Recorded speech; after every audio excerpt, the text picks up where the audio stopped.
Oliver Twist. The Parish Boy's Progress. By Charles Dickens. Chapter 1. Treats of the place where Oliver Twist was born and of the circumstances attending his birth.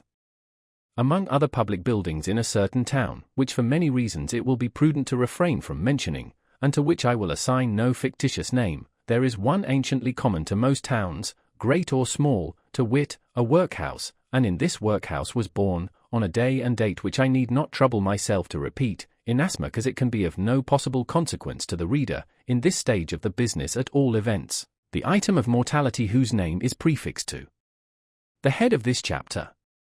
For a long time after it was ushered into this world of sorrow and trouble, by the parish surgeon, it remained a matter of considerable doubt whether the child would survive to bear any name at all, in which case it is somewhat more than probable that these memoirs would never have appeared, or, if they had, that being comprised within a couple of pages, they would have possessed the inestimable merit of being the most concise and faithful specimen of biography extant in the literature of any age or country. Although I am not disposed to maintain that being born in a workhouse is in itself the most fortunate and enviable circumstance that can possibly befall a human being, I do mean to say that in this particular instance, it was the best thing for Oliver Twist that could by possibility have occurred. The fact is, that there was considerable difficulty in inducing Oliver to take upon himself the office of respiration, a troublesome practice, but one which custom has rendered necessary to our easy existence, and for some time he lay gasping on a little flock mattress, rather unequally poised between this world and the next, the balance being decidedly in favor of the latter.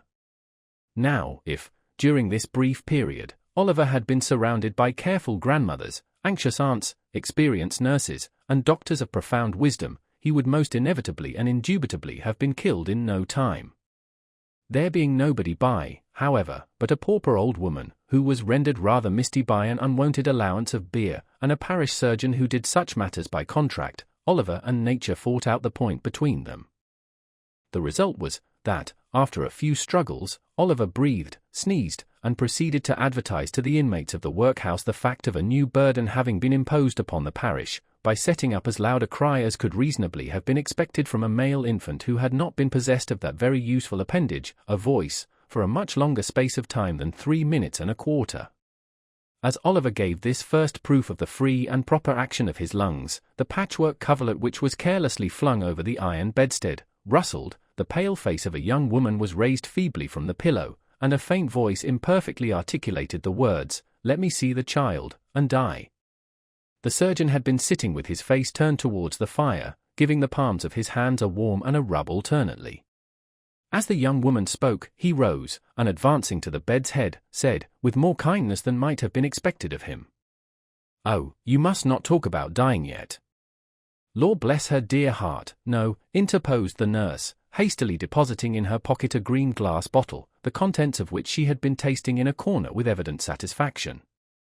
"Lord bless her dear heart, when she has lived as long as I have, sir, and had 13 children of her own, and all on dead except 2, and them in the workhouse with me, she'll know better than to take on in that way, bless her dear heart. Think what it is to be a mother, there's a dear young lamb, do." Apparently this consolatory perspective of a mother's prospects failed in producing its due effect. The patient shook her head, and stretched out her hand towards the child. The surgeon deposited it in her arms. She imprinted her cold white lips passionately on its forehead, passed her hands over her face, gazed widely round, shuddered, fell back, and died. They chafed her breast, hands, and temples, but the blood had stopped forever. They talked of hope and comfort. They had been strangers too long. "It's all over, Mrs. Thingamy," said the surgeon at last. "Ah, poor dear, so it is," said the nurse, picking up the cork of the green bottle, which had fallen out on the pillow, as she stooped to take up the child. "Poor dear! You needn't mind sending up to me, if the child cries, nurse," said the surgeon, putting on his gloves with great deliberation. "It's very likely it will be troublesome. Give it a little gruel if it is." He put on his hat, and, pausing by the bedside on his way to the door, added, "She was a good-looking girl, too. Where did she come from?" "She was brought here last night," replied the old woman, "by the overseer's order. She was found lying in the street. She had walked some distance, for her shoes were worn to pieces, but where she came from, or where she was going to, nobody knows. The surgeon leaned over the body and raised the left hand. The old story, he said, shaking his head, no wedding ring, I see. Ah. Good night. The medical gentleman walked away to dinner, and the nurse, having once more applied herself to the green bottle, sat down on a low chair before the fire, and proceeded to dress the infant. What an excellent example of the power of dress young Oliver Twist was. Wrapped in the blanket which had hitherto formed his only covering, he might have been the child of a nobleman or a beggar. It would have been hard for the haughtiest stranger to have assigned him his proper station in society. But now that he was enveloped in the old calico robes which had grown yellow in the same service, he was badged and ticketed, and fell into his place at once, a parish child, the orphan of a workhouse, the humble, half-starved drudge, to be cuffed and buffeted through the world, despised by all, and pitied by none. Oliver cried lustily. If he could have known that he was an orphan, left to the tender mercies of churchwardens and overseers, perhaps he would have cried the louder. Chapter 2. Treats of Oliver Twist's growth, education, and board. For the next 8 or 10 months, Oliver was the victim of a systematic course of treachery and deception. He was brought up by hand. The hungry and destitute situation of the infant orphan was duly reported by the workhouse authorities to the parish authorities. The parish authorities inquired with dignity of the workhouse authorities whether there was no female then domiciled in the house who was in a situation to impart to Oliver Twist the consolation and nourishment of which he stood in need. The workhouse authorities replied with humility that there was not.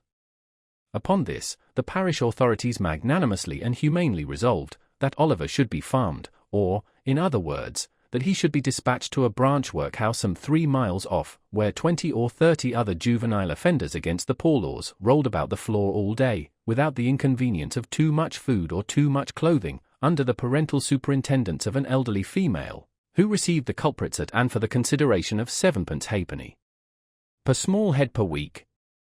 7d halfpenny's worth per week is a good round diet for a child. A great deal may be got for 7d halfpenny, quite enough to overload its stomach and make it uncomfortable.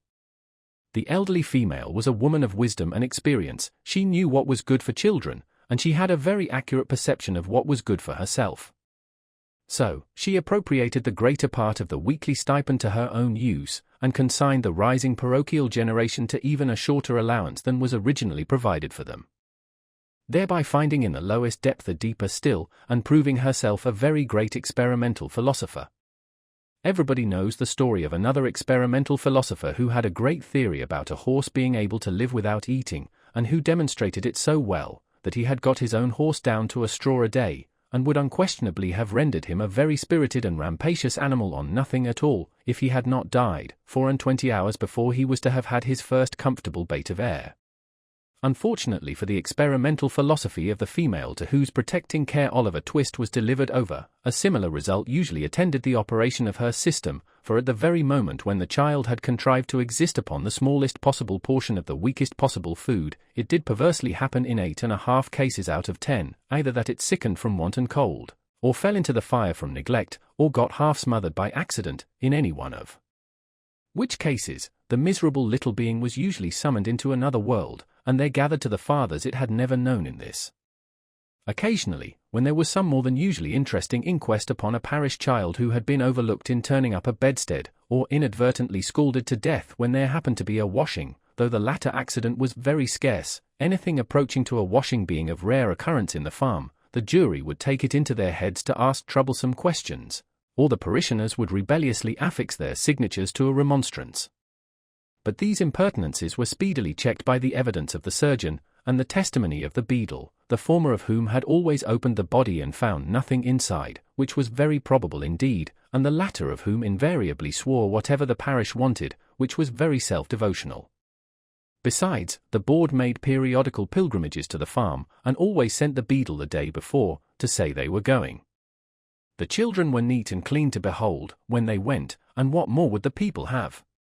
It cannot be expected that this system of farming would produce any very extraordinary or luxuriant crop. Oliver Twist's 9th birthday found him a pale thin child, somewhat diminutive in stature, and decidedly small in circumference. but nature or inheritance had implanted a good sturdy spirit in Oliver's breast. It had had plenty of room to expand, thanks to the spare diet of the establishment, and perhaps to this circumstance may be attributed his having any 9th birthday at all. Be this as it may, however, it was his 9th birthday, and he was keeping it in the coal cellar with a select party of 2 other young gentlemen, who, after participating with him in a sound thrashing, had been locked up for atrociously presuming to be hungry, when Mrs. Mann, the good lady of the house, was unexpectedly startled by the apparition of Mr. Bumble, the beadle, striving to undo the wicket of the garden gate. "Goodness gracious! Is that you, Mr. Bumble, sir?" said Mrs. Mann, thrusting her head out of the window in well-affected ecstasies of joy. "Susan, take Oliver and them 2 brats upstairs, and wash them directly. My heart alive! Mr. Bumble, how glad I am to see you, sure I." Now, Mr. Bumble was a fat man, and a choleric, so, instead of responding to this open-hearted salutation in a kindred spirit, he gave the little wicket a tremendous shake, and then bestowed upon it a kick which could have emanated from no leg but a beadle's. "Law, only think," said Mrs. Mann, running out, for the 3 boys had been removed by this time, "only think of that. That I should have forgotten that the gate was bolted on the inside, on account of them dear children. Walk in, sir, walk in. Pray, Mr. Bumble, do, sir." Although this invitation was accompanied with a curtsy that might have softened the heart of a churchwarden, it by no means mollified the beadle. "Do you think this respectful or proper conduct, Mrs. Mann?" inquired Mr. Bumble, grasping his cane, "to keep the parish officers awaiting at your garden gate, when they come here upon parochial business with the parochial orphans? Are you aura, Mrs. Mann, that you are, as I may say, a parochial delegate, and a stipendiary?"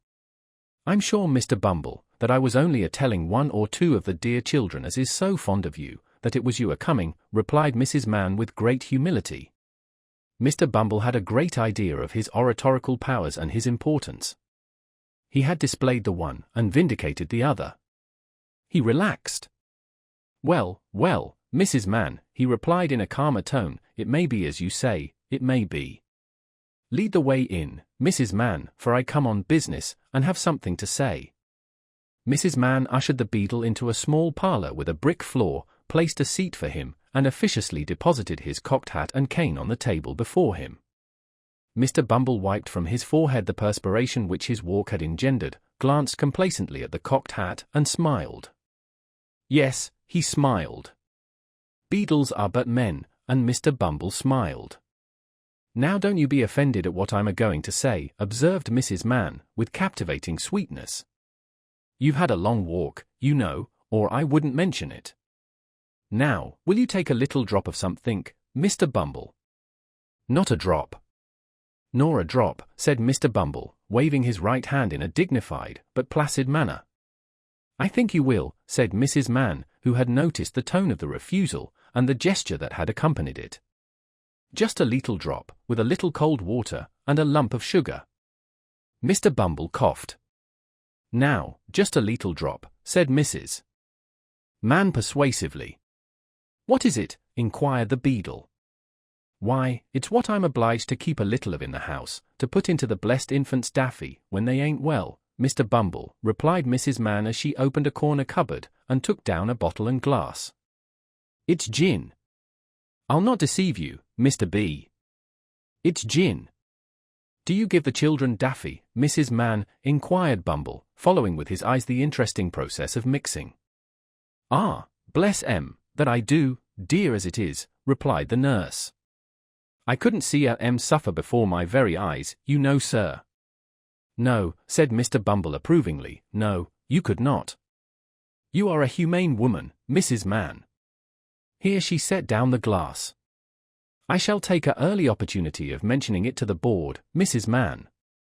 He drew it towards him. "You feel as a mother, Mrs. Mann." He stirred the gin and water. I drink your health with cheerfulness, Mrs. Mann," and he swallowed half of it. "And now about business," said the beadle, taking out a leathern pocket-book. "The child that was half-baptized Oliver Twist is 9-year-old today." "Bless him," interposed Mrs. Mann, inflaming her left eye with a corner of her apron.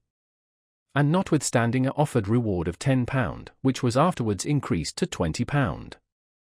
Notwithstanding the most superlative, and, I may say, supernatural exertions on the part of this parish, said Bumble, we have never been able to discover who is his father, or what was his mother's settlement, name, or condition. Mrs. Mann raised her hands in astonishment, but added, after a moment's reflection, how comes he to have any name at all, then? The beadle drew himself up with great pride, and said, I invented it. You, Mr. Bumble? I, Mrs. Mann. We name our fondlings in alphabetical order. The last was a S, Swabble, I named him. This was a T, Twist, I named him. The next one comes will be Unwin, and the next Vilkins. I have got names ready-made to the end of the alphabet, and all the way through it again, when we come to Z. Why, you're quite a literary character, sir, said Mrs. Mann. Well, well, said the beadle, evidently gratified with the compliment, perhaps I may be. Perhaps I may be, Mrs. Mann. He finished the gin and water, and added, Oliver being now too old to remain here, the board have determined to have him back into the house. I have come out myself to take him there. So let me see him at once. I'll fetch him directly, said Mrs. Mann, leaving the room for that purpose. Oliver, having had by this time as much of the outer coat of dirt which encrusted his face and hands, removed, as could be scrubbed off in one washing, was led into the room by his benevolent protectress. Make a bow to the gentleman, Oliver, said Mrs. Mann.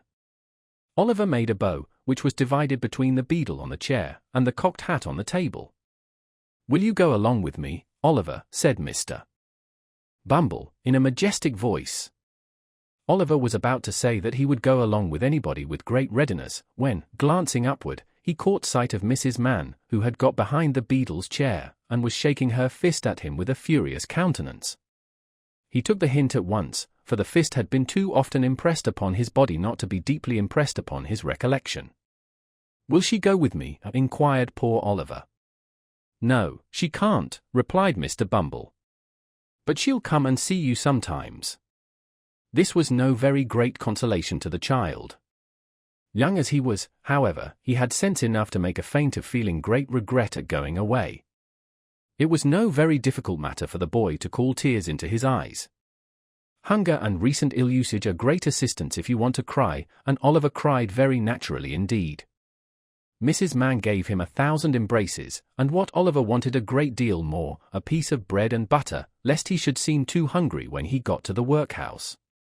With the slice of bread in his hand, and the little brown cloth parish cap on his head, Oliver was then led away by Mr. Bumble from the wretched home where one kind word or look had never lighted the gloom of his infant years. And yet he burst into an agony of childish grief, as the cottage gate closed after him. Wretched as were the little companions in misery he was leaving behind, they were the only friends he had ever known, and a sense of his loneliness in the great wide world sank into the child's heart for the first time. Mr. Bumble walked on with long strides, little Oliver, firmly grasping his gold-laced cuff, trotted beside him, inquiring at the end of every quarter of a mile whether they were nearly there. To these interrogations Mr. Bumble returned very brief and snappish replies, for the temporary blandness which gin and water awakens in some bosoms had by this time evaporated, and he was once again a beadle. Oliver had not been within the walls of the workhouse a quarter of an hour, and had scarcely completed the demolition of a second slice of bread, when Mr. Bumble, who had handed him over to the care of an old woman, returned, and, telling him it was a board night, informed him that the board had said he was to appear before it forthwith. Not having a very clearly defined notion of what a live board was, Oliver was rather astounded by this intelligence, and was not quite certain whether he ought to laugh or cry. He had no time to think about the matter, however, for Mr. Bumble gave him a tap on the head, with his cane, to wake him up, and another on the back to make him lively, and bidding him to follow, conducted him into a large whitewashed room, where 8 or 10 fat gentlemen were sitting round a table. At the top of the table, seated in an armchair rather higher than the rest, was a particularly fat gentleman with a very round, red face.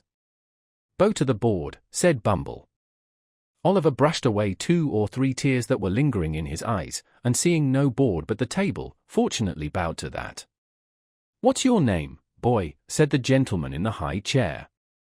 Oliver was frightened at the sight of so many gentlemen, which made him tremble, and the beadle gave him another tap behind, which made him cry. These two causes made him answer in a very low and hesitating voice, whereupon a gentleman in a white waistcoat said he was a fool. Which was a capital way of raising his spirits, and putting him quite at his ease. "Boy," said the gentleman in the high chair, "listen to me. You know you're an orphan, I suppose?" "What's that, sir?" inquired poor Oliver. "The boy is a fool, I thought he was," said the gentleman in the white waistcoat. "Hush," said the gentleman who had spoken first. "You know you've got no father or mother, and that you were brought up by the parish, don't you?" "Yes, sir," replied Oliver, weeping bitterly. "What are you crying for?" inquired the gentleman in the white waistcoat. And to be sure it was very extraordinary. What could the boy be crying for? "I hope you say your prayers every night," said another gentleman in a gruff voice, "and pray for the people who feed you, and take care of you all like a Christian." "Yes, sir," stammered the boy. The gentleman who spoke last was unconsciously right. It would have been very like a Christian, and a marvelously good Christian too, if Oliver had prayed for the people who fed and took care of him. But he hadn't, because nobody had taught him. "Well, you have come here to be educated, and taught a useful trade," said the red-faced gentleman in the high chair. "So you'll begin to pick oakum tomorrow morning at 6 o'clock, added the surly one in the white waistcoat. For the combination of both these blessings in the one simple process of picking oakum, Oliver bowed low by the direction of the beadle, and was then hurried away to a large ward, where, on a rough, hard bed, he sobbed himself to sleep. What a novel illustration of the tender laws of England! They let the paupers go to sleep. Poor Oliver! He little thought, as he lay sleeping in happy unconsciousness of all around him, that the board had that very day arrived at a decision which would exercise the most material influence over all his future fortunes. But they had. And this was it. The members of this board were very sage, deep, philosophical men, and when they came to turn their attention to the workhouse, they found out at once, what ordinary folks would never have discovered, the poor people liked it.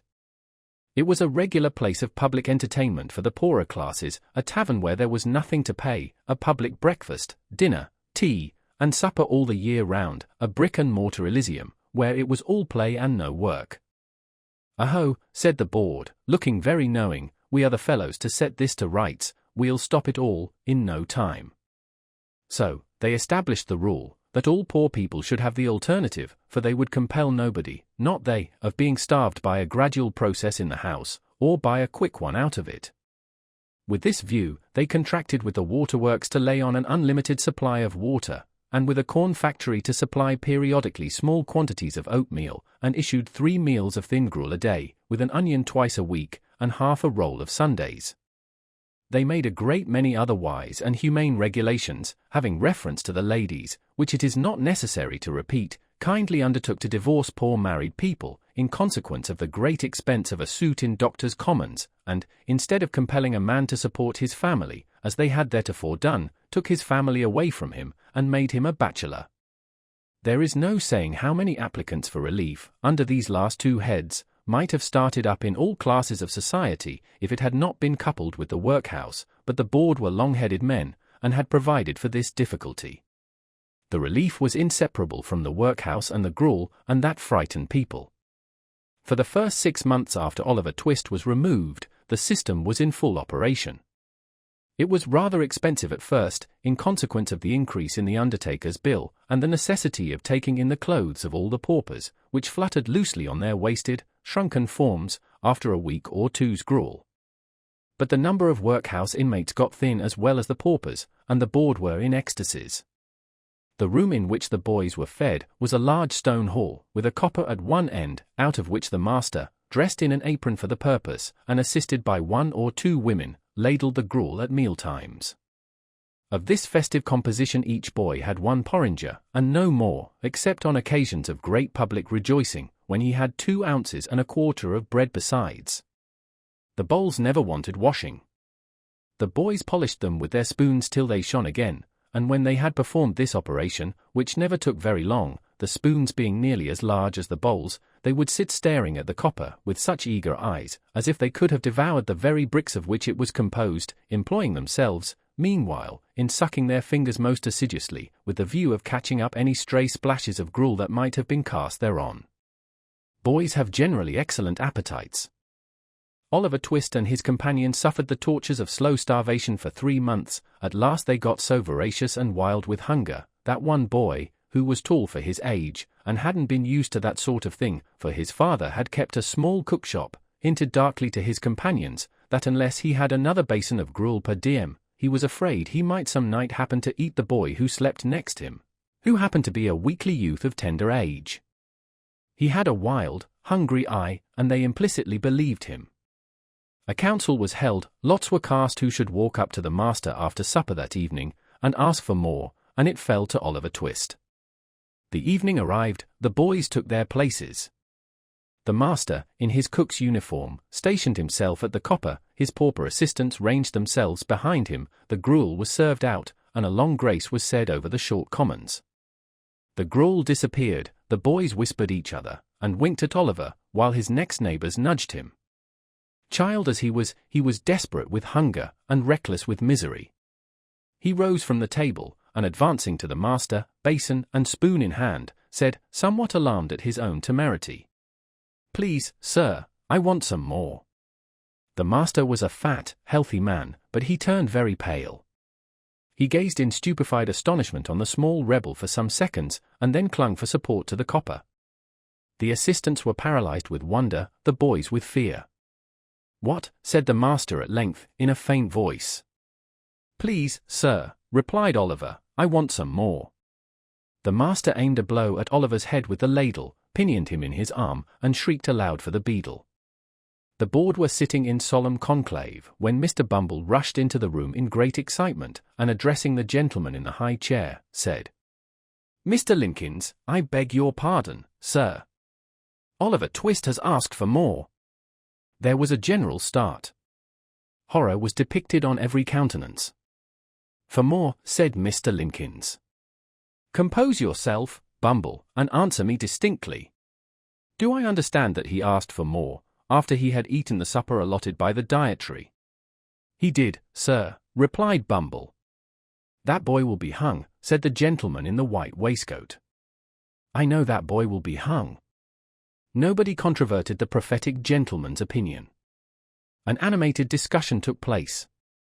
Oliver was ordered into instant confinement, and a bill was next morning pasted on the outside of the gate, offering a reward of £5 to anybody who would take Oliver Twist off the hands of the parish. In other words, £5 and Oliver Twist were offered to any man or woman who wanted an apprentice to any trade, business, or calling. "I never was more convinced of anything in my life," said the gentleman in the white waistcoat, as he knocked at the gate and read the bill next morning, "I never was more convinced of anything in my life, than I am that that boy will come to be hung." As I purpose to show in the sequel whether the white waistcoated gentleman was right or not, I should perhaps mar the interest of this narrative, supposing it to possess any at all, if I ventured to hint just yet, whether the life of Oliver Twist had this violent termination or no. Chapter 3 relates how Oliver Twist was very near getting a place which would not have been a sinecure.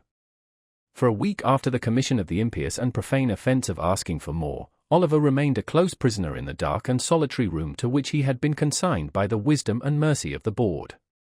It appears, at first sight not unreasonable to suppose, that, if he had entertained a becoming feeling of respect for the prediction of the gentleman in the white waistcoat, he would have established that sage individual's prophetic character, once and forever, by tying one end of his pocket-handkerchief to a hook in the wall, and attaching himself to the other. To the performance of this feat, however, there was one obstacle, namely, that pocket-handkerchiefs being decided articles of luxury, had been, for all future times and ages, removed from the noses of paupers by the express order of the board, in council assembled, solemnly given and pronounced under their hands and seals. There was a still greater obstacle in Oliver's youth and childishness. He only cried bitterly all day, and, when the long, dismal night came on, spread his little hands before his eyes to shut out the darkness, and crouching in the corner, tried to sleep, ever and anon waking with a start and tremble, and drawing himself closer and closer to the wall, as if to feel even its cold hard surface were a protection in the gloom and loneliness which surrounded him. let it not be supposed by the enemies of the system, that, during the period of his solitary incarceration, Oliver was denied the benefit of exercise, the pleasure of society, or the advantages of religious consolation. As for exercise, it was nice cold weather, and he was allowed to perform his ablutions every morning under the pump, in a stone yard, in the presence of Mr. Bumble, who prevented his catching cold, and caused a tingling sensation to pervade his frame, by repeated applications of the cane. As for society, he was carried every other day into the hall where the boys dined, and there sociably flogged as a public warning and example.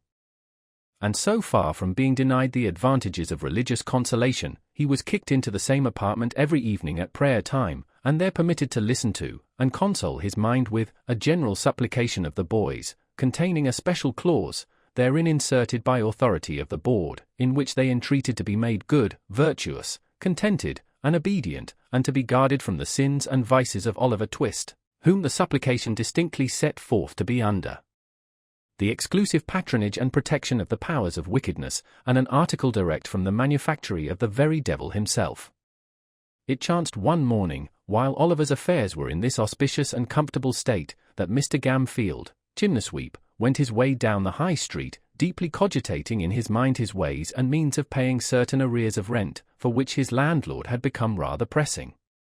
Mr. Gamfield's most sanguine estimate of his finances could not raise them within full £5 of the desired amount, and, in a species of arithmetical desperation, he was alternately cudgelling his brains and his donkey, when passing the workhouse, his eyes encountered the bill on the gate. "Whoa, oh," said Mr. Gamfield to the donkey. The donkey was in a state of profound abstraction, wondering, probably, whether he was destined to be regaled with a cabbage stalk or two when he had disposed of the 2 sacks of soot with which the little cart was laden, so, without noticing the word of command, he jogged onward. Mr. Gamfield growled a fierce imprecation on the donkey generally, but more particularly on his eyes, and, running after him, bestowed a blow on his head, which would inevitably have beaten in any skull but a donkey's. Then, catching hold of the bridle, he gave his jaw a sharp wrench, by way of gentle reminder that he was not his own master, and by these means turned him round. He then gave him another blow on the head, just to stun him till he came back again. Having completed these arrangements, he walked up to the gate, to read the bill. The gentleman with the white waistcoat was standing at the gate with his hands behind him, after having delivered himself of some profound sentiments in the board-room. Having witnessed the little dispute between Mr. Gamfield and the donkey, he smiled joyously when that person came up to read the bill, for he saw at once that Mr. Gamfield was exactly the sort of master Oliver Twist wanted. Mr. Gamfield smiled, too, as he perused the document, for £5 was just the sum he had been wishing for, and, as to the boy with which it was encumbered, Mr. Gamfield, knowing what the dietary of the workhouse was, well knew he would be a nice small pattern, just the very thing for register stoves. So, he spelt the bill through again, from beginning to end, and then, touching his fur cap in token of humility, accosted the gentleman in the white waistcoat. "This here boy, sir, what the parish wants to's prentice," said Mr. Gamfield. "Eh, my man," said the gentleman in the white waistcoat, with a condescending smile. "What of him? If the parish vould like him to learn a right pleasant trade, in a good respectable chimble a-sweeping or business," said Mr. Gamfield, "I wants a prentice, and I am ready to take him." "Walk in," said the gentleman in the white waistcoat. Mr. Gamfield having lingered behind, to give the donkey another blow on the head, and another wrench of the jaw, as a caution not to run away in his absence, followed the gentleman with the white waistcoat into the room where Oliver had first seen him. "It's a nasty trade," said Mr. Linkins, when Gamfield had again stated his wish. "Young boys have been smothered in chimneys before now," said another gentleman. "That's a cause they damped the straw afore they lit it in the chimbley to make 'em come down again," said Gamfield. "That's all smoke, and no blaze, various smoke ain't odour no use at all in making a boy come down, for it only sins him to sleep, and that's what he likes. Boys is worry obstinate, and worry lazy, gentlemen, and there's nothing like a good hot blaze to make 'em come down with a run. It's humane too, gentlemen, a cause, even if they've stuck in the chimbley, roasting their feet makes them struggle to hextricate theirselves." The gentleman in the white waistcoat appeared very much amused by this explanation, but his mirth was speedily checked by a look from Mr. Limpkins. The board then proceeded to converse among themselves for a few minutes, but in so low a tone that the words saving of expenditure looked well in the accounts, have a printed report published, were alone audible. These only chanced to be heard, indeed, on account of their being very frequently repeated with great emphasis. At length the whispering ceased, and the members of the board, having resumed their seats and their solemnity, Mr. Limpkin said, "We have considered your proposition, and we don't approve of it." "Not at all," said the gentleman in the white waistcoat. "Decidedly not," added the other members. As Mr. Gamfield did happen to labour under the slight imputation of having bruised 3 or 4 boys to death already, it occurred to him that the board had, perhaps, in some unaccountable freak, taken it into their heads that this extraneous circumstance ought to influence their proceedings. It was very unlike their general mode of doing business, if they had, but still, as he had no particular wish to revive the rumour, he twisted his cap in his hands, and walked slowly from the table. "So you won't let me have him, gentlemen," said Mr. Gamfield, pausing near the door. "No," replied Mr. Limpkins, "at least, as it's a nasty business, we think you ought to take something less than the premium we offered." Mr. Gamfield's countenance brightened, as, with a quick step, he returned to the table, and said, "What'll you give, gentlemen? Come. Don't be too hard on a poor man. What'll you give?" "I should say, £3.10 was plenty," said Mr. Limpkins. "10 shillings too much," said the gentleman in the white waistcoat. "Come," said Gamfield, "say £4, gentlemen. Say £4, and you've got rid of him for good and all." "There. £3.10, repeated Mr. Limpkins, firmly. "Come. I'll split the difference rents, gentlemen," urged Gamfield. £3.15. "Not a farthing more," was the firm reply of Mr. Limpkins. "You're desperate hard upon me, gentlemen," said Gamfield, wavering. "Pooh! Pooh! Nonsense," said the gentleman in the white waistcoat. "He'd be cheap with nothing at all, as a premium. Take him, you silly fellow. He's just the boy for you. He wants the stick, now and then, it'll do him good, and his board needn't come very expensive, for he hasn't been overfed since he was born." "Ha! Ha! Ha!" Mr. Gamfield gave an arch look at the faces round the table, and, observing a smile on all of them, gradually broke into a smile himself. The bargain was made. Mr. Bumble was at once instructed that Oliver Twist and his indentures were to be conveyed before the magistrate, for signature and approval, that very afternoon. In pursuance of this determination, little Oliver, to his excessive astonishment, was released from bondage, and ordered to put himself into a clean shirt. He had hardly achieved this very unusual gymnastic performance, when Mr. Bumble brought him, with his own hands, a basin of gruel, and the holiday allowance of 2 ounces and a quarter of bread. At this tremendous sight, Oliver began to cry very piteously, thinking, not unnaturally, that the board must have determined to kill him for some useful purpose, or they never would have begun to fatten him up in that way. "Don't make your eyes red, Oliver, but eat your food and be thankful," said Mr. Bumble, in a tone of impressive pomposity. "You're a-going to be made apprentice of, Oliver." "Apprentice, sir," said the child, trembling. "Yes, Oliver," said Mr. Bumble.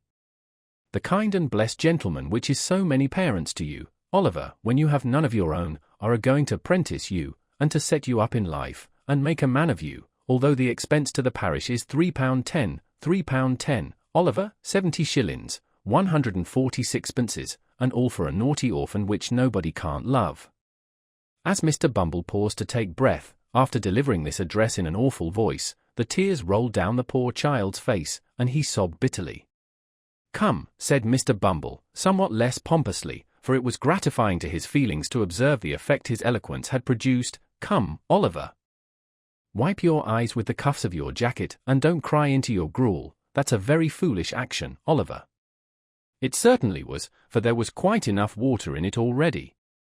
On their way to the magistrate, Mr. Bumble instructed Oliver that all he would have to do would be to look very happy, and say, when the gentleman asked him if he wanted to be apprenticed, that he should like it very much indeed, both of which injunctions Oliver promised to obey, the rather as Mr. Bumble threw in a gentle hint, that if he failed in either particular, there was no telling what would be done to him.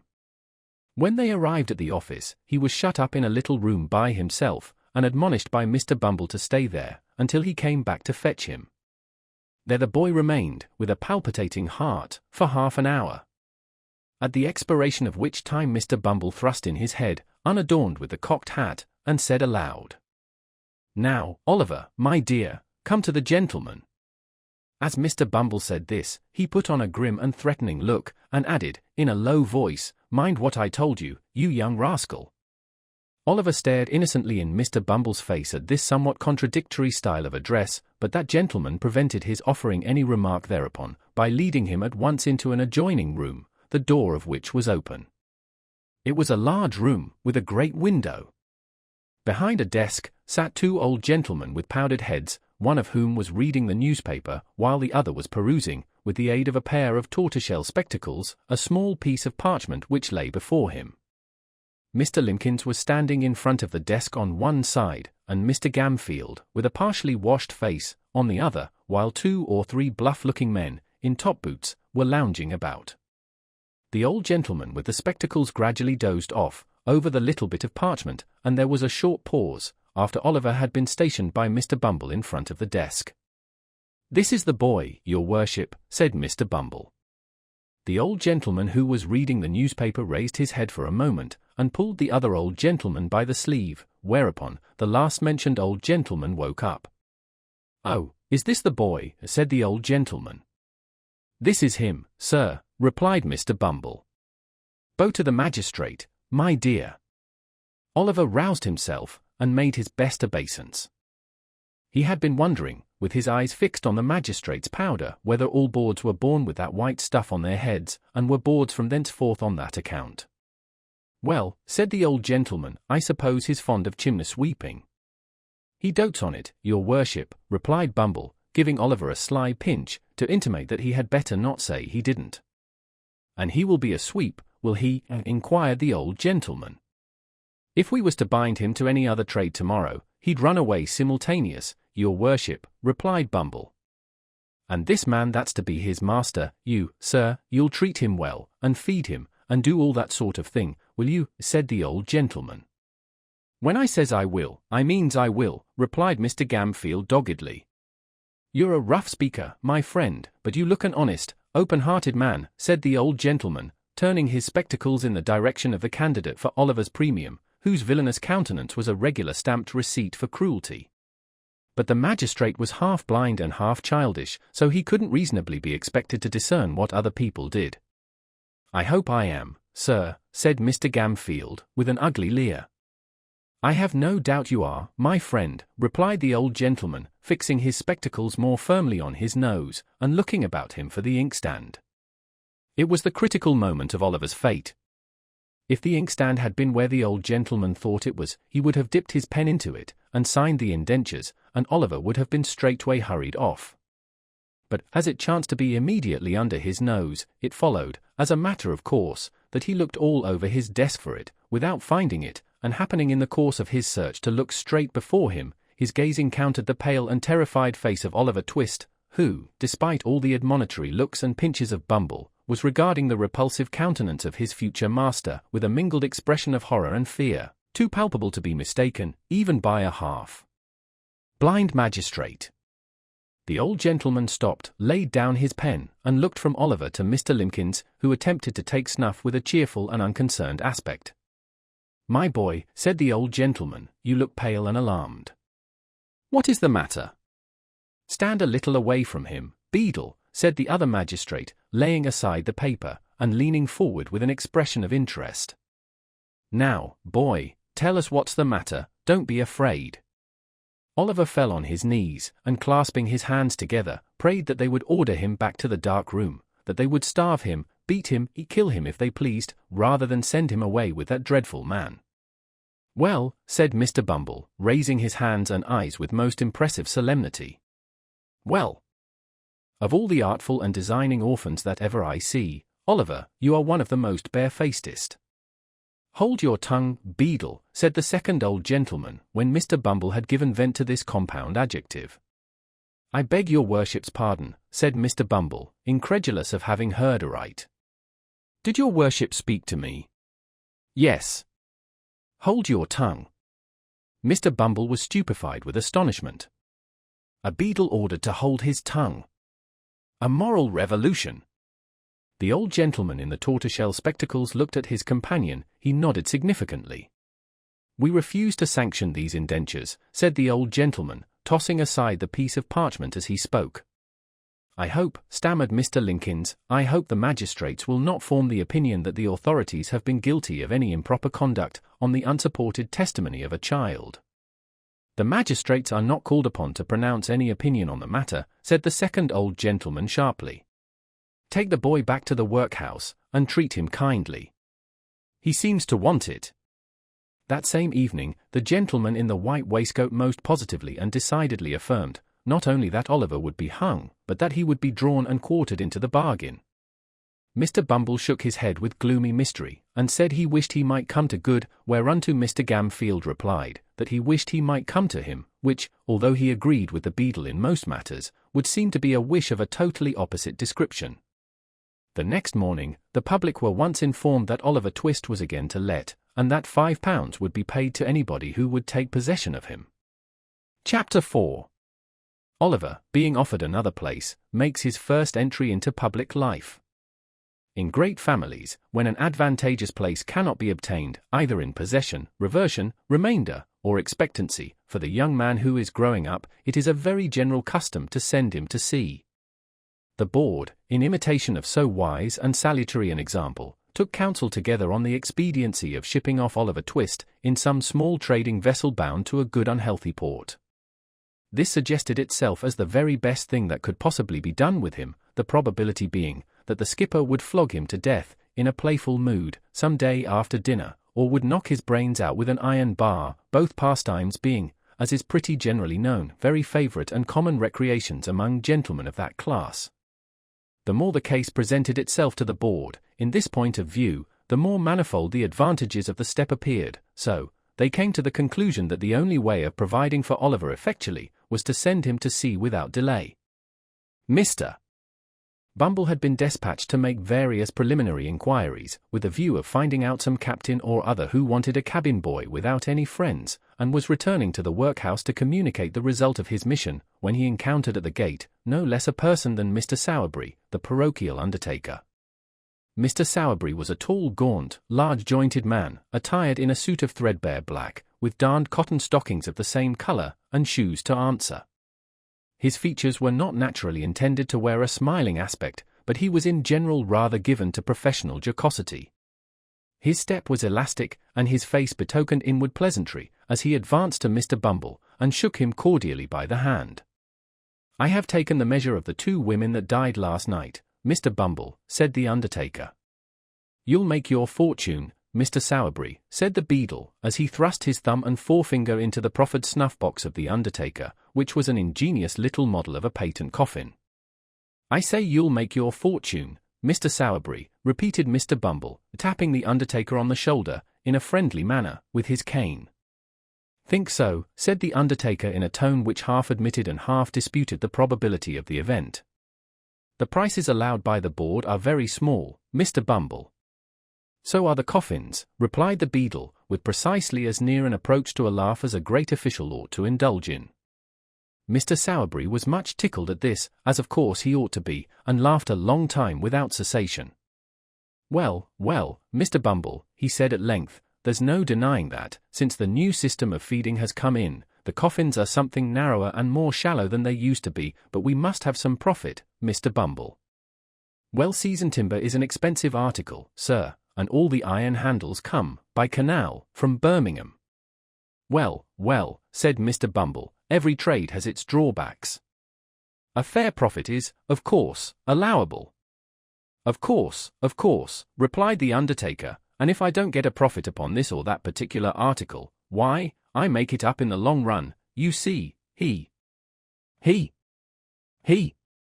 Just so, said Mr. Bumble. "Though I must say," continued the undertaker, resuming the current of observations which the beadle had interrupted, "though I must say, Mr. Bumble, that I have to contend against one very great disadvantage, which is, that all the stout people go off the quickest.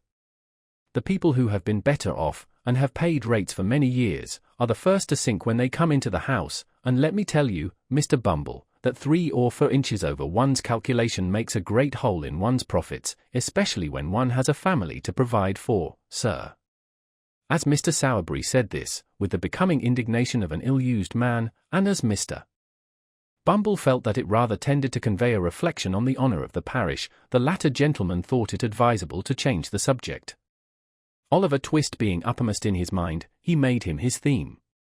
"By the by," said Mr. Bumble, "you don't know anybody who wants a boy, do you? A parochial prentice, who is at present a dead weight, a millstone, as I may say, round the parochial throat. Liberal terms, Mr. Sowerberry, liberal terms." As Mr. Bumble spoke, he raised his cane to the bill above him, and gave 3 distinct raps upon the words £5, which were printed thereon in Roman capitals of gigantic size. "Gadso," said the undertaker, taking Mr. Bumble by the gilt-edged lapel of his official coat, "that's just the very thing I wanted to speak to you about. You know, dear me, what a very elegant button this is, Mr. Bumble. I never noticed it before." "Yes, I think it rather pretty," said the beadle, glancing proudly downwards at the large brass buttons which embellished his coat. "The die is the same as the parochial seal, the Good Samaritan healing the sick and bruised man. The board presented it to me on New Year's morning, Mr. Sowerberry. I put it on, I remember, for the first time, to attend the inquest on that reduced tradesman, who died in a doorway at midnight." "I recollect," said the undertaker. "The jury brought it in, died from exposure to the cold, and want of the common necessaries of life, didn't they?" Mr. Bumble nodded. "And they made it a special verdict, I think," said the undertaker, by adding some words to the effect that if the relieving officer had— "Tush! Foolery," interposed the beadle. "If the board attended to all the nonsense that ignorant jurymen talk, they'd have enough to do." "Very true," said the undertaker, "they would indeed." "Juries," said Mr. Bumble, grasping his cane tightly, as was his wont when working into a passion, "juries is ineducated, vulgar, grovelling wretches." "So they are," said the undertaker. "They haven't no more philosophy nor political economy about them than that," said the beadle, snapping his fingers contemptuously. "No more they have," acquiesced the undertaker. "I despise 'em," said the beadle, growing very red in the face. "So do I," rejoined the undertaker. "And I only wish we'd a jury of the independent sort, in the house for a week or 2, said the beadle. "The rules and regulations of the board would soon bring their spirit down for 'em." "Let 'em alone for that," replied the undertaker. So saying, he smiled, approvingly, to calm the rising wrath of the indignant parish officer. Mr. Bumble lifted off his cocked hat, took a handkerchief from the inside of the crown, wiped from his forehead the perspiration which his rage had engendered, fixed the cocked hat on again, and, turning to the undertaker, said in a calmer voice, "Well, what about the boy?" "Oh," replied the undertaker, "why, you know, Mr. Bumble, I pay a good deal towards the poor's rates." "Hem," said Mr. Bumble. Well, replied the undertaker, "I was thinking that if I pay so much towards 'em, I've a right to get as much out of 'em as I can, Mr. Bumble, and so, I think I'll take the boy myself." Mr. Bumble grasped the undertaker by the arm, and led him into the building. Mr. Sowerberry was closeted with the board for 5 minutes, and it was arranged that Oliver should go to him that evening upon liking, a phrase which means, in the case of a parish apprentice, that if the master find, upon a short trial, that he can get enough work out of a boy without putting too much food into him, he shall have him for a term of years, to do what he likes with. When little Oliver was taken before the gentleman that evening, and informed that he was to go, that night, as general house lad to a coffin-maker's, and that if he complained of his situation, or ever came back to the parish again, he would be sent to sea, there to be drowned, or knocked on the head, as the case might be, he evinced so little emotion, that they by common consent pronounced him a hardened young rascal, and ordered Mr. Bumble to remove him forthwith. Now, although it was very natural that the board, of all people in the world, should feel in a great state of virtuous astonishment and horror at the smallest tokens of want of feeling on the part of anybody, they were rather out, in this particular instance. The simple fact was, that Oliver, instead of possessing too little feeling, possessed rather too much, and was in a fair way of being reduced, for life, to a state of brutal stupidity and sullenness by the ill usage he had received. He heard the news of his destination, in perfect silence, and, having had his luggage put into his hand, which was not very difficult to carry, inasmuch as it was all comprised within the limits of a brown paper parcel, about 1/2 foot square by 3 inches deep, he pulled his cap over his eyes, and once more attaching himself to Mr. Bumble's coat cuff, was led away by that dignitary to a new scene of suffering. For some time, Mr. Bumble drew Oliver along, without notice or remark, for the beadle carried his head very erect, as a beadle always should, and, it being a windy day, little Oliver was completely enshrouded by the skirts of Mr. Bumble's coat as they blew open, and disclosed to great advantage his flapped waistcoat and drab plush knee breeches. As they drew near to their destination, however, Mr. Bumble thought it expedient to look down, and see that the boy was in good order for inspection by his new master, which he accordingly did, with a fit and becoming air of gracious patronage. "Oliver," said Mr. Bumble. "Yes, sir," replied Oliver, in a low, tremulous voice. "Pull that cap off your eyes, and hold up your head, sir." Although Oliver did as he was desired, at once, and passed the back of his unoccupied hand briskly across his eyes, he left a tear in them when he looked up at his conductor. As Mr. Bumble gazed sternly upon him, it rolled down his cheek. It was followed by another, and another. The child made a strong effort, but it was an unsuccessful one. Withdrawing his other hand from Mr. Bumble's, he covered his face with both, and wept until the tears sprung out from between his chin and bony fingers. "Well," exclaimed Mr. Bumble, stopping short, and darting at his little charge a look of intense malignity. "Well, of all the ungratefullest and worst disposed boys as ever I see, Oliver, you are the—" "No, no, sir," sobbed Oliver, clinging to the hand which held the well-known cane. "No, no, sir, I will be good indeed, indeed, indeed I will, sir. I am a very little boy, sir, and it is so." "So what?" inquired Mr. Bumble in amazement.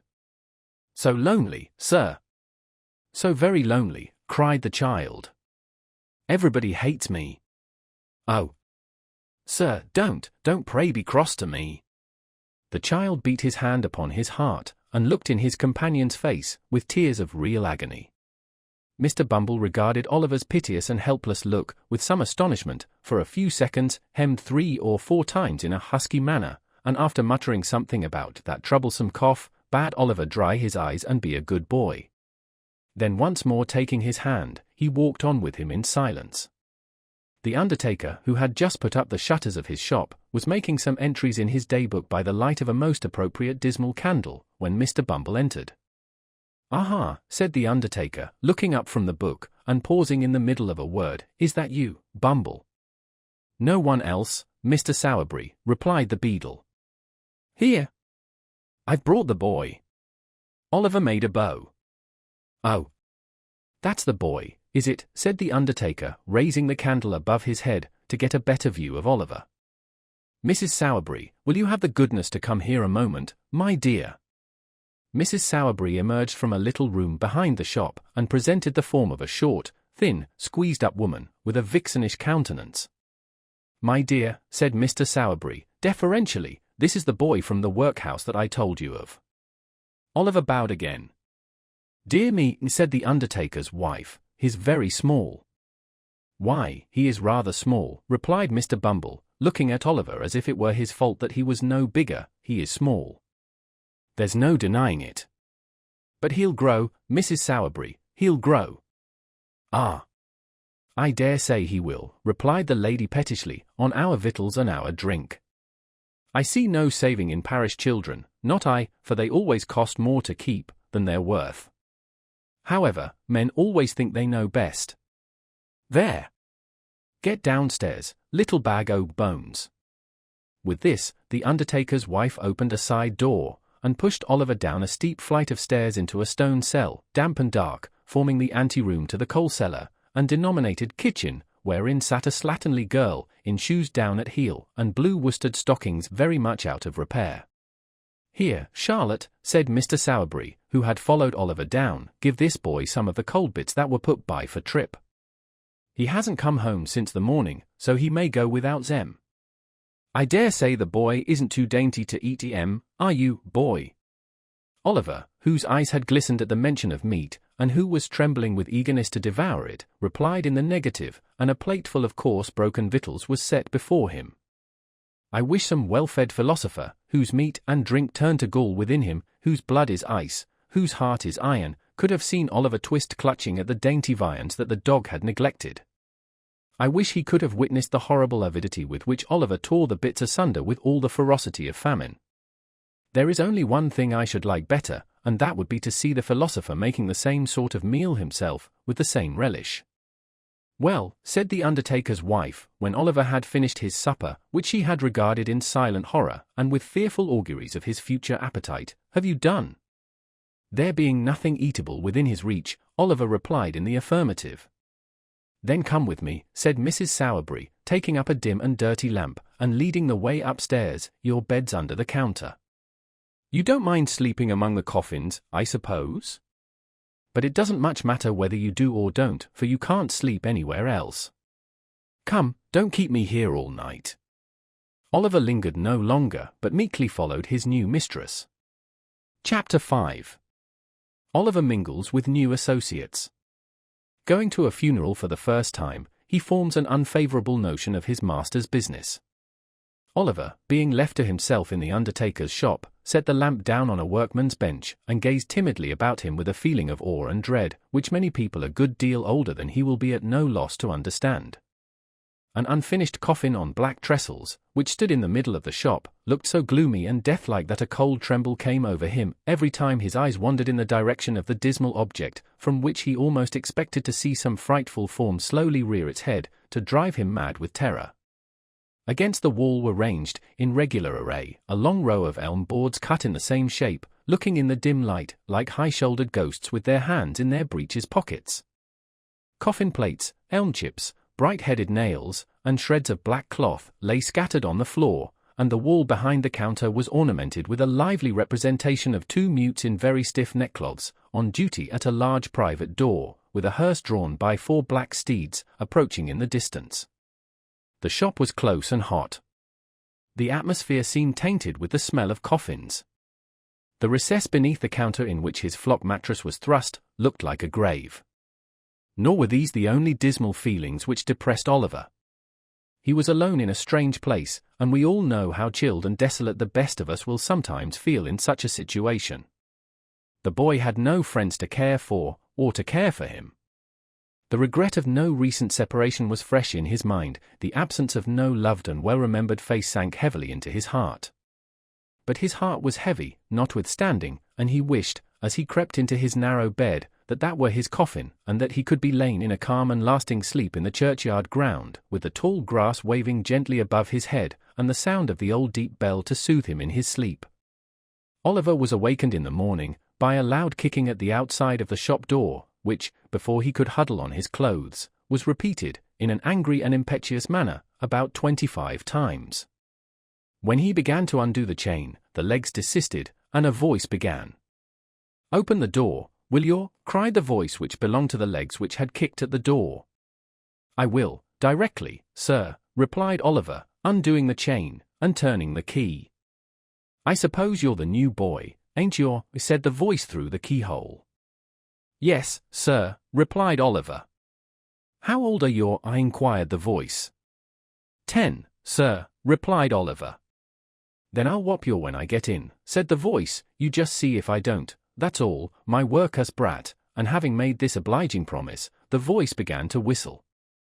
Oliver had been too often subjected to the process to which the very expressive monosyllable just recorded bears reference, to entertain the smallest doubt that the owner of the voice, whoever he might be, would redeem his pledge most honorably. He drew back the bolts with a trembling hand, and opened the door. For a second or two, Oliver glanced up the street, and down the street, and over the way, impressed with the belief that the unknown, who had addressed him through the keyhole, had walked a few paces off, to warm himself, for nobody did he see but a big charity boy, sitting on a post in front of the house, eating a slice of bread and butter, which he cut into wedges, the size of his mouth, with a clasp knife, and then consumed with great dexterity. "I beg your pardon, sir," said Oliver at length, seeing that no other visitor made his appearance. "Did you knock?" "I kicked," replied the charity boy. "Did you want a coffin, sir?" inquired Oliver, innocently. At this, the charity boy looked monstrous fierce, and said that Oliver would want one before long, if he cut jokes with his superiors in that way. "You don't know who I am, I suppose, workhouse," said the charity boy, in continuation, descending from the top of the post, meanwhile, with edifying gravity. "No, sir," rejoined Oliver. "I'm Mr. Noah Claypole," said the charity boy, "and you're under me. Take down the shutters, you idle young ruffian." With this, Mr. Claypole administered a kick to Oliver, and entered the shop with a dignified air, which did him great credit. It is difficult for a large-headed, small-eyed youth, of lumbering make and heavy countenance, to look dignified under any circumstances, but it is more especially so, when superadded to these personal attractions are a red nose and yellow smalls. Oliver, having taken down the shutters, and broken a pane of glass in his effort to stagger away beneath the weight of the first one to a small court at the side of the house in which they were kept during the day, was graciously assisted by Noah, who, having consoled him with the assurance that he'd catch it, condescended to help him. Mr. Sowerberry came down soon after. Shortly afterwards, Mrs. Sowerberry appeared. Oliver, having caught it, in fulfillment of Noah's prediction, followed that young gentleman down the stairs to breakfast. "Come near the fire, Noah," said Charlotte.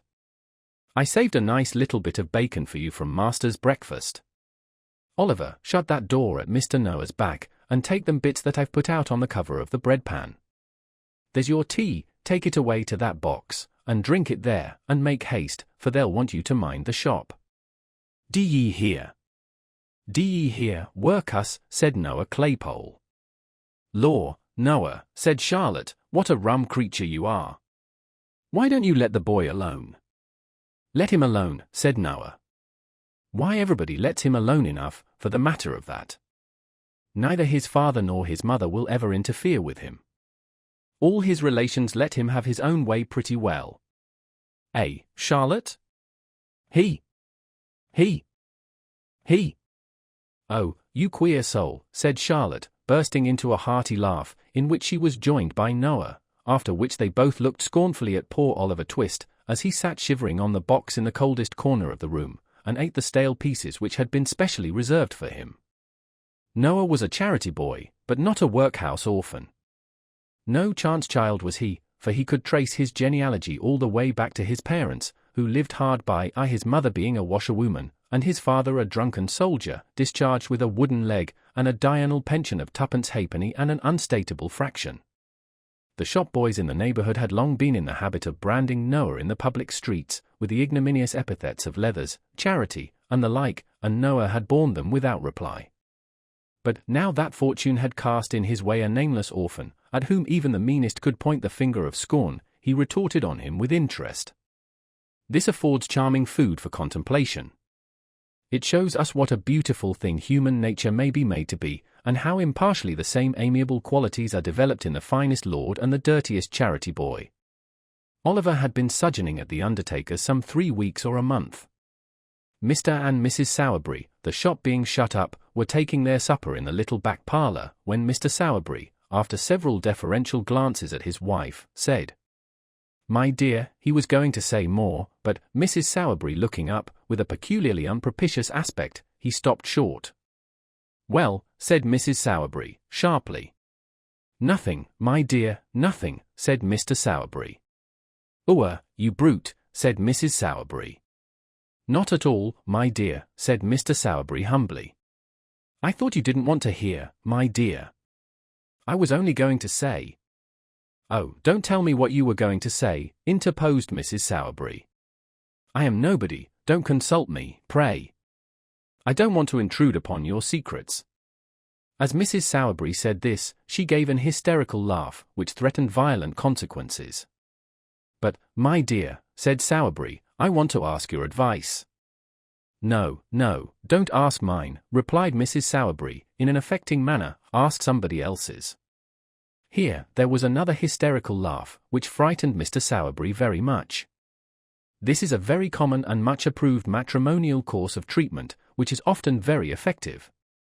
It at once reduced Mr. Sowerberry to begging, as a special favor, to be allowed to say what Mrs. Sowerberry was most curious to hear.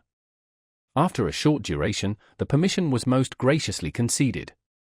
"It's only about young Twist, my dear," said Mr. Sowerberry. "A very good-looking boy, that, my dear." "He need be, for he eats enough," observed the lady. "There's an expression of melancholy in his face, my dear," resumed Mr. Sowerberry, "which is very interesting. He would make a delightful newt, my love." Mrs. Sowerberry looked up with an expression of considerable wonderment. Mr. Sowerberry remarked it and, without allowing time for any observation on the good lady's part, proceeded. "I don't mean a regular mute to attend grown-up people, my dear, but only for children's practice. It would be very new to have a mute in proportion, my dear. You may depend upon it, it would have a superb effect." Mrs. Sowerberry, who had a good deal of taste in the undertaking way, was much struck by the novelty of this idea, but, as it would have been compromising her dignity to have said so, under existing circumstances, she merely inquired, with much sharpness, why such an obvious suggestion had not presented itself to her husband's mind before. Mr. Sowerberry rightly construed this, as an acquiescence in his proposition. It was speedily determined, therefore, that Oliver should be at once initiated into the mysteries of the trade, and, with this view, that he should accompany his master on the very next occasion of his services being required. The occasion was not long in coming. Half an hour after breakfast next morning, Mr. Bumble entered the shop, and supporting his cane against the counter, drew forth his large leathern pocket-book, from which he selected a small scrap of paper, which he handed over to Sowerberry. "Aha," said the undertaker, glancing over it with a lively countenance, "an order for a coffin, eh?" "For a coffin first, and a parochial funeral afterwards," replied Mr. Bumble, fastening the strap of the leathern pocket-book, which, like himself, was very corpulent. "Bayton," said the undertaker, looking from the scrap of paper to Mr. Bumble. "I never heard the name before." Bumble shook his head, as he replied, "Obstinate people, Mr. Sowerberry, very obstinate. Proud, too, I'm afraid, sir." "Proud, eh?" exclaimed Mr. Sowerberry with a sneer. "Come, that's too much." "Oh, it's sickening," replied the beadle. "Antimonial, Mr. Sowerberry." "So it is," acquiesced the undertaker. "We only heard of the family the night before last," said the beadle, "and we shouldn't have known anything about them. Then, only a woman who lodges in the same house made an application to the parochial committee for them to send the parochial surgeon to see a woman as was very bad. He had gone out to dinner, but his apprentice, which is a very clever lad, sent some medicine in a blacking bottle, off-hand." "Ah, there's promptness," said the undertaker. "Promptness, indeed," replied the beadle. "But what's the consequence, what's the ungrateful behavior of these rebels, sir? Why, the husband sends back word that the medicine won't suit his wife's complaint, and so she shan't take it, says she shan't take it, sir. Good, strong, wholesome medicine, as was given with great success to 2 Irish labourers and a coal heaver, only a week before, sent for nothing, with a blacking bottle in, and he sends back word that she shan't take it, sir." As the atrocity presented itself to Mr. Bumble's mind in full force, he struck the counter sharply with his cane, and became flushed with indignation. "Well," said the undertaker, did." "Never did, sir," ejaculated the beadle. "No, nor nobody never did, but now she's dead, we've got to bury her, and that's the direction, and the sooner it's done, the better." Thus saying, Mr. Bumble put on his cocked hat wrong side first, in a fever of parochial excitement, and flounced out of the shop. "Why, he was so angry, Oliver, that he forgot even to ask after you," said Mr. Sowerberry, looking after the beadle as he strode down the street. "Yes, sir," replied Oliver, who had carefully kept himself out of sight during the interview, and who was shaking from head to foot at the mere recollection of the sound of Mr. Bumble's voice. He needn't have taken the trouble to shrink from Mr. Bumble's glance, however, for that functionary, on whom the prediction of the gentleman in the white waistcoat had made a very strong impression, thought that now the undertaker had got Oliver upon trial the subject was better avoided, until such time as he should be firmly bound for 7 years. And all danger of his being returned upon the hands of the parish should be thus effectually and legally overcome. "Well," said Mr. Sowerberry, taking up his hat, "the sooner this job is done, the better. Noah, look after the shop. Oliver, put on your cap, and come with me." Oliver obeyed, and followed his master on his professional mission. They walked on, for some time, through the most crowded and densely inhabited part of the town, and then, striking down a narrow street more dirty and miserable than any they had yet passed through, paused to look for the house which was the object of their search. The houses on either side were high and large, but very old, and tenanted by people of the poorest class, as their neglected appearance would have sufficiently denoted, without the concurrent testimony afforded by the squalid looks of the few men and women who, with folded arms and bodies half doubled, occasionally skulked along. A great many of the tenements had shop fronts, but these were fast closed, and mouldering away, only the upper rooms being inhabited. Some houses which had become insecure from age and decay, were prevented from falling into the street, by huge beams of wood reared against the walls, and firmly planted in the road, but even these crazy dens seemed to have been selected as the nightly haunts of some houseless wretches, for many of the rough boards which supplied the place of door and window, were wrenched from their positions, to afford an aperture wide enough for the passage of a human body. The kennel was stagnant and filthy. The very rats, which here and there lay putrefying in its rottenness, were hideous with famine. There was neither knocker nor bell handle at the open door where Oliver and his master stopped, so, groping his way cautiously through the dark passage, and bidding Oliver keep close to him and not be afraid, the undertaker mounted to the top of the first flight of stairs. Stumbling against a door on the landing, he rapped at it with his knuckles. It was opened by a young girl of 13 or 14. The undertaker at once saw enough of what the room contained, to know it was the apartment to which he had been directed. He stepped in, Oliver followed him. There was no fire in the room, but a man was crouching, mechanically, over the empty stove. An old woman, too, had drawn a low stool to the cold hearth, and was sitting beside him. There were some ragged children in another corner, and in a small recess, opposite the door, there lay upon the ground, something covered with an old blanket. Oliver shuddered as he cast his eyes toward the place, and crept involuntarily closer to his master, for though it was covered up, the boy felt that it was a corpse. The man's face was thin and very pale, his hair and beard were grisly, his eyes were bloodshot. The old woman's face was wrinkled, her 2 remaining teeth protruded over her underlip, and her eyes were bright and piercing. Oliver was afraid to look at either her or the man. They seemed so like the rats he had seen outside. "Nobody shall go near her," said the man, starting fiercely up as the undertaker approached the recess. "Keep back! Damn you, keep back, if you've a life to lose." "Nonsense, my good man," said the undertaker, who was pretty well used to misery in all its shapes. "Nonsense!" "I tell you," said the man, clenching his hands, and stamping furiously on the floor, "I tell you I won't have her put into the ground. She couldn't rest there. The worms would worry her, not eat her, she is so worn away." The undertaker offered no reply to this raving, but producing a tape from his pocket, knelt down for a moment by the side of the body. "Ah," said the man, bursting into tears, and sinking on his knees at the feet of the dead woman, kneel down, kneel round her, every one of you, and mark my words. I say she was starved to death. I never knew how bad she was, till the fever came upon her, and then her bones were starting through the skin. There was neither fire nor candle, she died in the dark, in the dark. She couldn't even see her children's faces, though we heard her gasping out their names. I begged for her in the streets, and they sent me to prison. When I came back, she was dying, and all the blood in my heart has dried up, for they starved her to death. I swear it before the God that saw it. They starved her." He twined his hands in his hair, and, with a loud scream, rolled grovelling upon the floor, his eyes fixed, and the foam covering his lips. The terrified children cried bitterly, but the old woman, who had hitherto remained as quiet as if she had been wholly deaf to all that passed, menaced them into silence. Having unloosened the cravat of the man who still remained extended on the ground, she tottered towards the undertaker. "She was my daughter," said the old woman, nodding her head in the direction of the corpse, and speaking with an idiotic leer, more ghastly than even the presence of death in such a place. "Lord, Lord! Well, it is strange that I who gave birth to her, and was a woman then, should be alive and merry now, and she lying there, so cold and stiff. Lord, Lord, to think of it, it's as good as a play, as good as a play."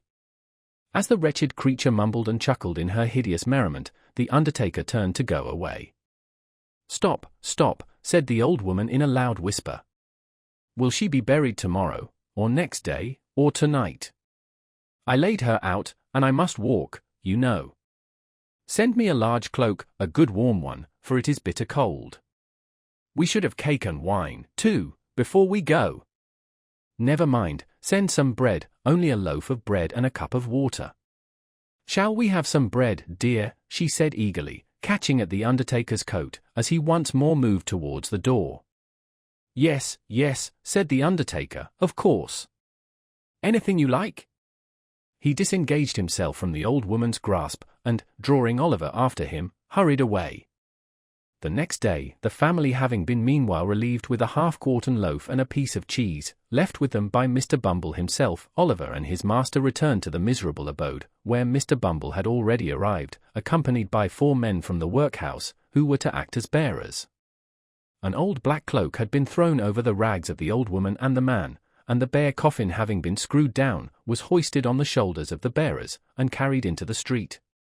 "Now, you must put your best leg foremost, old lady," whispered Sowerberry in the old woman's ear. "We are rather late, and it won't do to keep the clergyman waiting. Move on, my men, as quick as you like." Thus directed, the bearers trotted on under their light burden, and the 2 mourners kept as near them as they could. Mr. Bumble and Sowerberry walked at a good smart pace in front, and Oliver, whose legs were not so long as his master's, ran by the side.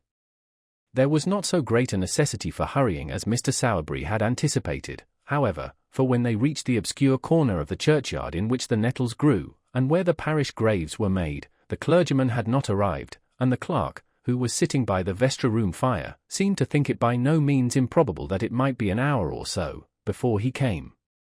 So, they put the bier on the brink of the grave, and the 2 mourners waited patiently in the damp clay, with a cold rain drizzling down, while the ragged boys whom the spectacle had attracted into the churchyard played a noisy game at hide-and-seek among the tombstones, or varied their amusements by jumping backwards and forwards over the coffin. Mr. Sowerberry and Bumble, being personal friends of the clerk, sat by the fire with him, and read the paper. At length, after a lapse of something more than an hour, Mr. Bumble, and Sowerberry, and the clerk were seen running towards the grave. Immediately afterwards, the clergyman appeared, putting on his surplice as he came along. Mr. Bumble then thrashed a boy or 2, to keep up appearances, and the reverend gentleman, having read as much of the burial service as could be compressed into 4 minutes, gave his surplice to the clerk, and walked away again. "Now, Bill," said Sowerberry to the grave digger, "fill up." It was no very difficult task, for the grave was so full that the uppermost coffin was within a few feet of the surface.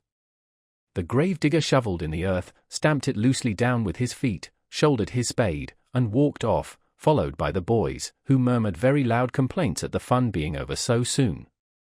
"Come, my good fellow," said Bumble, tapping the man on the back. "They want to shut up the yard."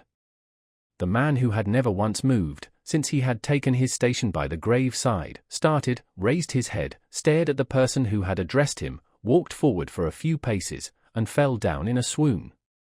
The crazy old woman was too much occupied in bewailing the loss of her cloak, which the undertaker had taken off, to pay him any attention, so they threw a can of cold water over him, and when he came to, saw him safely out of the churchyard, locked the gate, and departed on their different ways. "Well, Oliver," said Sowerberry, as they walked home, "how do you like it?" "Pretty well, thank you, sir," replied Oliver, with considerable hesitation. "Not very much, sir." "Ah, you'll get used to it in time, Oliver," said Sowerberry. "Nothing when you are used to it, my boy." Oliver wondered, in his own mind, whether it had taken a very long time to get Mr. Sowerberry used to it. But he thought it better not to ask the question, and walked back to the shop, thinking over all he had seen and heard. Chapter 6. Oliver, being goaded by the taunts of Noah, rouses into action, and rather astonishes him. The month's trial over, Oliver was formally apprenticed. It was a nice sickly season just at this time. In commercial phrase, coffins were looking up, and, in the course of a few weeks, Oliver acquired a great deal of experience. The success of Mr. Sowerberry's ingenious speculation exceeded even his most sanguine hopes. The oldest inhabitants recollected no period at which measles had been so prevalent, or so fatal to infant existence, and many were the mournful processions which little Oliver headed, in a hatband reaching down to his knees, to the indescribable admiration and emotion of all the mothers in the town. As Oliver accompanied his master in most of his adult expeditions too, in order that he might acquire that equanimity of demeanor and full command of nerve which was essential to a finished undertaker, he had many opportunities of observing the beautiful resignation and fortitude with which some strong-minded people bear their trials and losses.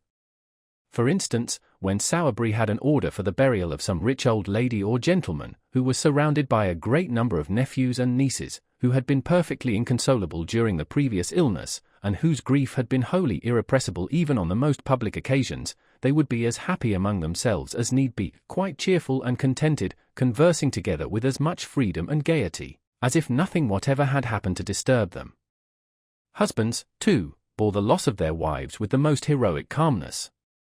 Wives, again, put on weeds for their husbands, as if, so far from grieving in the garb of sorrow, they had made up their minds to render it as becoming and attractive as possible. It was observable, too, that ladies and gentlemen who were in passions of anguish during the ceremony of interment, recovered almost as soon as they reached home, and became quite composed before the tea-drinking was over. All this was very pleasant and improving to see, and Oliver beheld it with great admiration. That Oliver Twist was moved to resignation by the example of these good people, I cannot, although I am his biographer, undertake to affirm with any degree of confidence, but I can most distinctly say, that for many months he continued meekly to submit to the domination and ill-treatment of Noah Claypole, who used him far worse than before, now that his jealousy was roused by seeing the new boy promoted to the black stick and hat band, while he, the old one, remained stationary in the muffin cap and leathers.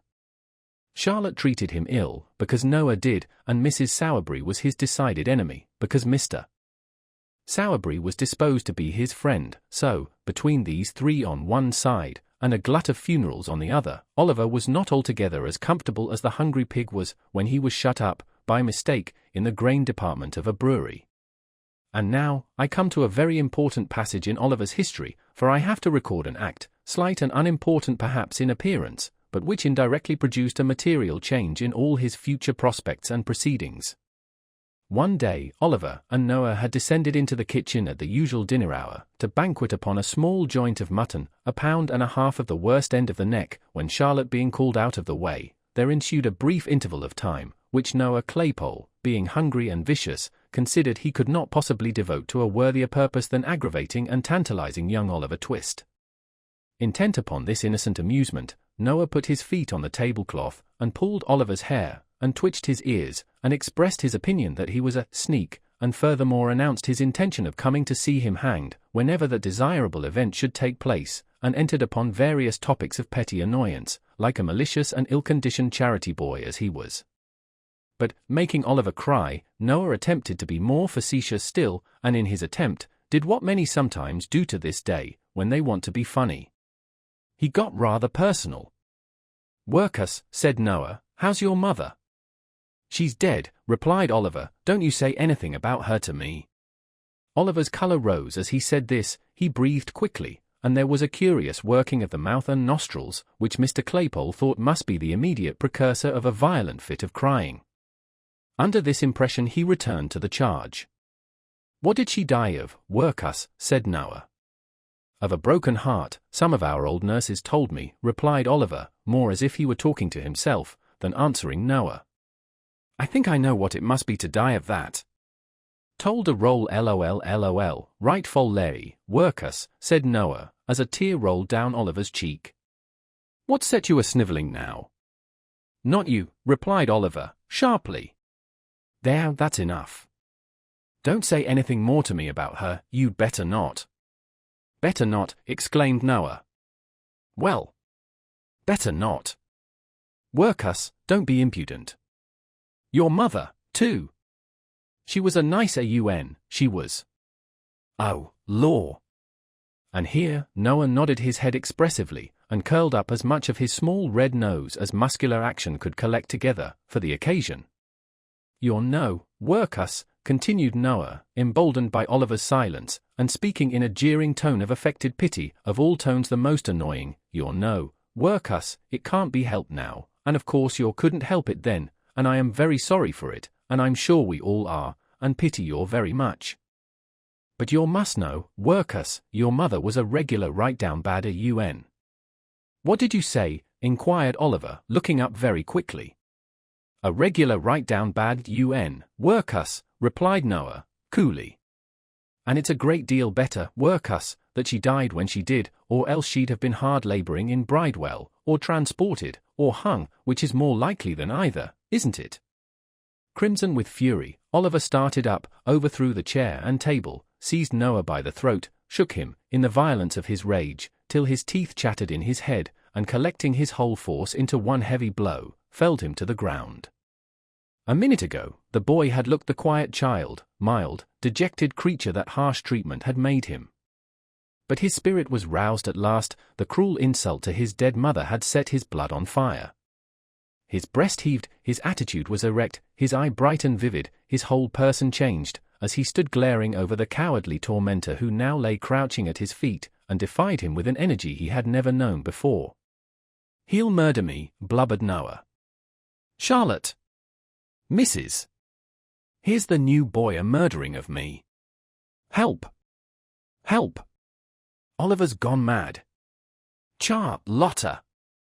Noah's shouts were responded to by a loud scream from Charlotte and a louder from Mrs. Sowerberry, the former of whom rushed into the kitchen by a side door, while the latter paused on the staircase till she was quite certain that it was consistent with the preservation of human life, to come further down. "Oh, you little wretch!" screamed Charlotte, seizing Oliver with her utmost force, which was about equal to that of a moderately strong man in particularly good training. "Oh, you little ungrateful, murderous, horrid villain!" And between every syllable, Charlotte gave Oliver a blow with all her might, accompanying it with a scream, for the benefit of society. Charlotte's fist was by no means a light one, but, lest it should not be effectual in calming Oliver's wrath, Mrs. Sowerberry plunged into the kitchen, and assisted to hold him with one hand, while she scratched his face with the other. In this favourable position of affairs, Noah rose from the ground, and pummeled him behind. This was rather too violent exercise to last long. When they were all wearied out, and could tear and beat no longer, they dragged Oliver, struggling and shouting, but nothing daunted, into the dust cellar, and there locked him up. This being done, Mrs. Sowerberry sunk into a chair, and burst into tears. "Bless her, she's going off," said Charlotte. "A glass of water, Noah, dear. Make haste." "Oh." "Charlotte," said Mrs. Sowerberry, speaking as well as she could, through a deficiency of breath, and a sufficiency of cold water, which Noah had poured over her head and shoulders. "Oh. Charlotte, what a mercy we have not all been murdered in our beds." "Ah. Mercy indeed," was the reply. "I only hope this'll teach master not to have any more of these dreadful creatures, that are born to be murderers and robbers from their very cradle. Poor Noah! He was all but killed, when I came in." "Poor fellow," said Mrs. Sowerberry, looking piteously on the charity boy. Noah, whose top waistcoat button might have been somewhere on a level with the crown of Oliver's head, rubbed his eyes with the inside of his wrists while this commiseration was bestowed upon him, and performed some affecting tears and sniffs. "What's to be done?" exclaimed Mrs. Sowerberry. "Your master's not at home, there's not a man in the house, and he'll kick that door down in 10 minutes. Oliver's vigorous plunges against the bit of timber in question rendered this occurrence highly probable. "Dear. I don't know," said Charlotte, "unless we send for the police officers." "Or the military," suggested Mr. Claypole. No, said Mrs. Sowerberry, bethinking herself of Oliver's old friend. "Run to Mr. Bumble, Noah, and tell him to come here directly, and not to lose a minute, never mind your cap. Make haste. You can hold a knife to that black eye, as you run along. It'll keep the swelling down." Noah stopped to make no reply, but started off at his fullest speed, and very much it astonished the people who were out walking, to see a charity boy tearing through the streets pell-mell, with no cap on his head, and a clasp knife at his eye. Chapter 7. Oliver continues refractory. Noah Claypole ran along the streets at his swiftest pace, and paused not once for breath, until he reached the workhouse gate. having rested here, for a minute or so, to collect a good burst of sobs and an imposing show of tears and terror, he knocked loudly at the wicket, and presented such a rueful face to the aged pauper who opened it, that even he, who saw nothing but rueful faces about him at the best of times, started back in astonishment. "Why, what's the matter with the boy?" said the old pauper. "Mr. Bumble!" "Mr. Bumble!" cried Noah, with well-affected dismay, and in tones so loud and agitated, that they not only caught the ear of Mr. Bumble himself, who happened to be hard by, but alarmed him so much that he rushed into the yard without his cocked hat, which is a very curious and remarkable circumstance, as showing that even a beadle, acted upon a sudden and powerful impulse, may be afflicted with a momentary visitation of loss of self-possession, and forgetfulness of personal dignity. "Oh, Mr. Bumble, sir," said Noah, "Oliver, sir, Oliver has—" "What? What?" interposed Mr. Bumble, with a gleam of pleasure in his metallic eyes. "Not run away? He hasn't run away, has he, Noah?" "No, sir, no. Not run away, sir, but he's turned wickous," replied Noah. "He tried to murder me, sir, and then he tried to murder Charlotte, and then Mrs. Oh, what dreadful pain it is! Such agony, please, sir." And here Noah writhed and twisted his body into an extensive variety of eel-like positions, thereby giving Mr. Bumble to understand that, from the violent and sanguinary onset of Oliver Twist, he had sustained severe internal injury and damage, from which he was at that moment suffering the acutest torture. When Noah saw that the intelligence he communicated perfectly paralyzed Mr. Bumble, he imparted additional effect thereunto, by bewailing his dreadful wounds 10 times louder than before, and when he observed a gentleman in a white waistcoat crossing the yard, he was more tragic in his lamentations than ever, rightly conceiving it highly expedient to attract the notice, and rouse the indignation, of the gentleman aforesaid. The gentleman's notice was very soon attracted, for he had not walked 3 paces, when he turned angrily round, and inquired what that young cur was howling for, and why Mr. Bumble did not favour him with something which would render the series of vocular exclamations so designated an involuntary process. "It's a poor boy from the free school, sir," replied Mr. Bumble, "who has been nearly murdered, all but murdered, sir, by young Twist." "By Jove!" exclaimed the gentleman in the white waistcoat, stopping short. "I knew it. I felt a strange presentiment from the very first, that audacious young savage would come to be hung." "He has likewise attempted, sir, to murder the female servant," said Mr. Bumble, with a face of ashy paleness. "And his missus," interposed Mr. Claypole. "And his master, too, I think you said, Noah," added Mr. Bumble. "No. He's out, or he would have murdered him," replied Noah. "He said he wanted to." "Ah. Said he wanted to, did he, my boy?" inquired the gentleman in the white waistcoat. "Yes, sir," replied Noah. "And please, sir, Mrs. wants to know whether Mr. Bumble can spare time to step up there, directly, and flog him, 'cause master's out." "Certainly, my boy, certainly," said the gentleman in the white waistcoat, smiling benignly, and patting Noah's head, which was about 3 inches higher than his own. "You're a good boy, or a very good boy. Here's a penny for you. Bumble, just step up to Sowerberry's with your cane, and see what's best to be done. Don't spare him, Bumble." "No, I will not, sir," replied the beadle.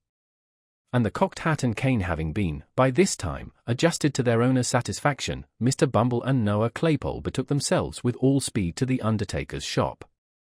Here the position of affairs had not at all improved. Sowerberry had not yet returned, and Oliver continued to kick, with undiminished vigour, at the cellar door. The accounts of his ferocity as related by Mrs. Sowerberry and Charlotte were of so startling a nature that Mr. Bumble judged it prudent to parley, before opening the door.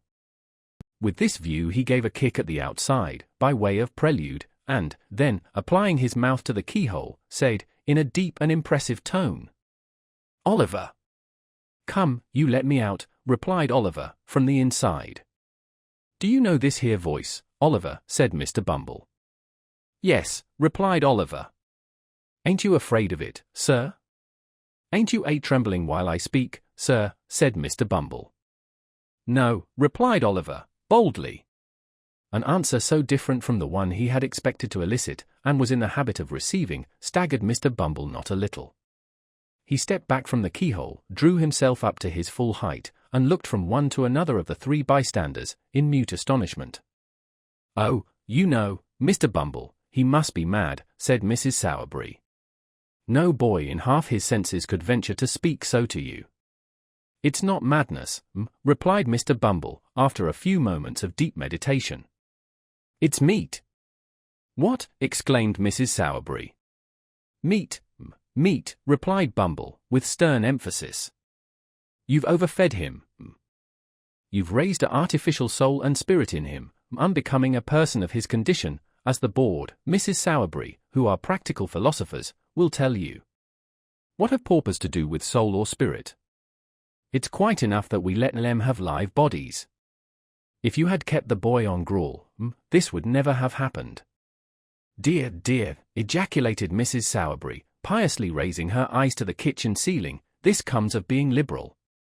The liberality of Mrs. Sowerberry to Oliver had consisted of a profuse bestowal upon him of all the dirty odds and ends which nobody else would eat, so there was a great deal of meekness and self-devotion in her voluntarily remaining under Mr. Bumble's heavy accusation, of which, to do her justice, she was wholly innocent, in thought, word, or deed.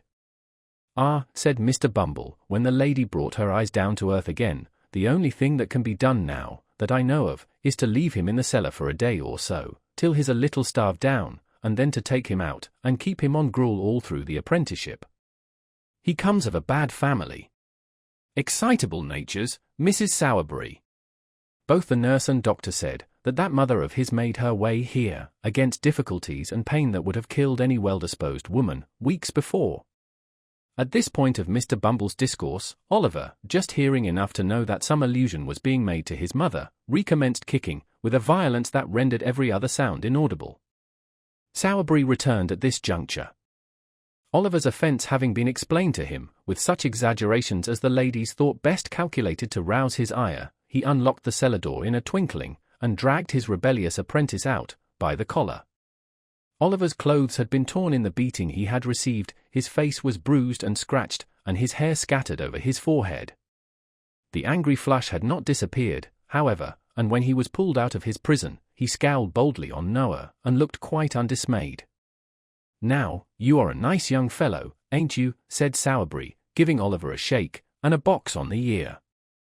"He called my mother names," replied Oliver. "Well, and what if he did, you little ungrateful wretch?" said Mrs. Sowerberry. "She deserved what he said, and worse." "She didn't," said Oliver. "She did," said Mrs. Sowerberry. "It's a lie," said Oliver. Mrs. Sowerberry burst into a flood of tears. This flood of tears left Mr. Sowerberry no alternative. If he had hesitated for one instant to punish Oliver most severely, it must be quite clear to every experienced reader that he would have been, according to all precedents in disputes of matrimony established, a brute, an unnatural husband, an insulting creature, a base imitation of a man, and various other agreeable characters too numerous for recital within the limits of this chapter. To do him justice, he was, as far as his power went, it was not very extensive, kindly disposed towards the boy, perhaps, because it was his interest to be so, perhaps, because his wife disliked him. The flood of tears, however, left him no resource, so he at once gave him a drubbing, which satisfied even Mrs. Sowerberry herself, and rendered Mr. Bumble's subsequent application of the parochial cane rather unnecessary. For the rest of the day, he was shut up in the back kitchen, in company with a pump and a slice of bread, and at night, Mrs. Sowerberry, after making various remarks outside the door, by no means complimentary to the memory of his mother, looked into the room, and, amidst the jeers and pointings of Noah and Charlotte, ordered him upstairs to his dismal bed. It was not until he was left alone in the silence and stillness of the gloomy workshop of the undertaker, that Oliver gave way to the feelings which the day's treatment may be supposed likely to have awakened in a mere child. He had listened to their taunts with a look of contempt, he had borne the lash without a cry, for he felt that pride swelling in his heart which would have kept down a shriek to the last, though they had roasted him alive. But now, when there were none to see or hear him, he fell upon his knees on the floor, and, hiding his face in his hands, wept such tears as, God send for the credit of our nature, few so young may ever have cause to pour out before him. For a long time, Oliver remained motionless in this attitude. The candle was burning low in the socket when he rose to his feet. Having gazed cautiously round him, and listened intently, he gently undid the fastenings of the door, and looked abroad. It was a cold, dark night. The stars seemed, to the boy's eyes, farther from the earth than he had ever seen them before. There was no wind, and the somber shadows thrown by the trees upon the ground looked sepulchral and deathlike from being so still. He softly reclosed the door. Having availed himself of the expiring light of the candle to tie up in a handkerchief the few articles of wearing apparel he had, sat himself down upon a bench to wait for morning. With the first ray of light that struggled through the crevices in the shutters, Oliver arose and again unbarred the door. One timid look around, one moment's pause of hesitation, he had closed it behind him and was in the open street. He looked to the right and to the left, uncertain whither to fly. He remembered to have seen the wagons, as they went out, toiling up the hill. He took the same route, and arriving at a footpath across the fields, which he knew, after some distance, led out again into the road, struck into it, and walked quickly on. Along this same footpath, Oliver well remembered he had trotted beside Mr. Bumble when he first carried him to the workhouse from the farm. His way lay directly in front of the cottage. His heart beat quickly when he bethought himself of this, and he half resolved to turn back. He had come a long way though, and should lose a great deal of time by doing so. Besides, it was so early that there was very little fear of his being seen, so he walked on. He reached the house. There was no appearance of its inmate stirring at that early hour. Oliver stopped, and peeped into the garden. A child was weeding one of the little beds. As he stopped, he raised his pale face and disclosed the features of one of his former companions. Oliver felt glad to see him, before he went, for, though younger than himself, he had been his little friend and playmate. They had been beaten, and starved, and shut up together, many and many a time. "Hush, Dick," said Oliver, as the boy ran to the gate, and thrust his thin arm between the rails to greet him. "Is anyone up?" "Nobody but me," replied the child. "You mustn't say you saw me, Dick," said Oliver. "I am running away. They beat and ill-use me, Dick, and I am going to seek my fortune, some long way off. I don't know where." "How pale you are!" "I heard the doctor tell them I was dying," replied the child with a faint smile. "I am very glad to see you, dear, but don't stop, don't stop." "Yes, yes, I will, to say good be ye to you," replied Oliver. "I shall see you again, Dick." "I know I shall. You will be well and happy." "I hope so," replied the child. "After I am dead, but not before. I know the doctor must be right, Oliver, because I dream so much of heaven, and angels, and kind faces that I never see when I am awake." "Kiss me," said the child, climbing up the low gate, and flinging his little arms round Oliver's neck. "Good be ye, dear. God bless you." The blessing was from a young child's lips, but it was the first that Oliver had ever heard invoked upon his head, and through the struggles and sufferings, and troubles, and changes, of his afterlife, he never once forgot it. Chapter 8. Oliver walks to London. He encounters on the road a strange sort of young gentleman. Oliver reached the stile at which the bypath terminated, and once more gained the high road. It was 8 o'clock now. Though he was nearly 5 miles away from the town, he ran and hid behind the hedges, by turns, till noon, fearing that he might be pursued and overtaken. Then he sat down to rest by the side of the milestone, and began to think, for the first time, where he had better go and try to live. The stone by which he was seated bore, in large characters, an intimation that it was just 70 miles from that spot to London. The name awakened a new train of ideas in the boy's mind. London, that great place, nobody, not even Mr. Bumble, could ever find him there. He had often heard the old men in the workhouse, too, say that no lad of spirit need want in London, and that there were ways of living in that vast city which those who had been bred up in country parts had no idea of. It was the very place for a homeless boy, who must die in the streets unless someone helped him. As these things passed through his thoughts, he jumped upon his feet, and again walked forward. He had diminished the distance between himself and London by full 4 miles more, before he recollected how much he must undergo ere he could hope to reach his place of destination. As this consideration forced itself upon him, he slackened his pace a little, and meditated upon his means of getting there. He had a crust of bread, a coarse shirt, and 2 pairs of stockings in his bundle. He had a penny too, a gift of Sowerberry's after some funeral in which he had acquitted himself more than ordinarily well, in his pocket. A clean shirt, thought Oliver, is a very comfortable thing, and so are 2 pairs of darned stockings, and so is a penny, but they are small helps to a 65 miles walk in winter time. But Oliver's thoughts, like those of most other people, although they were extremely ready and active to point out his difficulties, were wholly at a loss to suggest any feasible mode of surmounting them, so, after a good deal of thinking to no particular purpose, he changed his little bundle over to the other shoulder, and trudged on.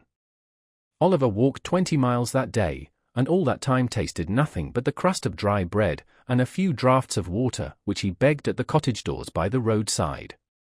When the night came, he turned into a meadow, and, creeping close under a hayrick, determined to lie there till morning. He felt frightened at first, for the wind moaned dismally over the empty fields, and he was cold and hungry, and more alone than he had ever felt before. Being very tired with his walk, however, he soon fell asleep and forgot his troubles. He felt cold and stiff when he got up next morning, and so hungry that he was obliged to exchange the penny for a small loaf in the very first village through which he passed. He had walked no more than 12 miles when night closed in again. His feet were sore, and his legs so weak that they trembled beneath him. Another night passed in the bleak damp air made him worse. When he set forward on his journey next morning he could hardly crawl along. He waited at the bottom of a steep hill till a stagecoach came up, and then begged of the outside passengers, but there were very few who took any notice of him, and even those told him to wait till they got to the top of the hill, and then let them see how far he could run for a halfpenny. Poor Oliver tried to keep up with the coach a little way, but was unable to do it, by reason of his fatigue and sore feet. When the outside saw this, they put their halfpence back into their pockets again, declaring that he was an idle young dog, and didn't deserve anything, and the coach rattled away and left only a cloud of dust behind. In some villages, large painted boards were fixed up, warning all persons who begged within the district that they would be sent to jail. This frightened Oliver very much, and made him glad to get out of those villages with all possible expedition.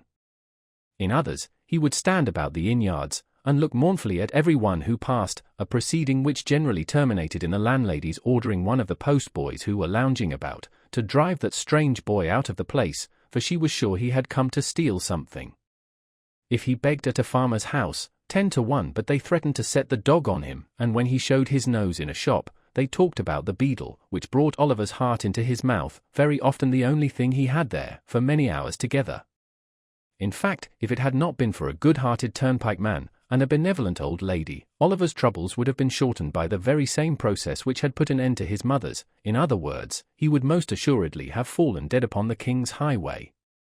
But the turnpike man gave him a meal of bread and cheese, and the old lady, who had a shipwrecked grandson wandering barefoot in some distant part of the earth, took pity upon the poor orphan, and gave him what little she could afford, and more, with such kind and gentle words, and such tears of sympathy and compassion, that they sank deeper into Oliver's soul than all the sufferings he had ever undergone.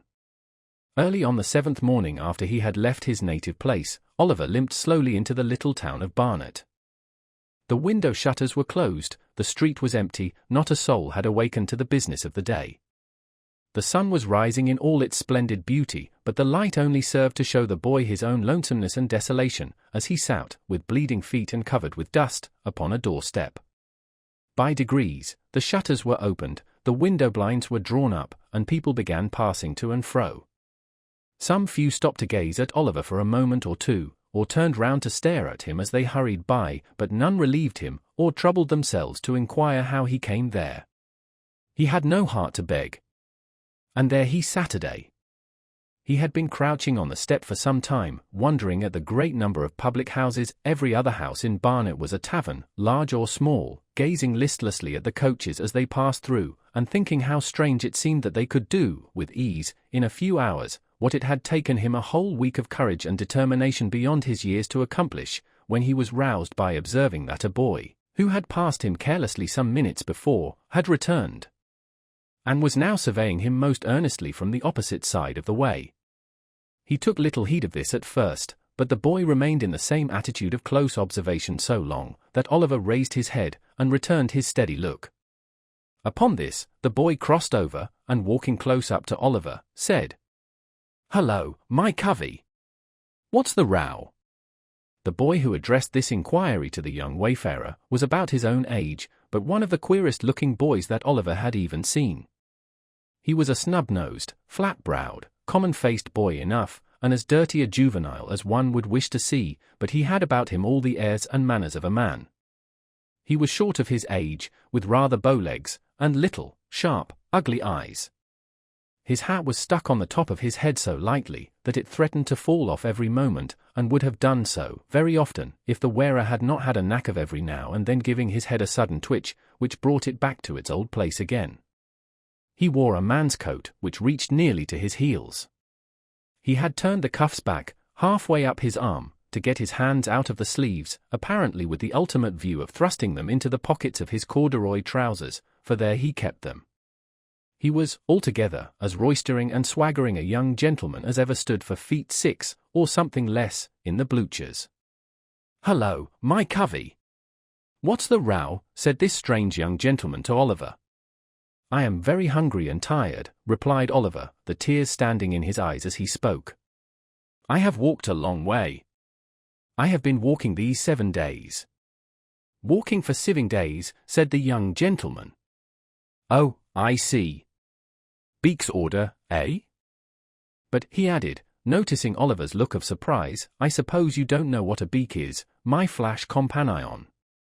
Oliver mildly replied that he had always heard a bird's mouth described by the term in question. "My eyes, how green!" exclaimed the young gentleman. "Why, a beak's a magistrate, and when you walk by a beak's order, it's not straightforward, but always a going up, and never a coming down again. Was you never on the mill?" "What mill?" inquired Oliver. "What mill?"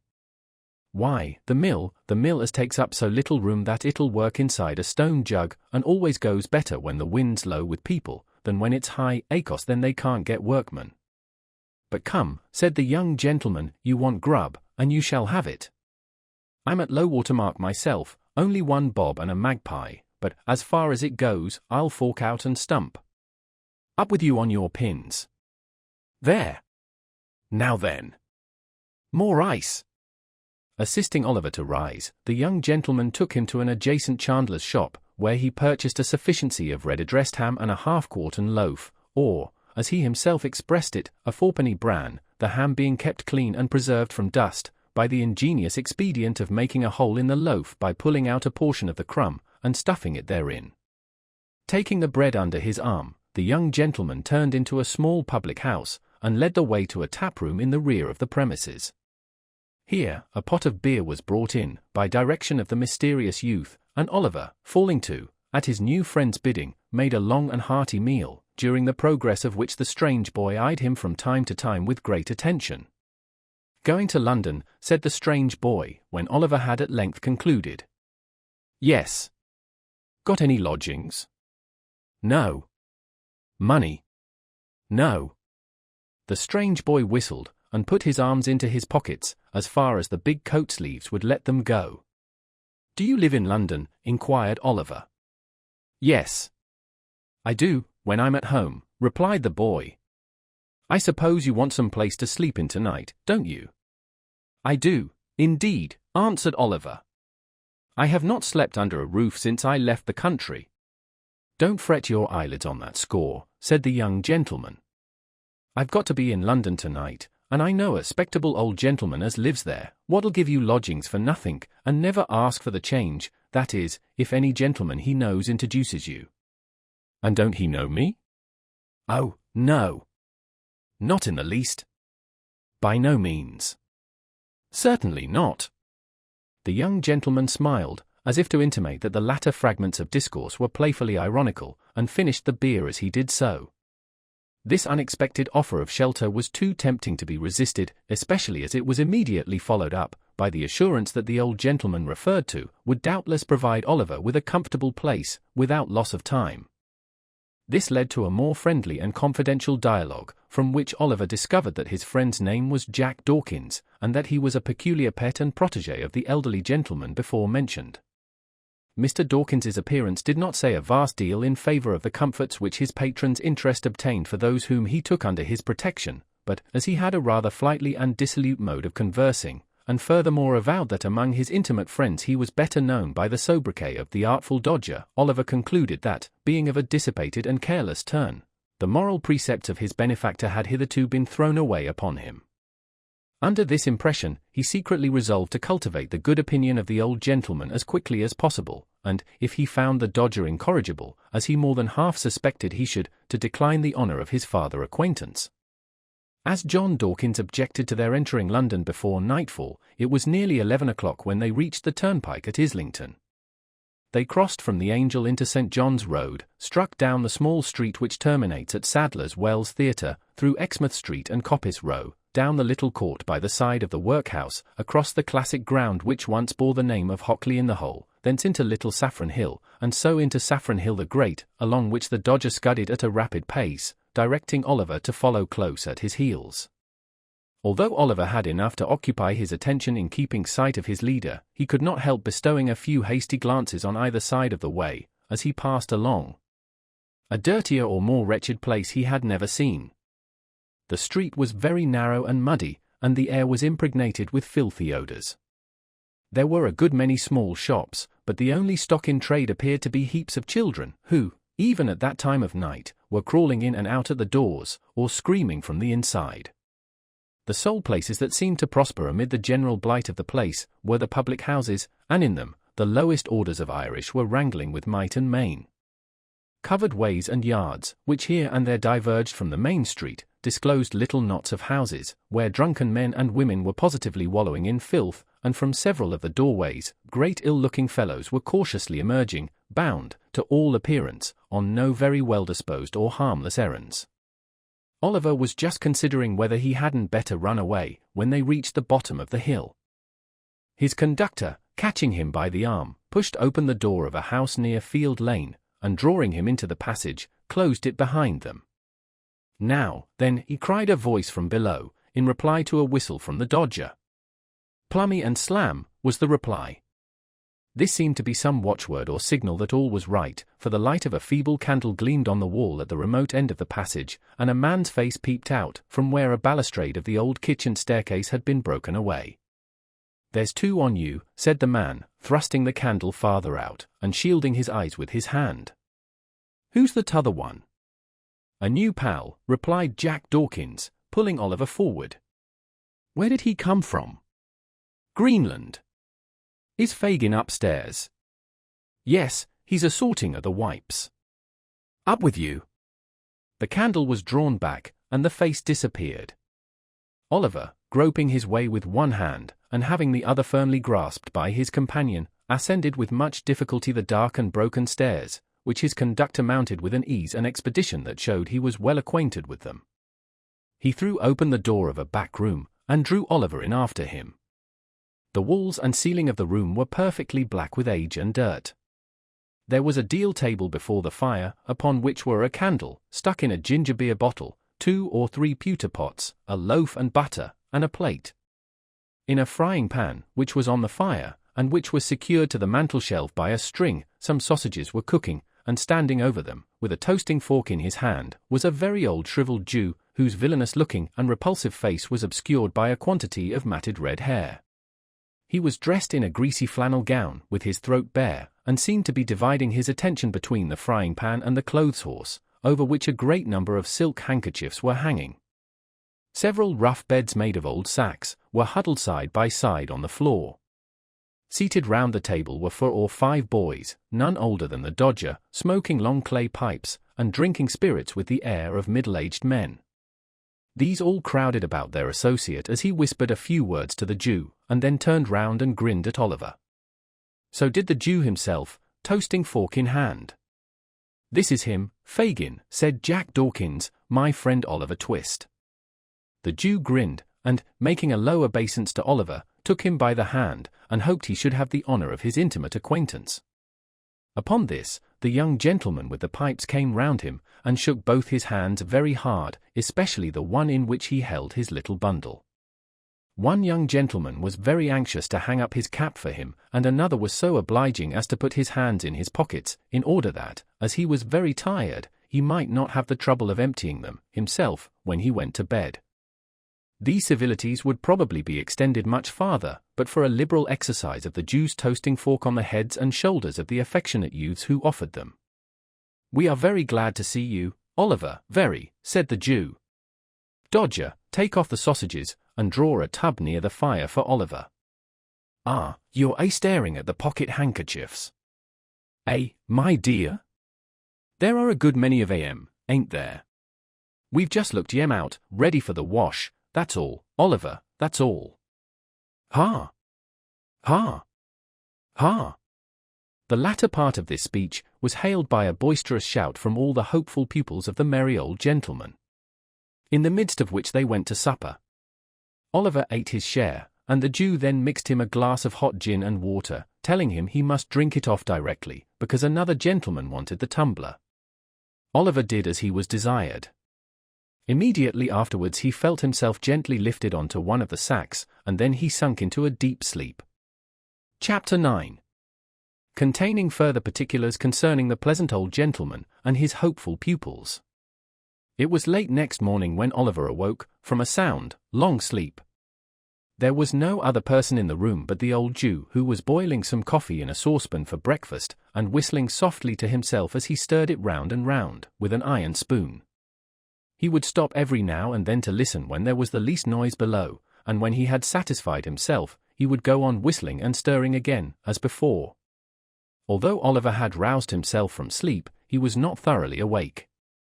There is a drowsy state, between sleeping and waking, when you dream more in 5 minutes with your eyes half open, and yourself half conscious of everything that is passing around you, than you would in 5 nights with your eyes fast closed, and your senses wrapped in perfect unconsciousness. At such time, a mortal knows just enough of what his mind is doing, to form some glimmering conception of its mighty powers, its bounding from earth and spurning time and space, when freed from the restraint of its corporeal associate. Oliver was precisely in this condition. He saw the Jew with his half-closed eyes, heard his low whistling, and recognized the sound of the spoon grating against the saucepan sides, and yet the self-same senses were mentally engaged, at the same time, in busy action with almost everybody he had ever known. When the coffee was done, the Jew drew the saucepan to the hob. Standing, then in an irresolute attitude for a few minutes, as if he did not well know how to employ himself, he turned round and looked at Oliver, and called him by his name. He did not answer, and was to all appearances asleep. After satisfying himself upon this head, the Jew stepped gently to the door, which he fastened. He then drew forth, as it seemed to Oliver, from some trap in the floor, a small box, which he placed carefully on the table. His eyes glistened as he raised the lid, and looked in. Dragging an old chair to the table, he sat down, and took from it a magnificent gold watch, sparkling with jewels. "Aha," said the Jew, shrugging up his shoulders, and distorting every feature with a hideous grin. "Clever dogs! Clever dogs! Staunch to the last! Never told the old parson where they were. Never poached upon old Fagin. And why should they? It wouldn't have loosened the knot, or kept the drop up, a minute longer. No, no, no. Fine fellows! Fine fellows!" With these, and other muttered reflections of the like nature, the Jew once more deposited the watch in its place of safety. At least half a dozen more were severally drawn forth from the same box, and surveyed with equal pleasure, besides rings, brooches, bracelets, and other articles of jewelry, of such magnificent materials, and costly workmanship, that Oliver had no idea, even of their names. Having replaced these trinkets, the Jew took out another, so small that it lay in the palm of his hand. There seemed to be some very minute inscription on it, for the Jew laid it flat upon the table, and shading it with his hand, pored over it, long and earnestly. At length he put it down, as if despairing of success, and, leaning back in his chair, muttered, "What a fine thing capital punishment is! Dead men never repent, dead men never bring awkward stories to light. Ah, it's a fine thing for the trade! 5 of them strung up in a row, and none left to play booty or turn white-livered. As the Jew uttered these words, his bright dark eyes, which had been staring vacantly before him, fell on Oliver's face. The boy's eyes were fixed on his in mute curiosity, and although the recognition was only for an instant, for the briefest space of time that can possibly be conceived, it was enough to show the old man that he had been observed. He closed the lid of the box with a loud crash, and, laying his hand on a bread knife which was on the table, started furiously up. He trembled very much though, for, even in his terror, Oliver could see that the knife quivered in the air. "What's that?" said the Jew. "What do you watch me for? Why are you awake? What have you seen? Speak out, boy. Quick, quick! For your life." "I wasn't able to sleep any longer, sir," replied Oliver, meekly. "I am very sorry if I have disturbed you, sir." "You were not awake an hour ago," said the Jew, scowling fiercely on the boy. "No. No, indeed," replied Oliver. "Are you sure?" cried the Jew, with a still fiercer look than before, and a threatening attitude. "Upon my word I was not, sir," replied Oliver, earnestly. "I was not, indeed, sir." "Tush, tush, my dear," said the Jew, abruptly resuming his old manner, and playing with the knife a little, before he laid it down, as if to induce the belief that he had caught it up, in mere sport. "Of course I know that, my dear. I only tried to frighten you. You're a brave boy. Ha! Ha! You're a brave boy, Oliver." The Jew rubbed his hands with a chuckle, but glanced uneasily at the box, notwithstanding. "Did you see any of these pretty things, my dear?" said the Jew, laying his hand upon it after a short pause. "Yes, sir," replied Oliver. "Ah," said the Jew, turning rather pale. They're mine, Oliver, my little property. All I have to live upon, in my old age. The folks call me a miser, my dear. Only a miser, that's all." Oliver thought the old gentleman must be a decided miser to live in such a dirty place, with so many watches, but, thinking that perhaps his fondness for the Dodger and the other boys cost him a good deal of money, he only cast a deferential look at the Jew, and asked if he might get up. "Certainly, my dear, certainly," replied the old gentleman. "Stay. There's a pitcher of water in the corner by the door. Bring it here, and I'll give you a basin to wash in, my dear." Oliver got up, walked across the room, and stooped for an instant to raise the pitcher. When he turned his head, the box was gone. He had scarcely washed himself, and made everything tidy, by emptying the basin out of the window, agreeably to the Jew's directions, when the Dodger returned, accompanied by a very sprightly young friend, whom Oliver had seen smoking on the previous night, and who was now formally introduced to him as Charlie Bates. The four sat down to breakfast, on the coffee, and some hot rolls and ham which the Dodger had brought home in the crown of his hat. "Well," said the Jew, glancing slyly at Oliver, and addressing himself to the Dodger, "I hope you've been at work this morning, my dears." "Hard," replied the Dodger. "As nails," added Charlie Bates. good boys," said the Jew. "What have you got, Dodger?" "A couple of pocket-books," replied that young gentleman. "Lined?" inquired the Jew, with eagerness. "Pretty well," replied the Dodger, producing 2 pocket-books, one green, and the other red. "Not so heavy as they might be," said the Jew, after looking at the insides carefully, "but very neat and nicely made. Ingenious workman, ain't he, Oliver?" "Very indeed, sir," said Oliver. At which Mr. Charles Bates laughed uproariously, very much to the amazement of Oliver, who saw nothing to laugh at in anything that had passed. "And what have you got, my dear?" said Fagin to Charlie Bates. "Wipes," replied Master Bates, at the same time producing 4 pocket handkerchiefs. "Well," said the Jew, inspecting them closely, "they're very good ones, very. You haven't marked them well, though, Charlie, so the marks shall be picked out with a needle, and we'll teach Oliver how to do it. Shall us, Oliver, eh?" "Ha! Ha! Ha! If you please, sir," said Oliver. "You'd like to be able to make pocket handkerchiefs as easy as Charlie Bates, wouldn't you, my dear?" said the Jew. "Very much, indeed, if you'll teach me, sir," replied Oliver. Master Bates saw something so exquisitely ludicrous in this reply, that he burst into another laugh, which laugh, meeting the coffee he was drinking, and carrying it down some wrong channel, very nearly terminated in his premature suffocation. "He is so jolly green," said Charlie when he recovered, as an apology to the company for his unpolite behavior. The Dodger said nothing, but he smoothed Oliver's hair over his eyes, and said he'd know better, by and by, upon which the old gentleman, observing Oliver's colour mounting, changed the subject by asking whether there had been much of a crowd at the execution that morning. This made him wonder more and more, for it was plain from the replies of the two boys that they had both been there, and Oliver naturally wondered how they could possibly have found time to be so very industrious. When the breakfast was cleared away, the merry old gentleman and the two boys played at a very curious and uncommon game, which was performed in this way.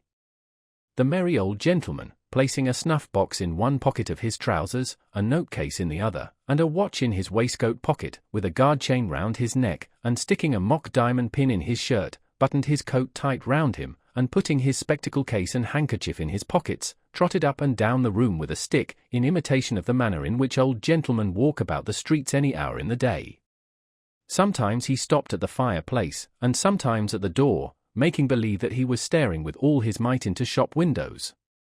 At such times, he would look constantly round him, for fear of thieves, and would keep slapping all his pockets in turn, to see that he hadn't lost anything, in such a very funny and natural manner, that Oliver laughed till the tears ran down his face.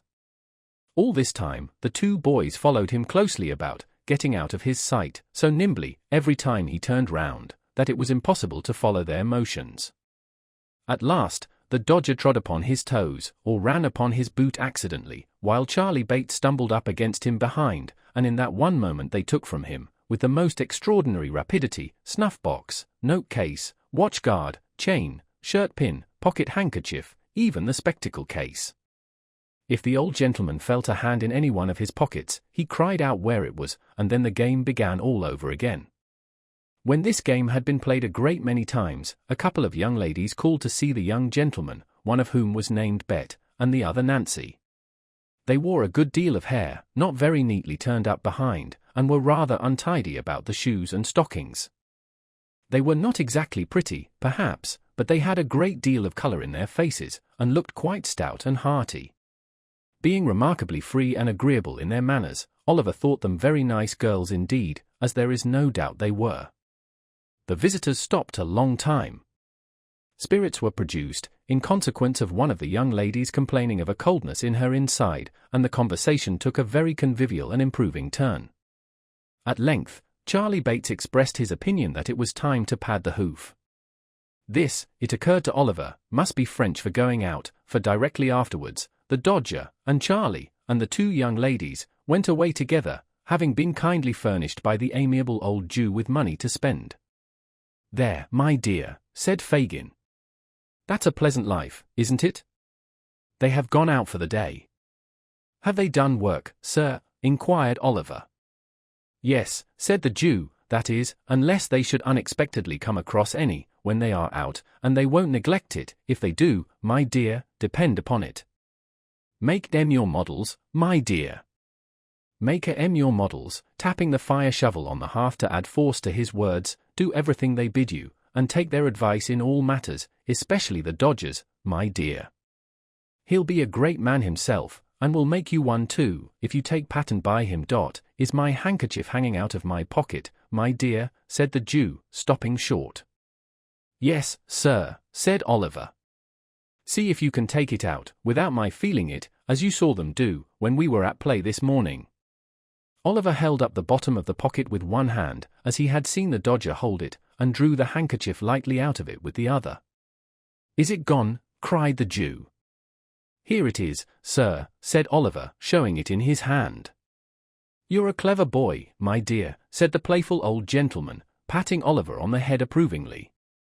"I never saw a sharper lad. Here's a shilling for you. If you go on, in this way, you'll be the greatest man of the time.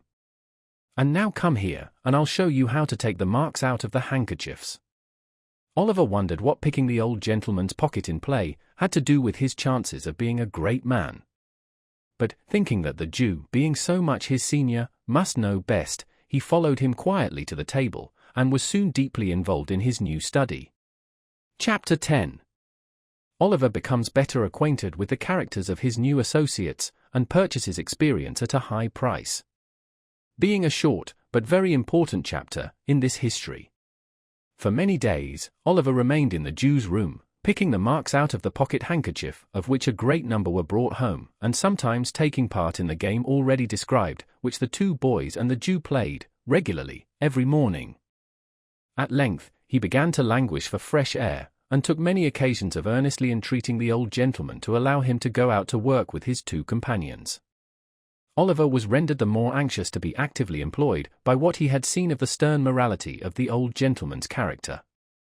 Whenever the Dodger or Charlie Bates came home at night, empty-handed, he would expatiate with great vehemence on the misery of idle and lazy habits, and would enforce upon them the necessity of an active life, by sending them supperless to bed. On one occasion, indeed, he even went so far as to knock them both down a flight of stairs, but this was carrying out his virtuous precepts to an unusual extent. At length, one morning, Oliver obtained the permission he had so eagerly sought. There had been no handkerchiefs to work upon, for 2 or 3 days, and the dinners had been rather meagre. Perhaps these were reasons for the old gentleman's giving his assent, but whether they were or no, he told Oliver he might go, and placed him under the joint guardianship of Charlie Bates and his friend the Dodger. The 3 boys sallied out, the Dodger with his coat sleeves tucked up, and his hat cocked, as usual, Master Bates sauntering along with his hands in his pockets, and Oliver between them, wondering where they were going, and what branch of manufacture he would be instructed in first. The pace at which they went was such a very lazy, ill-looking saunter, that Oliver soon began to think his companions were going to deceive the old gentleman, by not going to work at all. The Dodger had a vicious propensity, too, of pulling the caps from the heads of small boys and tossing them down areas, while Charlie Bates exhibited some very loose notions concerning the rights of property, by pilfering divers apples and onions from the stalls at the kennel sides, and thrusting them into pockets which were so surprisingly capacious, that they seemed to undermine his whole suit of clothes in every direction. These things looked so bad, that Oliver was on the point of declaring his intention of seeking his way back, in the best way he could, when his thoughts were suddenly directed into another channel, by a very mysterious change of behavior on the part of the Dodger. They were just emerging from a narrow court not far from the open square in Clerkenwell, which is yet called, by some strange perversion of terms, the Green, when the Dodger made a sudden stop, and, laying his finger on his lip, drew his companions back again, with the greatest caution and circumspection. "What's the matter?" demanded Oliver. "Hush," replied the Dodger. "Do you see that old cove at the bookstall?" "The old gentleman over the way," said Oliver. "Yes, I see him." "He'll do," said the Dodger. "A prime plant," observed Master Charlie Bates. Oliver looked from one to the other with the greatest surprise, but he was not permitted to make any inquiries, for the 2 boys walked stealthily across the road, and slunk close behind the old gentleman towards whom his attention had been directed. Oliver walked a few paces after them, and, not knowing whether to advance or retire, stood looking on in silent amazement. The old gentleman was a very respectable-looking personage, with a powdered head and gold spectacles. He was dressed in a bottle-green coat with a black velvet collar, wore white trousers, and carried a smart bamboo cane under his arm. He had taken up a book from the stall, and there he stood, reading away, as hard as if he were in his elbow-chair, in his own study.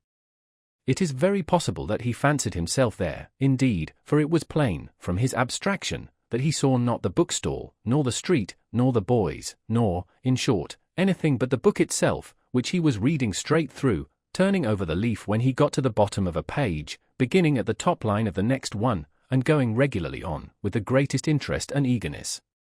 What was Oliver's horror and alarm as he stood a few paces off, looking on with his eyelids as wide open as they would possibly go, to see the Dodger plunge his hand into the old gentleman's pocket, and draw from thence a handkerchief. To see him hand the same to Charlie Bates, and finally to behold them, both running away round the corner at full speed. In an instant the whole mystery of the handkerchiefs, and the watches, and the jewels, and the Jew rushed upon the boy's mind. He stood, for a moment, with the blood so tingling through all his veins from terror, that he felt as if he were in a burning fire, then, confused and frightened, he took to his heels, and, not knowing what he did, made off as fast as he could lay his feet to the ground. This was all done in a minute's space. In the very instant when Oliver began to run, the old gentleman, putting his hand to his pocket and missing his handkerchief, turned sharp round. Seeing the boy scudding away at such a rapid pace, he very naturally concluded him to be the depredator, and shouting "Stop thief!" with all his might, made off after him, book in hand. But the old gentleman was not the only person who raised the hue and cry. The Dodger and Master Bates, unwilling to attract public attention by running down the open street, had merely retired into the very first doorway round the corner. They no sooner heard the cry, and saw Oliver running, than, guessing exactly how the matter stood, they issued forth with great promptitude, and, shouting "Stop thief!" too, joined in the pursuit like good citizens. Although Oliver had been brought up by philosophers, he was not theoretically acquainted with the beautiful axiom that self-preservation is the first law of nature. If he had been, perhaps he would have been prepared for this. Not being prepared, however, it alarmed him the more, so away he went like the wind, with the old gentleman and the two boys roaring and shouting behind him. "Stop thief! Stop thief!" There is a magic in the sound. The tradesman leaves his counter, and the carman his wagon, the butcher throws down his tray, the baker his basket, the milkman his pail, the errand boy his parcels, the schoolboy his marbles, the pavior his pickaxe, the child his battledore. Away they run, pell-mell, helter-skelter, slapdash, tearing, yelling, screaming, knocking down the passengers as they turn the corners, rousing up the dogs, and astonishing the fowls, and streets, squares, and courts re-echo with the sound. "Stop thief! Stop thief!" The cry is taken up by 100 voices, and the crowd accumulate at every turning. Away they fly, splashing through the mud, and rattling along the pavements, up go the windows, outrun the people, onward bear the mob, a whole audience desert punch in the very thickest of the plot, and, joining the rushing throng, swell the shout, and lend fresh vigor to the cry, "Stop thief! Stop thief! Stop thief! Stop thief!" There is a passion for hunting something deeply implanted in the human breast. One wretched breathless child, panting with exhaustion, terror in his looks, agony in his eyes, large drops of perspiration streaming down his face, strains every nerve to make head upon his pursuers, and as they follow on his track, and gain upon him every instant, they hail his decreasing strength with joy. "Stop thief!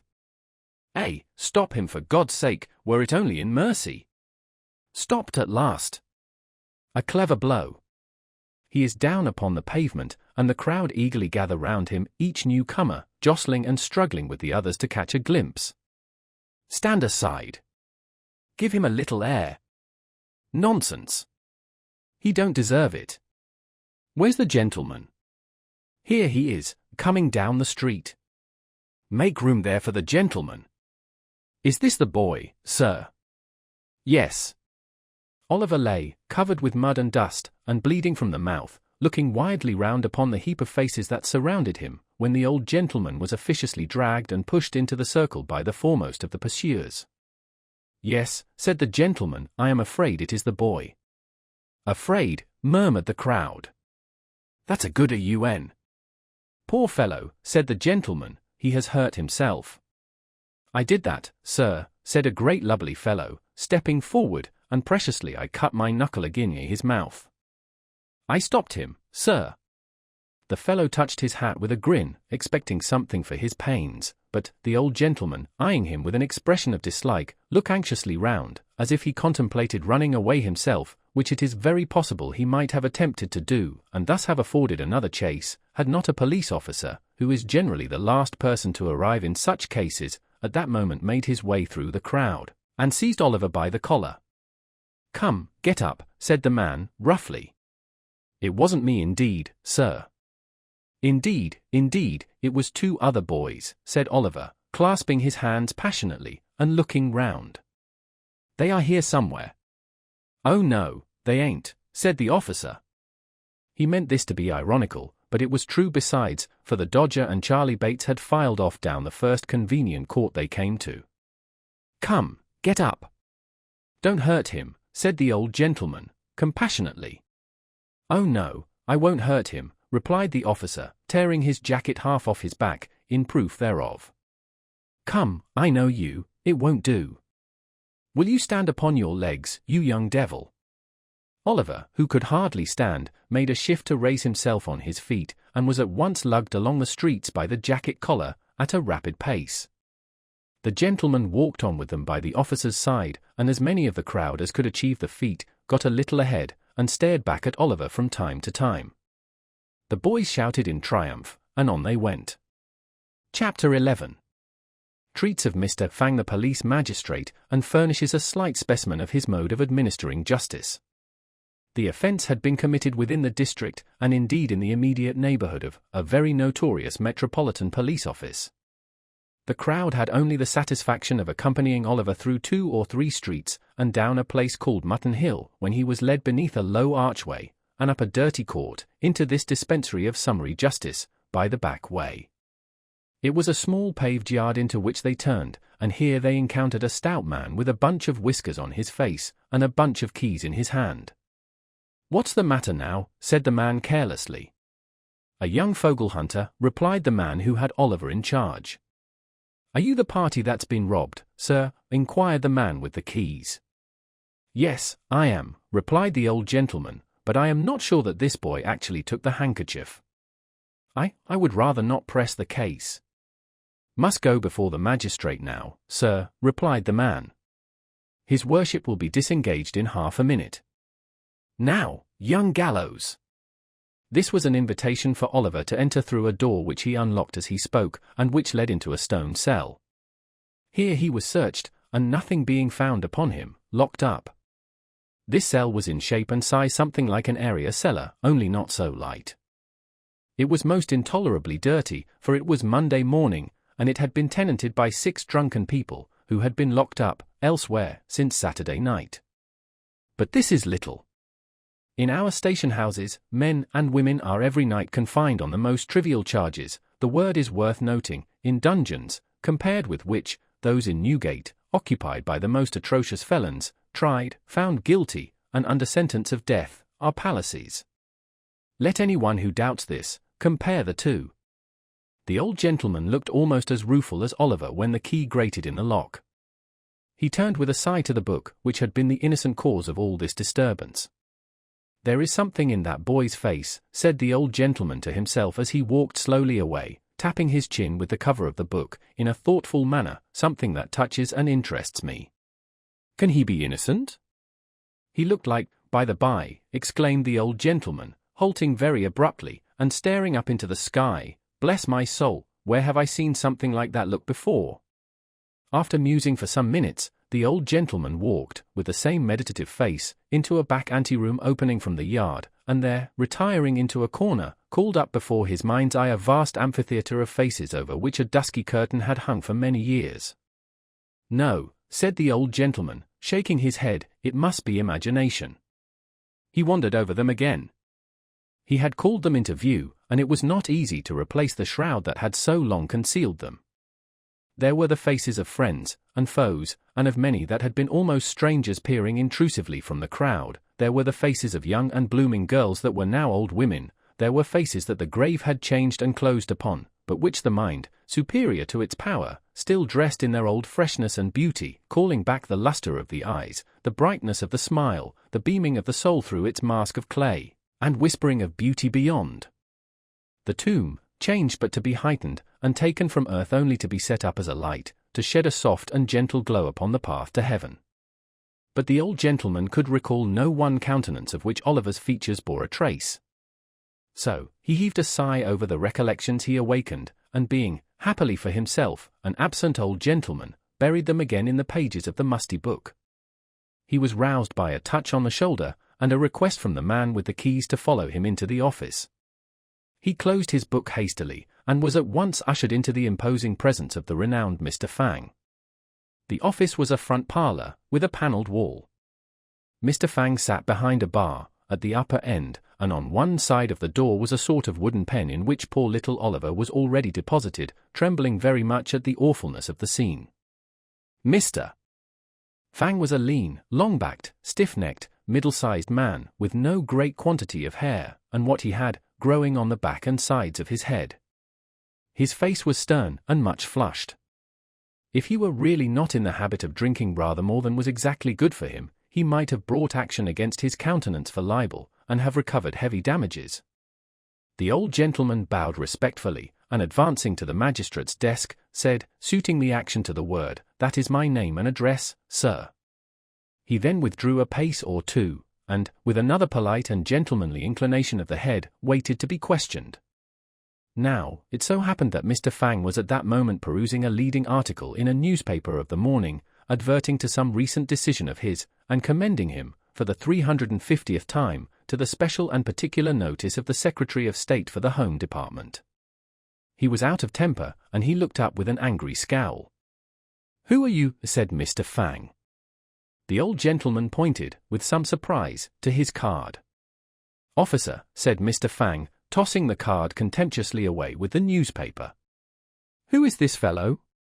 "My name, sir," said the old gentleman, speaking like a gentleman, "my name, sir, is Brownlow.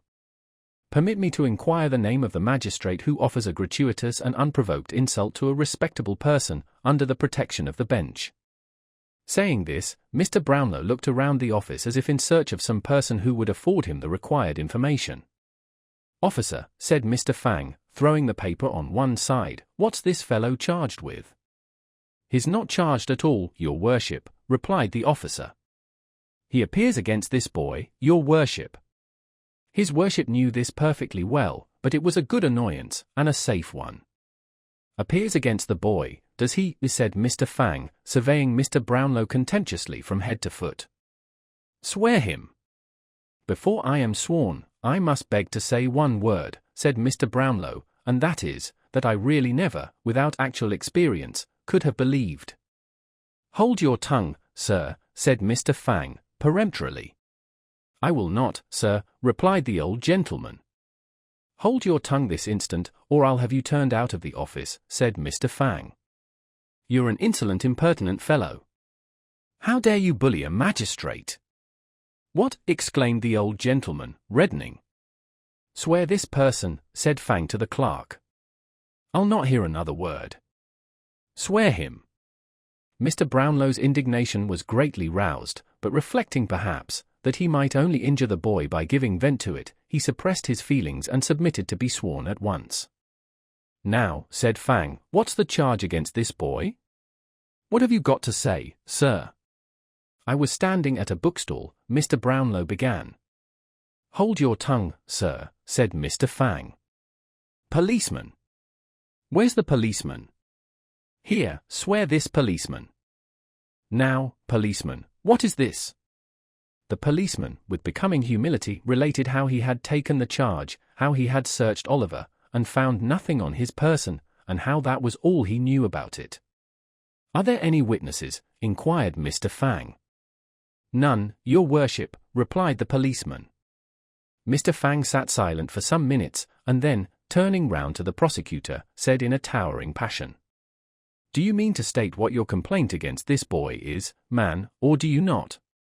You have been sworn. Now, if you stand there, refusing to give evidence, I'll punish you for disrespect to the bench. I will, by what, or by whom, nobody knows," for the clerk and jailer coughed very loud, just at the right moment, and the former dropped a heavy book upon the floor, thus preventing the word from being heard, accidentally, of course. With many interruptions, and repeated insults, Mr. Brownlow contrived to state his case, observing that, in the surprise of the moment, he had run after the boy because he had seen him running away, and expressing his hope that, if the magistrate should believe him, although not actually the thief, to be connected with the thieves, he would deal as leniently with him as justice would allow. "He has been hurt already," said the old gentleman in conclusion. "And I fear," he added, with great energy, looking towards the bar, "I really fear that he is ill." "Oh. Yes, I dare say," said Mr. Fang, with a sneer. "Come, none of your tricks here, you young vagabond, they won't do. What's your name?" Oliver tried to reply, but his tongue failed him. He was deadly pale, and the whole place seemed turning round and round. "What's your name, you hardened scoundrel?" demanded Mr. Fang. Officer, what's his name? This was addressed to a bluff old fellow, in a striped waistcoat, who was standing by the bar. He bent over Oliver, and repeated the inquiry, but finding him really incapable of understanding the question, and knowing that his not replying would only infuriate the magistrate the more, and add to the severity of his sentence, he hazarded a guess. He says his name's Tom White, your worship, said the kind-hearted thief-taker. Oh, he won't speak out, won't he? Said Fang. Very well, very well. Where does he live? Where he can, your worship, replied the officer, again pretending to receive Oliver's answer. Has he any parents? Inquired Mr. Fang. He says they died in his infancy, your worship, replied the officer, hazarding the usual reply. At this point of the inquiry, Oliver raised his head, and, looking round with imploring eyes, murmured a feeble prayer for a draught of water. Stuff and nonsense, said Mr. Fang, don't try to make a fool of me. I think he really is ill, your worship, remonstrated the officer. I know better, said Mr. Fang. Take care of him, officer, said the old gentleman, raising his hands instinctively, he'll fall down. Stand away, officer, cried Fang, let him, if he likes. Oliver availed himself of the kind permission, and fell to the floor in a fainting fit. The men in the office looked at each other, but no one dared to stir. I knew he was shamming, said Fang, as if this were incontestable proof of the fact. Let him lie there, he'll soon be tired of that. How do you propose to deal with the case, sir? Inquired the clerk in a low voice. Summarily, replied Mr. Fang. He stands committed for 3 months, hard labor of course. Clear the office. The door was opened for this purpose, and a couple of men were preparing to carry the insensible boy to his cell, when an elderly man of decent but poor appearance, clad in an old suit of black, rushed hastily into the office, and advanced towards the bench. Stop, stop! Don't take him away!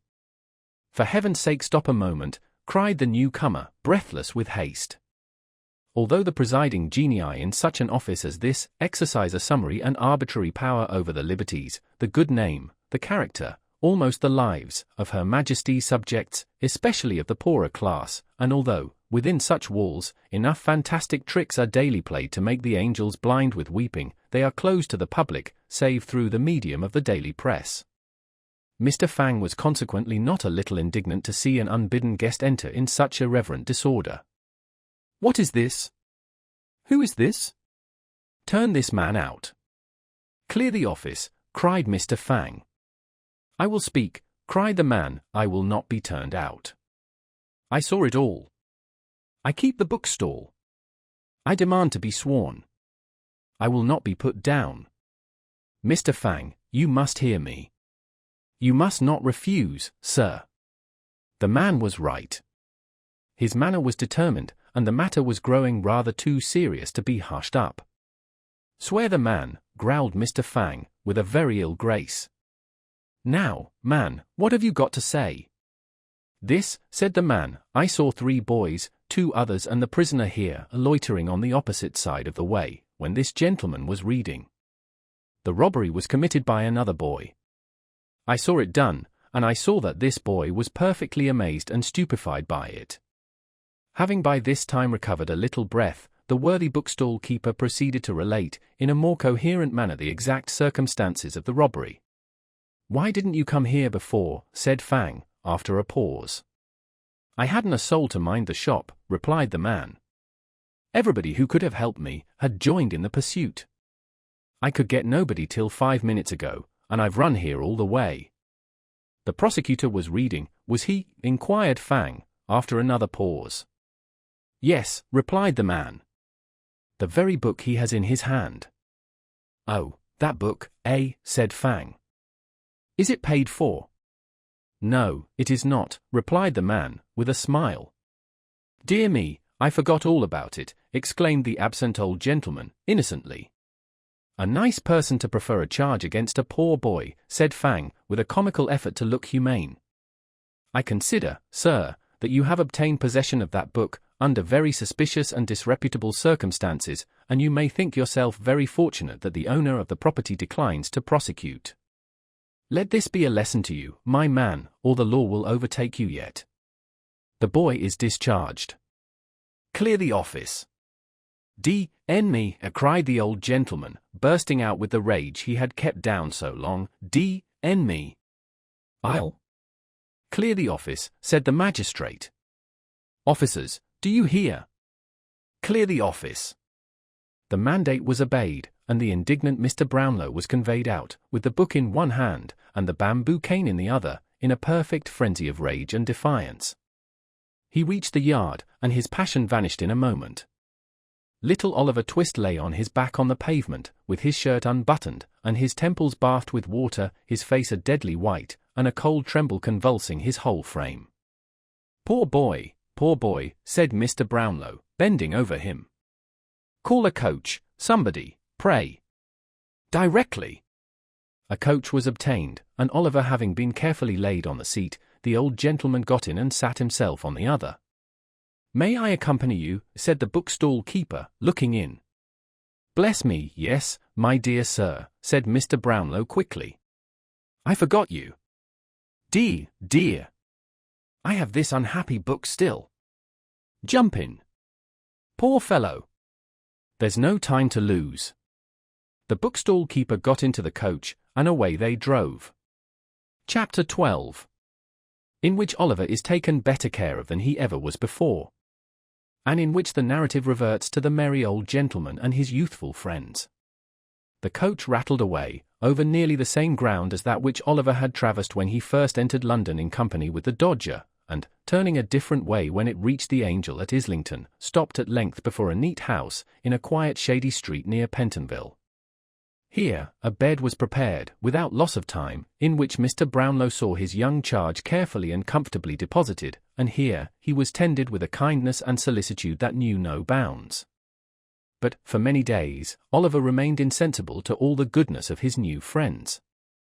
The sun rose and sank again, and many times after that, and still the boy lay stretched on his uneasy bed, dwindling away beneath the dry and wasting heat of fever.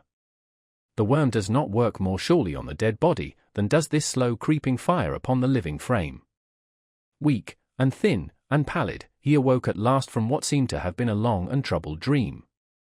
Feebly raising himself in the bed, with his head resting on his trembling arm, he looked anxiously around. What room is this?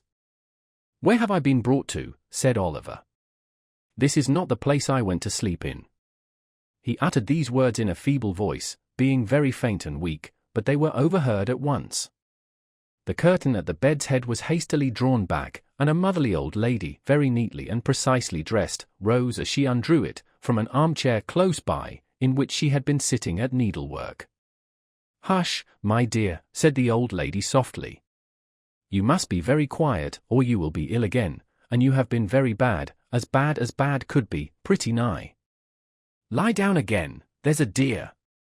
With those words, the old lady very gently placed Oliver's head upon the pillow, and, smoothing back his hair from his forehead, looked so kindly and loving in his face, that he could not help placing his little withered hand in hers, and drawing it round his neck.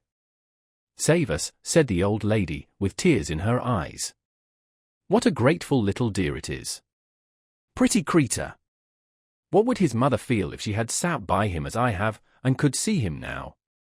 Perhaps she does see me, whispered Oliver, folding his hands together, perhaps she has sat by me.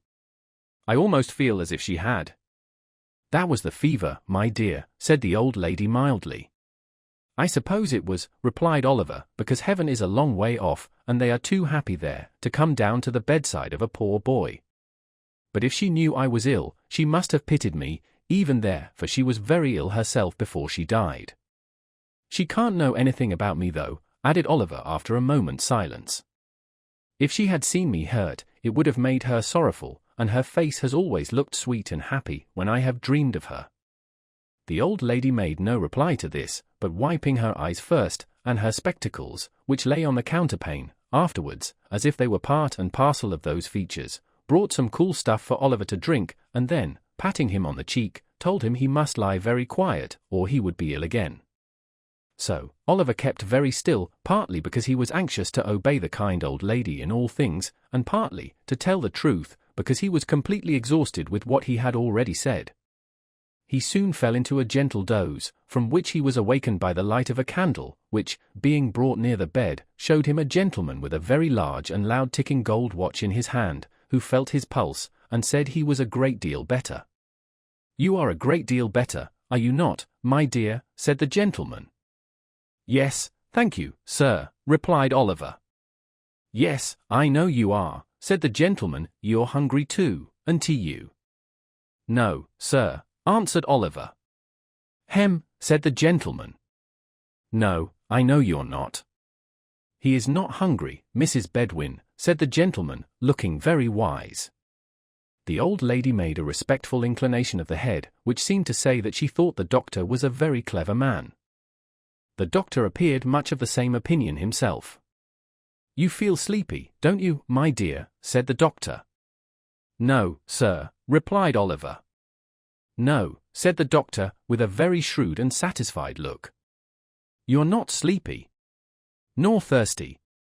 Are you?" "Yes, sir, rather thirsty," answered Oliver. "Just as I expected, Mrs. Bedwin," said the doctor. "It's very natural that he should be thirsty. You may give him a little tea, and some dry toast without any butter. Don't keep him too warm, but be careful that you don't let him be too cold. Will you have the goodness?" The old lady dropped a curtsy. The doctor, after tasting the cool stuff, and expressing a qualified approval of it, hurried away, his boots creaking in a very important and wealthy manner as he went downstairs. Oliver dozed off again. Soon after this, when he awoke, it was nearly 12 o'clock. The old lady tenderly bade him good night shortly afterwards, and left him in charge of a fat old woman who had just come, bringing with her, in a little bundle, a small prayer book and a large nightcap. Putting the latter on her head and the former on the table, the old woman, after telling Oliver that she had come to sit up with him, drew her chair close to the fire and went off into a series of short naps, checkered at frequent intervals with sundry tumblings forward, and divers moans and chokings. These, however, had no worse effect than causing her to rub her nose very hard, and then fall asleep again. And thus the night crept slowly on. Oliver lay awake for some time, counting the little circles of light which the reflection of the rushlight shade threw upon the ceiling, or tracing with his languid eyes the intricate pattern of the paper on the wall. The darkness and the deep stillness of the room were very solemn, as they brought into the boy's mind the thought that death had been hovering there for many days and nights, and might yet fill it with the gloom and dread of his awful presence. He turned his face upon the pillow, and fervently prayed to heaven. Gradually, he fell into that deep tranquil sleep which ease from recent suffering alone imparts, that calm and peaceful rest which it is pain to wake from. Who, if this were death, would be roused again to all the struggles and turmoils of life, to all its cares for the present, its anxieties for the future, more than all, its weary recollections of the past. It had been bright day, for hours. When Oliver opened his eyes, he felt cheerful and happy. The crisis of the disease was safely past. He belonged to the world again. In 3 days' time he was able to sit in an easy chair, well propped up with pillows, and, as he was still too weak to walk, Mrs. Bedwin had him carried downstairs into the little housekeeper's room, which belonged to her. Having him set, here, by the fireside, the good old lady sat herself down too, and, being in a state of considerable delight at seeing him so much better, forthwith began to cry most violently. "Never mind me, my dear," said the old lady, "I'm only having a regular good cry. There, it's all over now, and I'm quite comfortable." "You're very, very kind to me," said Oliver. "Well, never you mind that, my dear," said the old lady, "that's got nothing to do with your broth, and it's full time you had it, for the doctor says Mr. Brownlow may come in to see you this morning, and we must get up our best looks, because the better we look, the more he'll be pleased." And with this, the old lady applied herself to warming up, in a little saucepan, a basin full of broth, strong enough, Oliver thought, to furnish an ample dinner, when reduced to the regulation strength, for 350 paupers, at the lowest computation. "Are you fond of pictures, dear?" inquired the old lady, seeing that Oliver had fixed his eyes, most intently, on a portrait which hung against the wall, just opposite his chair. "I don't quite know," said Oliver, without taking his eyes from the canvas. "I have seen so few that I hardly know." "What a beautiful, mild face that lady's is!" "Ah," said the old lady, painters always make ladies out prettier than they are, or they wouldn't get any custom, child. The man that invented the machine for taking likenesses might have known that would never succeed. It's a deal too honest. A deal, said the old lady, laughing very heartily at her own acuteness. Is that a likeness, said Oliver. Yes, said the old lady, looking up for a moment from the broth, that's a portrait. Whose? Asked Oliver. Why, really, my dear, I don't know, answered the old lady in a good-humoured manner. It's not a likeness of anybody that you or I know, I expect. It seems to strike your fancy, dear. It is so pretty, replied Oliver.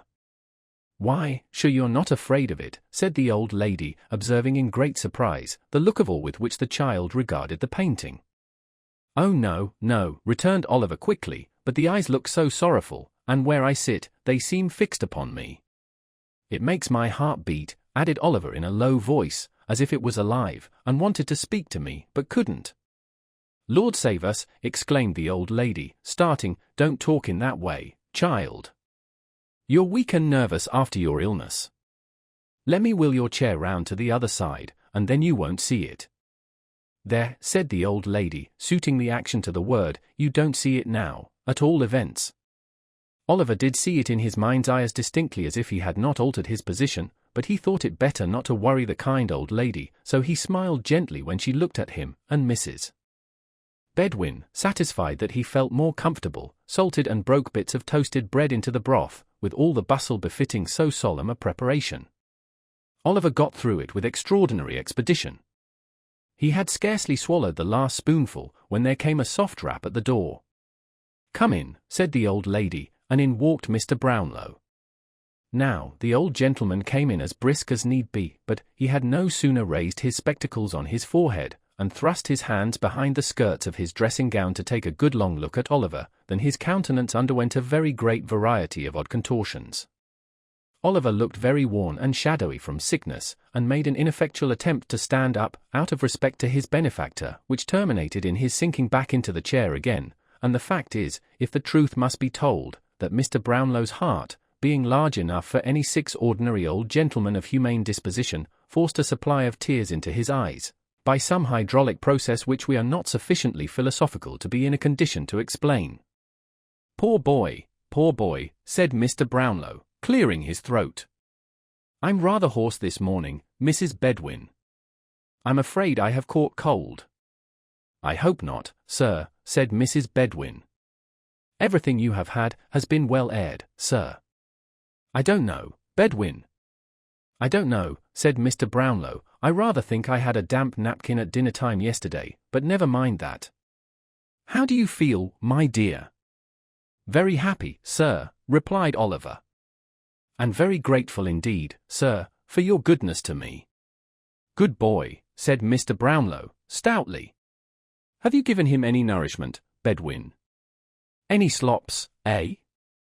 He has just had a basin of beautiful strong broth, sir, replied Mrs. Bedwin, drawing herself up slightly, and laying strong emphasis on the last word, to intimate that between slops and broth well compounded, there existed no affinity or connection whatsoever. Ooh, said Mr. Brownlow, with a slight shudder, a couple of glasses of port wine would have done him a great deal more good. Wouldn't they, Tom White, eh? My name is Oliver, sir, replied the little invalid with a look of great astonishment. Oliver, said Mr. Brownlow. Oliver what? Oliver White, eh? No, sir, Twist, Oliver Twist. Queer name, said the old gentleman. What made you tell the magistrate your name was White? I never told him so, sir, returned Oliver in amazement. This sounded so like a falsehood that the old gentleman looked somewhat sternly in Oliver's face.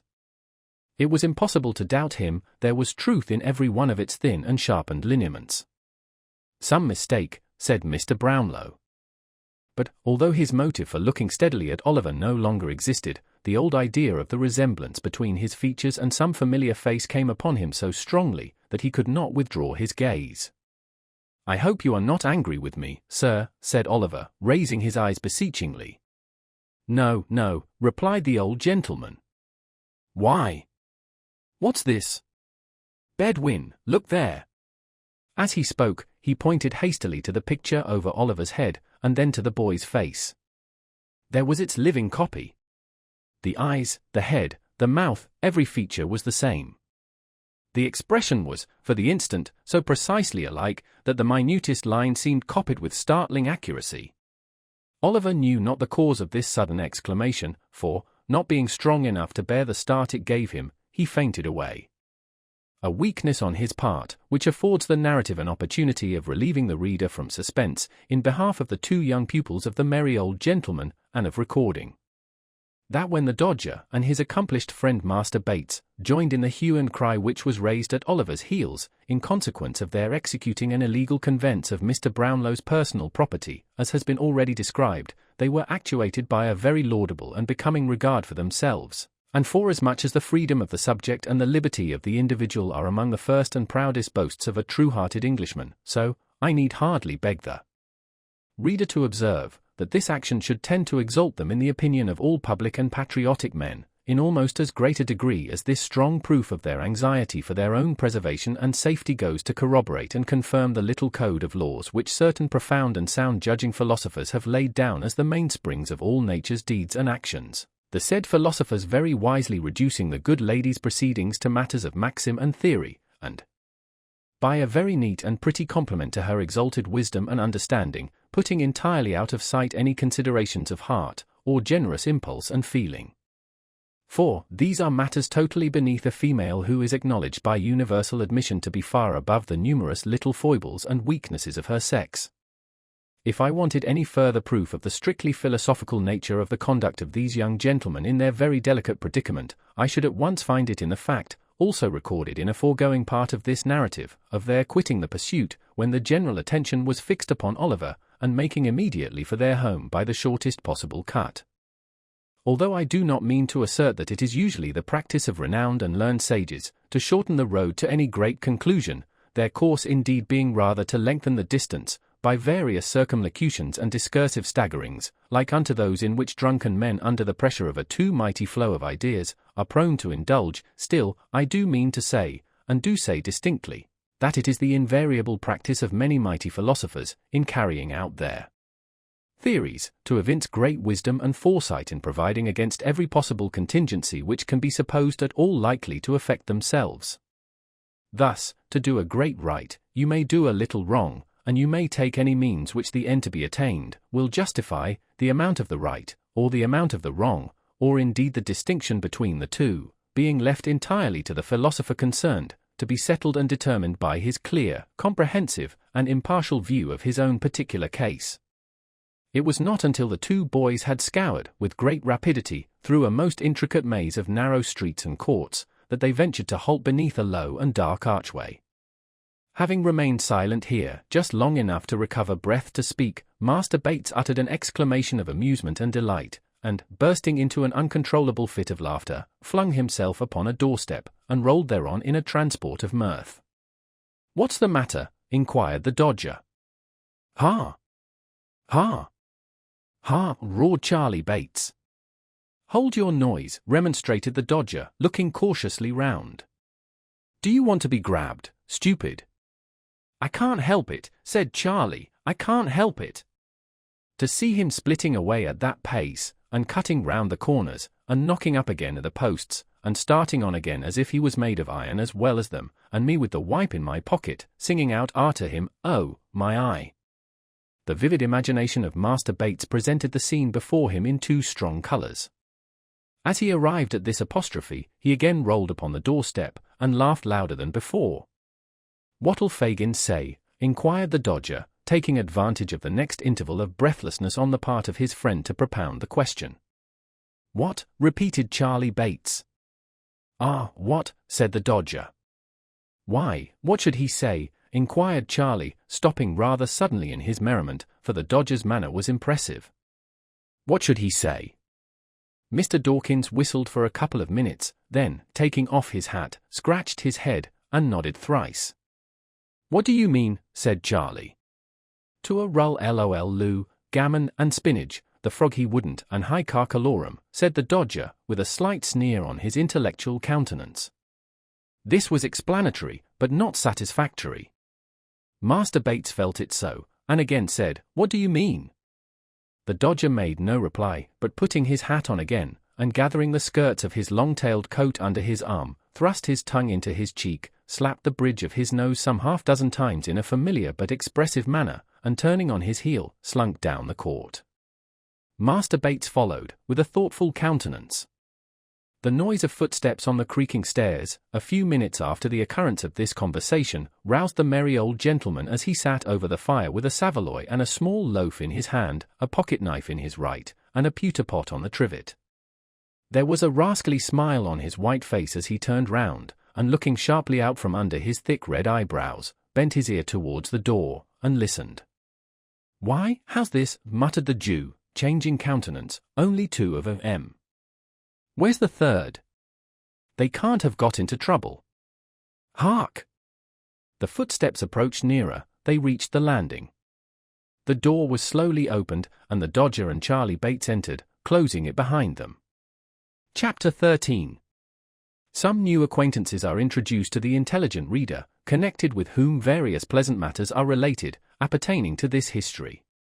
"Where's Oliver?" said the Jew, rising with a menacing look. "Where's the boy?" The young thieves eyed their preceptor as if they were alarmed at his violence, and looked uneasily at each other. But they made no reply. "What's become of the boy?" said the Jew, seizing the Dodger tightly by the collar, and threatening him with horrid imprecations. "Speak out, or I'll throttle you." Mr. Fagin looked so very much in earnest, that Charlie Bates, who deemed it prudent in all cases to be on the safe side, and who conceived it by no means improbable that it might be his turn to be throttled second, dropped upon his knees, and raised a loud, well-sustained, and continuous roar, something between a mad bull and a speaking trumpet. "Will you speak?" thundered the Jew, shaking the Dodger so much that his keeping in the big coat at all seemed perfectly miraculous. "Why, the traps have got him, and that's all about it," said the Dodger, sullenly. "Come, let go of me, will you?" And, swinging himself, at one jerk, clean out of the big coat, which he left in the Jew's hands, the Dodger snatched up the toasting fork, and made a pass at the merry old gentleman's waistcoat, which, if it had taken effect, would have let a little more merriment out than could have been easily replaced. The Jew stepped back in this emergency, with more agility than could have been anticipated in a man of his apparent decrepitude, and, seizing up the pot, prepared to hurl it at his assailant's head. But Charlie Bates, at this moment, calling his attention by a perfectly terrific howl, he suddenly altered its destination, and flung it full at that young gentleman. "Why, what the blazes is in the wind now?" growled a deep voice. "Who pitched that there at me? It's the beer, and not the pot, as hit me, or I'd have settled somebody. I might have knowed, as nobody but an infernal, rich, plundering, thundering old Jew could afford to throw away any drink but water, and not that, unless he done the river company every quarter. What's it all about, Fagin? Me, if my neck-handkercher and tea lined with beer. Come in, you sneaking warmint, what are you stopping outside for, as if you was ashamed of your master? Come in." The man who growled out these words was a stoutly built fellow of about 35, in a black velveteen coat, very soiled drab breeches, lace-up half boots, and grey cotton stockings which enclosed a bulky pair of legs, with large swelling calves, the kind of legs which in such costume always look in an unfinished and incomplete state without a set of fetters to garnish them. He had a brown hat on his head, and a dirty belcher handkerchief round his neck, with the long frayed ends of which he smeared the beer from his face as he spoke. He disclosed, when he had done so, a broad heavy countenance with a beard of 3 days' growth, and 2 scowling eyes, one of which displayed various parti-coloured symptoms of having been recently damaged by a blow. "Come in, d'ye hear?" growled this engaging ruffian. A white shaggy dog, with his face scratched and torn in 20 different places, skulked into the room. "Why didn't you come in afore?" said the man. "You're getting too proud to own me afore company, are you? Lie down." This command was accompanied with a kick, which sent the animal to the other end of the room. He appeared well used to it, however, for he coiled himself up in a corner very quietly, without uttering a sound, and winking his very ill-looking eyes 20 times in a minute, appeared to occupy himself in taking a survey of the apartment. "What are you up to?" "Ill-treating the boys, you covetous, avaricious, insatiable old fence," said the man, seating himself deliberately. "I wonder they don't murder you. I would if I was them. If I'd been your apprentice, I'd have done it long ago, and, no, I couldn't have sold you afterwards, for you're fit for nothing but keeping as a curiosity of ugliness in a glass bottle, and I suppose they don't blow glass bottles large enough." "Hush! Hush! Mr. Sikes," said the Jew, trembling, "don't speak so loud." "None of your mistering," replied the ruffian, "you always mean mischief when you come that. You know my name, out with it. I shan't disgrace it when the time comes." "Well, well, then, Bill Sikes," said the Jew, with abject humility. "You seem out of humor, Bill."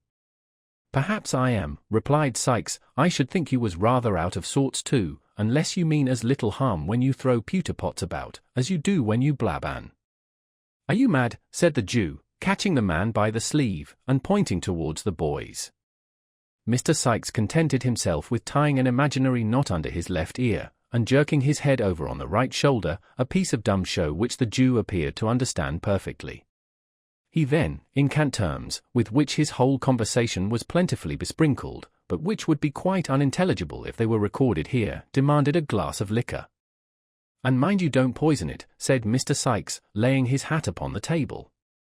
This was said in jest, but if the speaker could have seen the evil leer with which the Jew bit his pale lip as he turned round to the cupboard, he might have thought the caution not wholly unnecessary, or the wish, at all events, to improve upon the distiller's ingenuity not very far from the old gentleman's merry heart. After swallowing 2 of 3 glasses of spirits, Mr. Sikes condescended to take some notice of the young gentleman, which gracious act led to a conversation, in which the cause and manner of Oliver's capture were circumstantially detailed, with such alterations and improvements on the truth, as to the Dodger appeared most advisable under the circumstances. "I'm afraid," said the Jew, "that he may say something which will get us into trouble." "That's very likely," returned Sikes with a malicious grin. "You're blowed upon, Fagin." "And I'm afraid, you see," added the Jew, speaking as if he had not noticed the interruption, and regarding the other closely as he did so, "I'm afraid that, if the game was up with us, it might be up with a good many more, and that it would come out rather worse for you than it would for me, my dear." The man started, and turned round upon the Jew. But the old gentleman's shoulders were shrugged up to his ears, and his eyes were vacantly staring on the opposite wall. There was a long pause. Every member of the respectable coterie appeared plunged in his own reflections, not excepting the dog, who by a certain malicious licking of his lips seemed to be meditating an attack upon the legs of the first gentleman or lady he might encounter in the streets when he went out. "Somebody must find out what's been done at the office," said Mr. Sikes in a much lower tone than he had taken since he came in. The Jew nodded assent.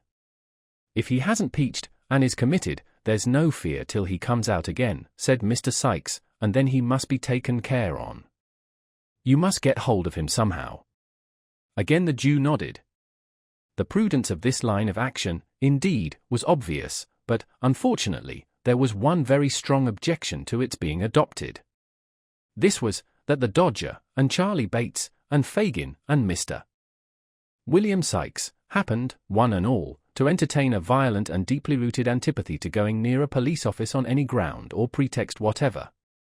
How long they might have sat and looked at each other, in a state of uncertainty not the most pleasant of its kind, it is difficult to guess.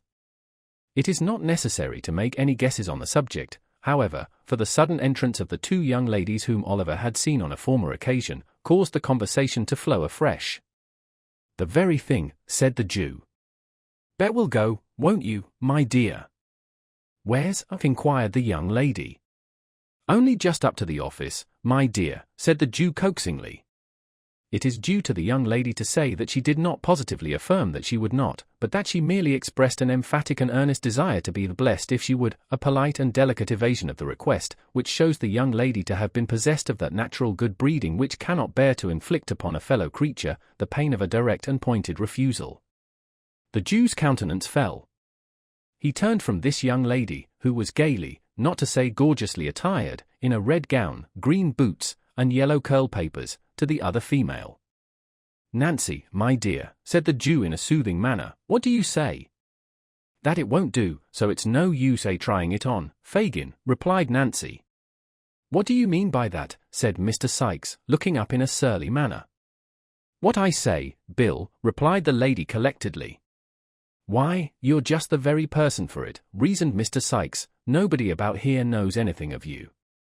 "And as I don't want 'em to, neither," replied Nancy in the same composed manner, "it's rather more no than yes with me, Bill." "She'll go, Fagin," said Sikes. "No, she won't, Fagin," said Nancy. "Yes, she will, Fagin," said Sikes. And Mr. Sikes was right. By dint of alternate threats, promises, and bribes, the lady in question was ultimately prevailed upon to undertake the commission. She was not, indeed, withheld by the same considerations as her agreeable friend, for, having recently removed into the neighbourhood of Field Lane from the remote but genteel suburb of Ratcliffe, she was not under the same apprehension of being recognised by any of her numerous acquaintances. Accordingly, with a clean white apron tied over her gown, and her curl papers tucked up under a straw bonnet, both articles of dress being provided from the Jew's inexhaustible stock, Miss Nancy prepared to issue forth on her errand. "Stop a minute, my dear," said the Jew, producing a little covered basket. "Carry that in one hand. It looks more respectable, my dear." "Give her a door key to carry in her t'other one, Fagin," said Sikes. "It looks real and genuine-like." "Yes, yes, my dear, so it does," said the Jew, hanging a large street door key on the forefinger of the young lady's right hand. "They're very good." "Very good indeed, my dear," said the Jew, rubbing his hands. "Oh, my brother! My poor, dear, sweet, innocent little brother," exclaimed Nancy, bursting into tears, and wringing the little basket and the street door key in an agony of distress. "What has become of him? Where have they taken him to? Oh, do have pity, and tell me what's been done with the dear boy, gentlemen, do, gentlemen, if you please, gentlemen." Having uttered those words in a most lamentable and heartbroken tone, to the immeasurable delight of her hearers, Miss Nancy paused, winked to the company, nodded smilingly round, and disappeared. "Ah, she's a clever girl, my dears," said the Jew, turning round to his young friends, and shaking his head gravely, as if in mute admonition to them to follow the bright example they had just beheld. "She's a honour to her sex," said Mr. Sikes, filling his glass, and smiting the table with his enormous fist. "Here's her health, and wishing they was all like her." While these, and many other encomiums, were being passed on the accomplished Nancy, that young lady made the best of her way to the police office, whither, notwithstanding a little natural timidity consequent upon walking through the streets alone and unprotected, she arrived in perfect safety shortly afterwards. Entering by the back way, she tapped softly with the key at one of the cell doors, and listened. There was no sound within, so she coughed and listened again. Still there was no reply, so she spoke. "Noli, dear," murmured Nancy in a gentle voice, "Noli." There was nobody inside but a miserable shoeless criminal, who had been taken up for playing the flute, and who, the offence against society having been clearly proved, had been very properly committed by Mr. Fang to the House of Correction for 1 month, with the appropriate and amusing remark that since he had so much breath to spare, it would be more wholesomely expended on the treadmill than in a musical instrument. He made no answer, being occupied mentally bewailing the loss of the flute, which had been confiscated for the use of the county, so Nancy passed on to the next cell, and knocked there. "Well," cried a faint and feeble voice. "Is there a little boy here?" inquired Nancy, with a preliminary sob. "No," replied the voice, "God forbid." This was a vagrant of 65, who was going to prison for not playing the flute, or, in other words, for begging in the streets, and doing nothing for his livelihood. In the next cell was another man, who was going to the same prison for hawking tin saucepans without license, thereby doing something for his living, in defiance of the stamp office. But, as neither of these criminals answered to the name of Oliver, or knew anything about him, Nancy made straight up to the bluff officer in the striped waistcoat, and with the most piteous wailings and lamentations, rendered more piteous by a prompt and efficient use of the street door key and the little basket, demanded her own dear brother. "I haven't got him, my dear," said the old man.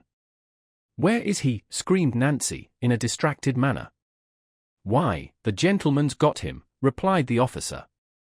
"What gentleman?" "Oh, gracious heavens!" "What gentleman?" exclaimed Nancy. In reply to this incoherent questioning, the old man informed the deeply affected sister that Oliver had been taken ill in the office, and discharged in consequence of a witness having proved the robbery to have been committed by another boy, not in custody, and that the prosecutor had carried him away, in an insensible condition, to his own residence, of and concerning which, all the informant knew was, that it was somewhere in Pentonville, he having heard that word mentioned in the directions. To the coachman. In a dreadful state of doubt and uncertainty, the agonized young woman staggered to the gate, and then, exchanging her faltering walk for a swift run, returned by the most devious and complicated route she could think of, to the domicile of the Jew. Mr. Bill Sikes no sooner heard the account of the expedition delivered, than he very hastily called up the white dog, and, putting on his hat, expeditiously departed, without devoting any time to the formality of wishing the company good morning. "We must know where he is, my dears, he must be found," said the Jew, greatly excited. "Charlie, do nothing but skulk about, till you bring home some news of him. Nancy, my dear, I must have him found. I trust to you, my dear, to you and the artful for everything. Stay, stay," added the Jew, unlocking a drawer with a shaking hand, "there's money, my dears. I shall shut up this shop tonight. You'll know where to find me. Don't stop here a minute. Not an instant, my dears." With these words, he pushed them from the room, and carefully double-locking and barring the door behind them, drew from its place of concealment the box which he had unintentionally disclosed to Oliver. Then, he hastily proceeded to dispose the watches and jewelry beneath his clothing. A rap at the door startled him in this occupation. "Who's there?" he cried in a shrill tone. "Me," replied the voice of the Dodger, through the keyhole. "What now?" cried the Jew impatiently. "Is he to be kidnapped to the other Ken, Nancy says?" inquired the Dodger. "Yes," replied the Jew, "wherever she lays hands on him. Find him out, that's all. I shall know what to do next, never fear." The boy murmured a reply of intelligence, and hurried downstairs after his companions. "He has not peached so far," said the Jew as he pursued his occupation. "If he means to blab us among his new friends, we may stop his mouth yet." Chapter 14. Comprising further particulars of Oliver's stay at Mr. Brownlow's, with the remarkable prediction which one Mr. Grimwig uttered concerning him, when he went out on an errand. Oliver soon recovering from the fainting fit into which Mr. Brownlow's abrupt exclamation had thrown him, the subject of the picture was carefully avoided, both by the old gentleman and Mrs. Bedwin, in the conversation that ensued, which indeed bore no reference to Oliver's history or prospects, but was confined to such topics as might amuse without exciting him. He was still too weak to get up to breakfast, but, when he came down into the housekeeper's room next day, his first act was to cast an eager glance at the wall, in the hope of again looking on the face of the beautiful lady. His expectations were disappointed, however, for the picture had been removed. "Ah," said the housekeeper, watching the direction of Oliver's eyes. "It is gone, you see." "I see it is, replied Oliver. "Why have they taken it away?" "It has been taken down, child, because Mr. Brownlow said that as it seemed to worry you, perhaps it might prevent your getting well, you know," rejoined the old lady. "Oh, no, indeed. It didn't worry me, said Oliver. "I like to see it. I quite loved it." "Well, well," said the old lady, good-humoredly, "you get well as fast as ever you can, dear, and it shall be hung up again. There. I promise you that. Now, let us talk about something else." This was all the information Oliver could obtain about the picture at that time. As the old lady had been so kind to him in his illness, he endeavored to think no more of the subject just then, so he listened attentively to a great many stories she told him, about an amiable and handsome daughter of hers, who was married to an amiable and handsome man, and lived in the country, and about a son, who was clerk to a merchant in the West Indies, and who was, also, such a good young man, and wrote such dutiful letters home 4 times a year, that it brought the tears into her eyes to talk about them. When the old lady had expatiated, a long time, on the excellencies of her children, and the merits of her kind good husband besides, who had been dead and gone, poor dear soul, just 26 years, it was time to have tea. After tea she began to teach Oliver cribbage, which he learnt as quickly as she could teach, and at which game they played, with great interest and gravity, until it was time for the invalid to have some warm wine and water, with a slice of dry toast, and then to go cosily to bed. They were happy days, those of Oliver's recovery. Everything was so quiet, and neat, and orderly, everybody so kind and gentle, that after the noise and turbulence in the midst of which he had always lived, it seemed like heaven itself. He was no sooner strong enough to put his clothes on, properly, than Mr. Brownlow caused a complete new suit, and a new cap, and a new pair of shoes, to be provided for him. As Oliver was told that he might do what he liked with the old clothes, he gave them to a servant who had been very kind to him, and asked her to sell them to a Jew, and keep the money for herself. This she very readily did, and, as Oliver looked out of the parlour window, and saw the Jew roll them up in his bag and walk away, he felt quite delighted to think that they were safely gone, and that there was now no possible danger of his ever being able to wear them again.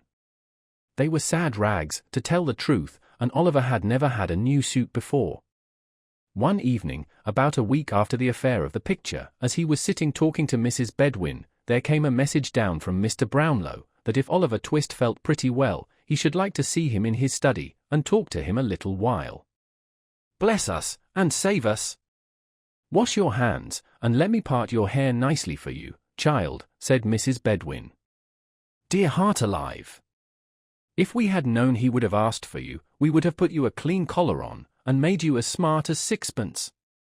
Oliver did as the old lady bade him, and, although she lamented grievously, meanwhile, that there was not even time to crimp the little frill that bordered his shirt collar, he looked so delicate and handsome, despite that important personal advantage, that she went so far as to say, looking at him with great complacency from head to foot, that she really didn't think it would have been possible, on the longest notice, to have made much difference in him for the better. Thus encouraged, Oliver tapped at the study door. On Mr. Brownlow calling to him to come in, he found himself in a little back room, quite full of books, with a window, looking into some pleasant little gardens. There was a table drawn up before the window, at which Mr. Brownlow was seated reading. When he saw Oliver, he pushed the book away from him, and told him to come near the table, and sit down. Oliver complied, marvelling whether people could be found to read such a great number of books as seemed to be written to make the world wiser. Which is still a marvel to more experienced people than Oliver Twist, every day of their lives. "There are a good many books, are there not, my boy?" said Mr. Brownlow, observing the curiosity with which Oliver surveyed the shelves that reached from the floor to the ceiling. "A great number, sir," replied Oliver. "I never saw so many." "You shall read them, if you behave well," said the old gentleman kindly, "and you will like that, better than looking at the outsides, that is, some cases, because there are books of which the backs and covers are by far the best parts."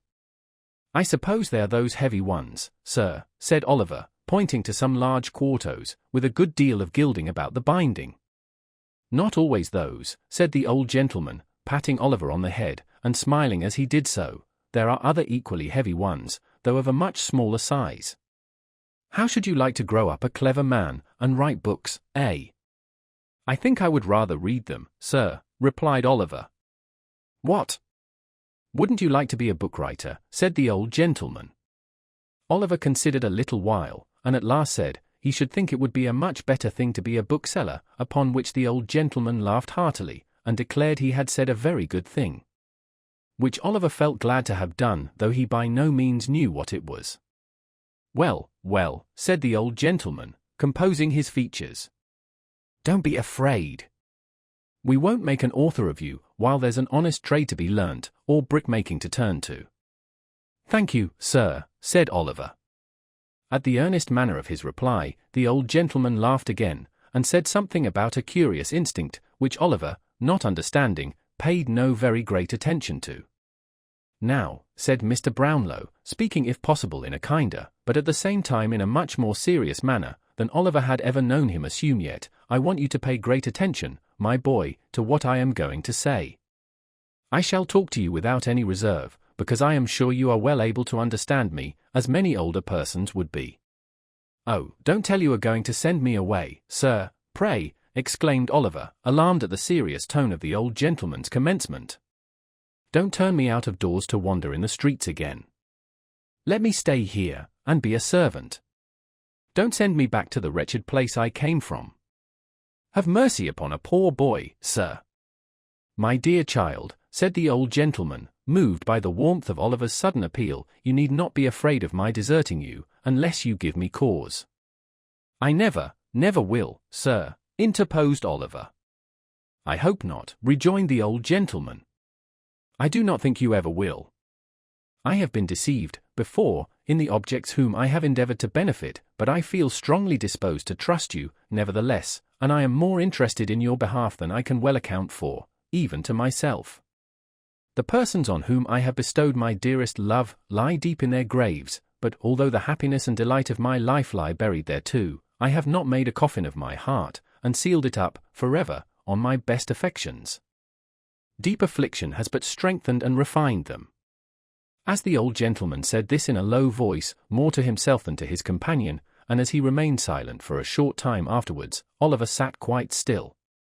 Well, said the old gentleman at length, in a more cheerful tone, I only say this, because you have a young heart, and knowing that I have suffered great pain and sorrow, you will be more careful, perhaps, not to wound me again.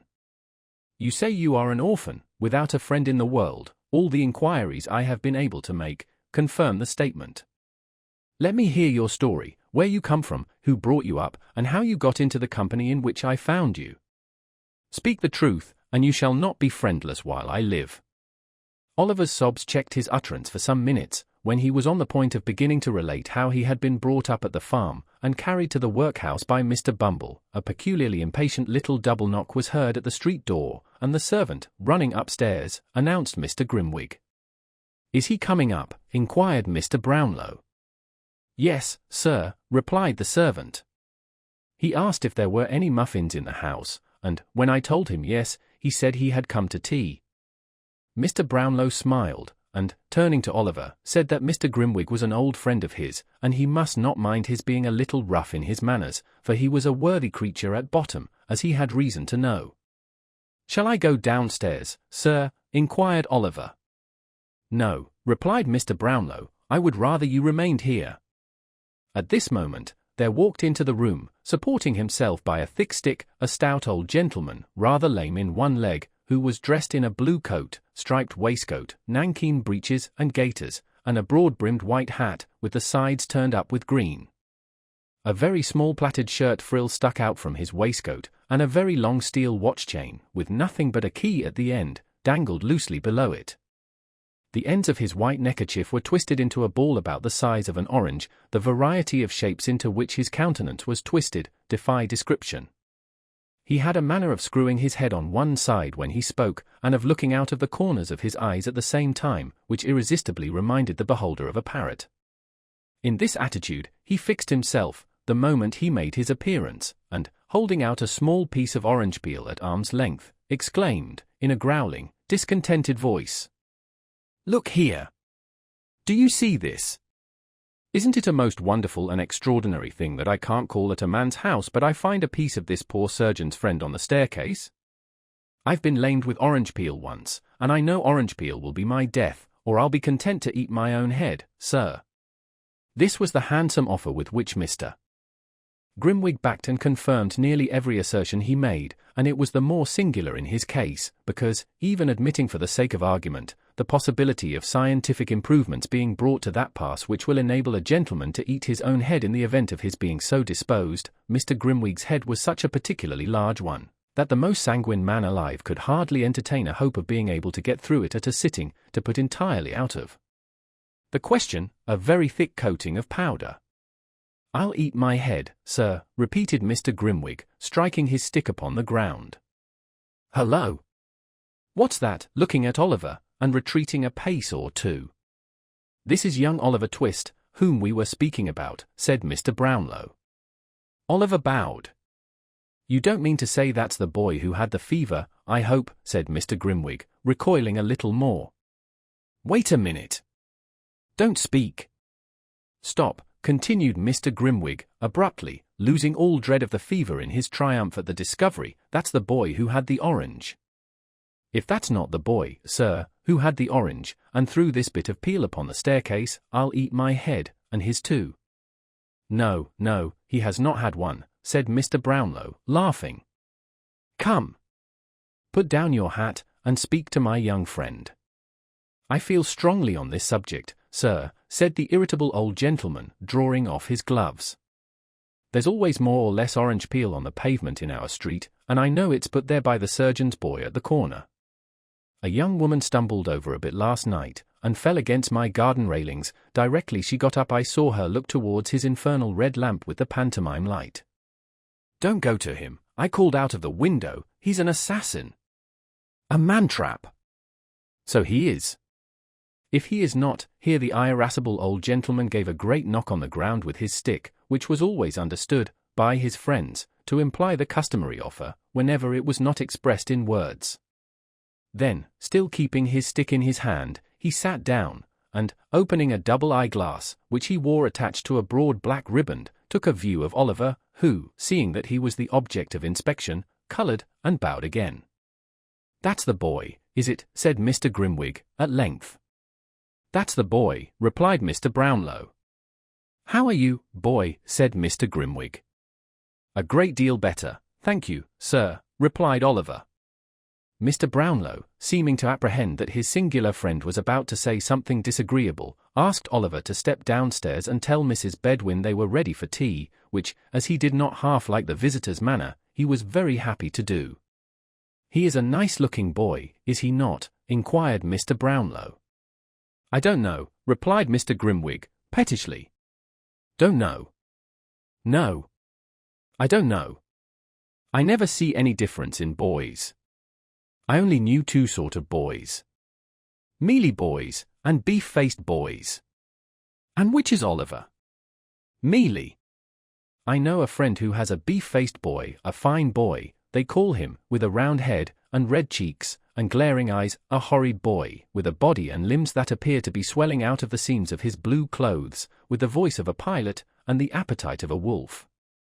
I know him." "The wretch!" "Come," said Mr. Brownlow, "these are not the characteristics of young Oliver Twist, so he needn't excite your wrath." "They are not," replied Mr. Grimwig. "He may have worse." Here, Mr. Brownlow coughed impatiently, which appeared to afford Mr. Grimwig the most exquisite delight. "He may have worse, I say," repeated Mr. Grimwig. "Where does he come from? Who is he? What is he?" "He has had a fever." "What of that? Fevers are not peculiar to good people, are they? Bad people have fevers sometimes, haven't they, eh? I knew a man who was hung in Jamaica for murdering his master. He had had a fever 6 times, he wasn't recommended to mercy on that account." "Pooh! Nonsense!" Now, the fact was, that in the inmost recesses of his own heart, Mr. Grimwig was strongly disposed to admit that Oliver's appearance and manner were unusually prepossessing, but he had a strong appetite for contradiction, sharpened on this occasion by the finding of the orange peel, and, inwardly determining that no man should dictate to him whether a boy was well-looking or not, he had resolved, from the first, to oppose his friend. When Mr. Brownlow admitted that on no one point of inquiry could he yet return a satisfactory answer, and that he had postponed any investigation into Oliver's previous history until he thought the boy was strong enough to hear it, Mr. Grimwig chuckled maliciously. And he demanded, with a sneer, whether the housekeeper was in the habit of counting the plate at night, because if she didn't find a tablespoon or 2 missing some sunshiny morning, why, he would be content to, and so forth. All this, Mr. Brownlow, although himself somewhat of an impetuous gentleman, knowing his friend's peculiarities, bore with great good humour, as Mr. Grimwig, at tea, was graciously pleased to express his entire approval of the muffins. Matters went on very smoothly, and Oliver, who made one of the party, began to feel more at his ease than he had yet done in the fierce old gentleman's presence. "And when are you going to hear a full, true, and particular account of the life and adventures of Oliver Twist?" asked Grimwig of Mr. Brownlow, at the conclusion of the meal, looking sideways at Oliver, as he resumed his subject. "Tomorrow morning," replied Mr. Brownlow. "I would rather he was alone with me at the time." "Come up to me tomorrow morning at 10 o'clock, my dear." "Yes, sir," replied Oliver. He answered with some hesitation, because he was confused by Mr. Grimwig's looking so hard at him. "I'll tell you what," whispered that gentleman to Mr. Brownlow, "he won't come up to you tomorrow morning." I saw him hesitate. He is deceiving you, my good friend. I'll swear he is not, replied Mr. Brownlow, warmly. If he is not, said Mr. Grimwig, and down went the stick. I'll answer for that boy's truth with my life, said Mr. Brownlow, knocking the table. And I for his falsehood with my head, rejoined Mr. Grimwig, knocking the table also. We shall see, said Mr. Brownlow, checking his rising anger. We will, replied Mr. Grimwig, with a provoking smile, we will. As fate would have it, Mrs. Bedwin chanced to bring in, at this moment, a small parcel of books, which Mr. Brownlow had that morning purchased of the identical bookstall keeper, who has already figured in this history. Having laid them on the table, she prepared to leave the room. Stop the boy, Mrs. Bedwin, said Mr. Brownlow, there is something to go back. He has gone, sir, replied Mrs. Bedwin. Call after him, said Mr. Brownlow, it's particular. He is a poor man, and they are not paid for. There are some books to be taken back, too. The street door was opened. Oliver ran one way, and the girl ran another, and Mrs. Bedwin stood on the step and screamed for the boy, but there was no boy in sight. Oliver and the girl returned, in a breathless state, to report that there were no tidings of him. Dear me, I am very sorry for that, exclaimed Mr. Brownlow. I particularly wish those books to be returned tonight. Send Oliver with them, said Mr. Grimwig, with an ironical smile. He will be sure to deliver them safely, you know. Yes, do let me take them, if you please, sir, said Oliver. I'll run all the way, sir. The old gentleman was just going to say that Oliver should not go out on any account, when a most malicious cough from Mr. Grimwig determined him that he should, and that, by his prompt discharge of the commission, he should prove to him the injustice of his suspicions, on this head at least, at once. You shall go, my dear, said the old gentleman. The books are on a chair by my table. Fetch them down. Oliver, delighted to be of use, brought down the books under his arm in a great bustle, and waited, cap in hand, to hear what message he was to take. You are to say, said Mr. Brownlow, glancing steadily at Grimwig, you are to say that you have brought those books back, and that you have come to pay the £4.10 I owe him. This is a £5 note, so you will have to bring me back 10 shillings change. I won't be 10 minutes, sir, said Oliver, eagerly.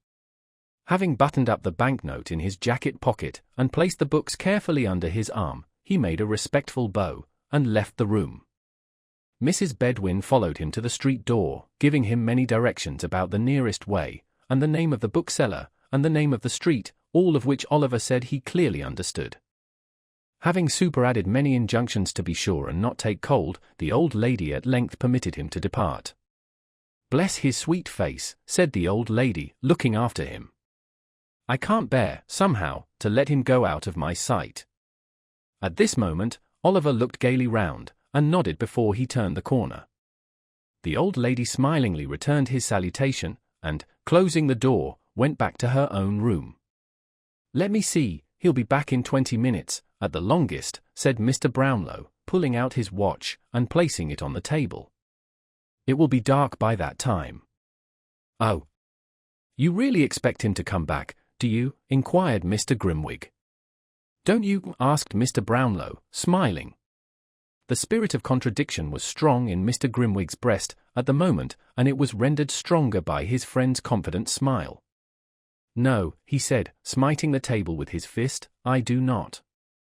The boy has a new suit of clothes on his back, a set of valuable books under his arm, and a £5 note in his pocket. He'll join his old friends the thieves, and laugh at you. If ever that boy returns to this house, sir, I'll eat my head. With these words he drew his chair closer to the table, and there the two friends sat, in silent expectation, with the watch between them. It is worthy of remark, as illustrating the importance we attach to our own judgments, and the pride with which we put forth our most rash and hasty conclusions, that, although Mr. Grimwig was not by any means a bad-hearted man, and though he would have been unfeignedly sorry to see his respected friend duped and deceived, he really did most earnestly and strongly hope at that moment that Oliver Twist might not come back. It grew so dark that the figures on the dial plate were scarcely discernible, but there the two old gentlemen continued to sit, in silence, with the watch between them. Chapter 15. showing how very fond of Oliver Twist, the merry old Jew and Miss Nancy were. In the obscure parlour of a low public house, in the filthiest part of Little Saffron Hill, a dark and gloomy den, where a flaring gaslight burnt all day in the winter time, and where no ray of sun ever shone in the summer, there sat, brooding over a little pewter measure and a small glass, strongly impregnated with the smell of liquor, a man in a velveteen coat, drab shorts, half boots and stockings, whom even by that dim light no experienced agent of the police would have hesitated to recognize as Mr. William Sikes. At his feet sat a white-coated, red-eyed dog who occupied himself, alternately, in winking at his master with both eyes at the same time, and in licking a large, fresh cut on one side of his mouth, which appeared to be the result of some recent conflict. "Keep quiet, you warmint." "Keep quiet," said Mr. Sikes, suddenly breaking silence. Whether his meditations were so intense as to be disturbed by the dog's winking, or whether his feelings were so wrought upon by his reflections that they required all the relief derivable from kicking an unoffending animal to allay them, is matter for argument and consideration. Whatever was the cause, the effect was a kick and a curse, bestowed upon the dog simultaneously. Dogs are not generally apt to revenge injuries inflicted upon them by their masters, but Mr. Sikes's dog, having faults of temper in common with his owner, and labouring, perhaps, at this moment, under a powerful sense of injury, made no more ado but at once fixed his teeth in one of the half-boots.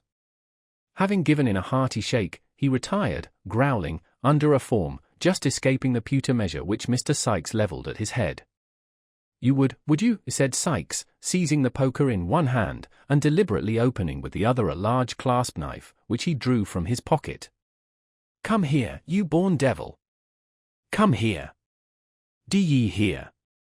The dog no doubt heard, because Mr. Sikes spoke in the very harshest key of a very harsh voice, but, appearing to entertain some unaccountable objection to having his throat cut, he remained where he was, and growled more fiercely than before, at the same time grasping the end of the poker between his teeth, and biting at it like a wild beast. This resistance only infuriated Mr. Sikes the more, who, dropping on his knees, began to assail the animal most furiously. The dog jumped from right to left, and from left to right, snapping, growling, and barking. The man thrust and swore, and struck and blasphemed, and the struggle was reaching a most critical point for one or other, when, the door suddenly opening, the dog darted out, leaving Bill Sikes with the poker and the clasp knife in his hands. There must always be two parties to a quarrel, says the old adage. Mr. Sikes, being disappointed of the dog's participation, at once transferred his share in the quarrel to the newcomer. "What the devil do you come in between me and my dog for?" said Sikes, with a fierce gesture. "I didn't know, my dear, I didn't know," replied Fagin, humbly, for the Jew was the newcomer. "Didn't know, you white-livered thief," growled Sikes. "Couldn't you hear the noise?" "Not a sound of it, as I'm a living man, Bill," replied the Jew. "Oh no. You hear nothing, you don't," retorted Sikes with a fierce sneer. "Sneaking in and out, so as nobody hears how you come or go. I wish you had been the dog, Fagin, half a minute ago." "Why?" inquired the Jew with a forced smile. "'Cause the government, as cares for the lives of such men as you, as haven't half the pluck of curs, lets a man kill a dog how he likes," replied Sikes, shutting up the knife with a very expressive look. "That's why." The Jew rubbed his hands, and, sitting down at the table, affected to laugh at the pleasantry of his friend. He was obviously very ill at ease, however. "Grin away," said Sikes, replacing the poker, and surveying him with savage contempt. "Grin away. You'll never have the laugh at me, though, unless it's behind a nightcap. I've got the upper hand over you, Fagin, and d-me, I'll keep it. There. If I go, you go, so take care of me." "Well, well, my dear," said the Jew, "I know all that. We have a mutual interest, Bill, a mutual interest." "Humph," said Sikes, as if he thought the interest lay rather more on the Jew's side than on his. "Well, what have you got to say to me?" "It's all passed safe through the melting pot," replied Fagin, "and this is your share." "It's rather more than it ought to be, my dear, but as I know you'll do me a good turn another time, and—" "Stow that gammon," interposed the robber, impatiently. "Where is it?" "Hand over." Yes, Bill, give me time, replied the Jew, soothingly. Here it is. All safe. As he spoke, he drew forth an old cotton handkerchief from his breast, and untying a large knot in one corner, produced a small brown paper packet. Sikes, snatching it from him, hastily opened it, and proceeded to count the sovereigns it contained. This is all, is it? Inquired Sikes. All, replied the Jew. You haven't opened the parcel and swallowed one or two as you come along, have you? Inquired Sikes, suspiciously. Don't put on an injured look at the question, you've done it many a time. Jerk the tinkler. These words, in plain English, conveyed an injunction to ring the bell. It was answered by another Jew, younger than Fagin, but nearly as vile and repulsive in appearance. Bill Sikes merely pointed to the empty measure. The Jew, perfectly understanding the hint, retired to fill it, previously exchanging a remarkable look with Fagin, who raised his eyes for an instant, as if in expectation of it, and shook his head in reply, so slightly that the action would have been almost imperceptible to an observant third person. It was lost upon Sikes, who was stooping at the moment to tie the bootlace which the dog had torn. Possibly, if he had observed the brief interchange of signals, he might have thought that it boded no good to him. Is anybody here, Barney? Inquired Fagin, speaking, now that Sikes was looking on, without raising his eyes from the ground. "A showl," replied Barney, whose words, whether they came from the heart or not, made their way through the nose. "Nobody?" inquired Fagin, in a tone of surprise, which perhaps might mean that Barney was at liberty to tell the truth. "Dobody but Biss Dadsy," replied Barney. "Nancy!" exclaimed Sikes. "Where?" "Strike me blind, if I don't honor that girl, for her native talents." "She's bid have it a plate of boiled beef id the bar," replied Barney. "Send her here," said Sikes, pouring out a glass of liquor. "Send her here."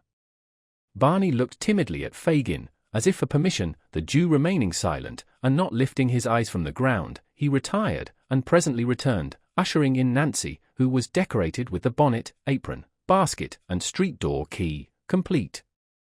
"You are on the scent, are you, Nancy?" inquired Sikes, proffering the glass.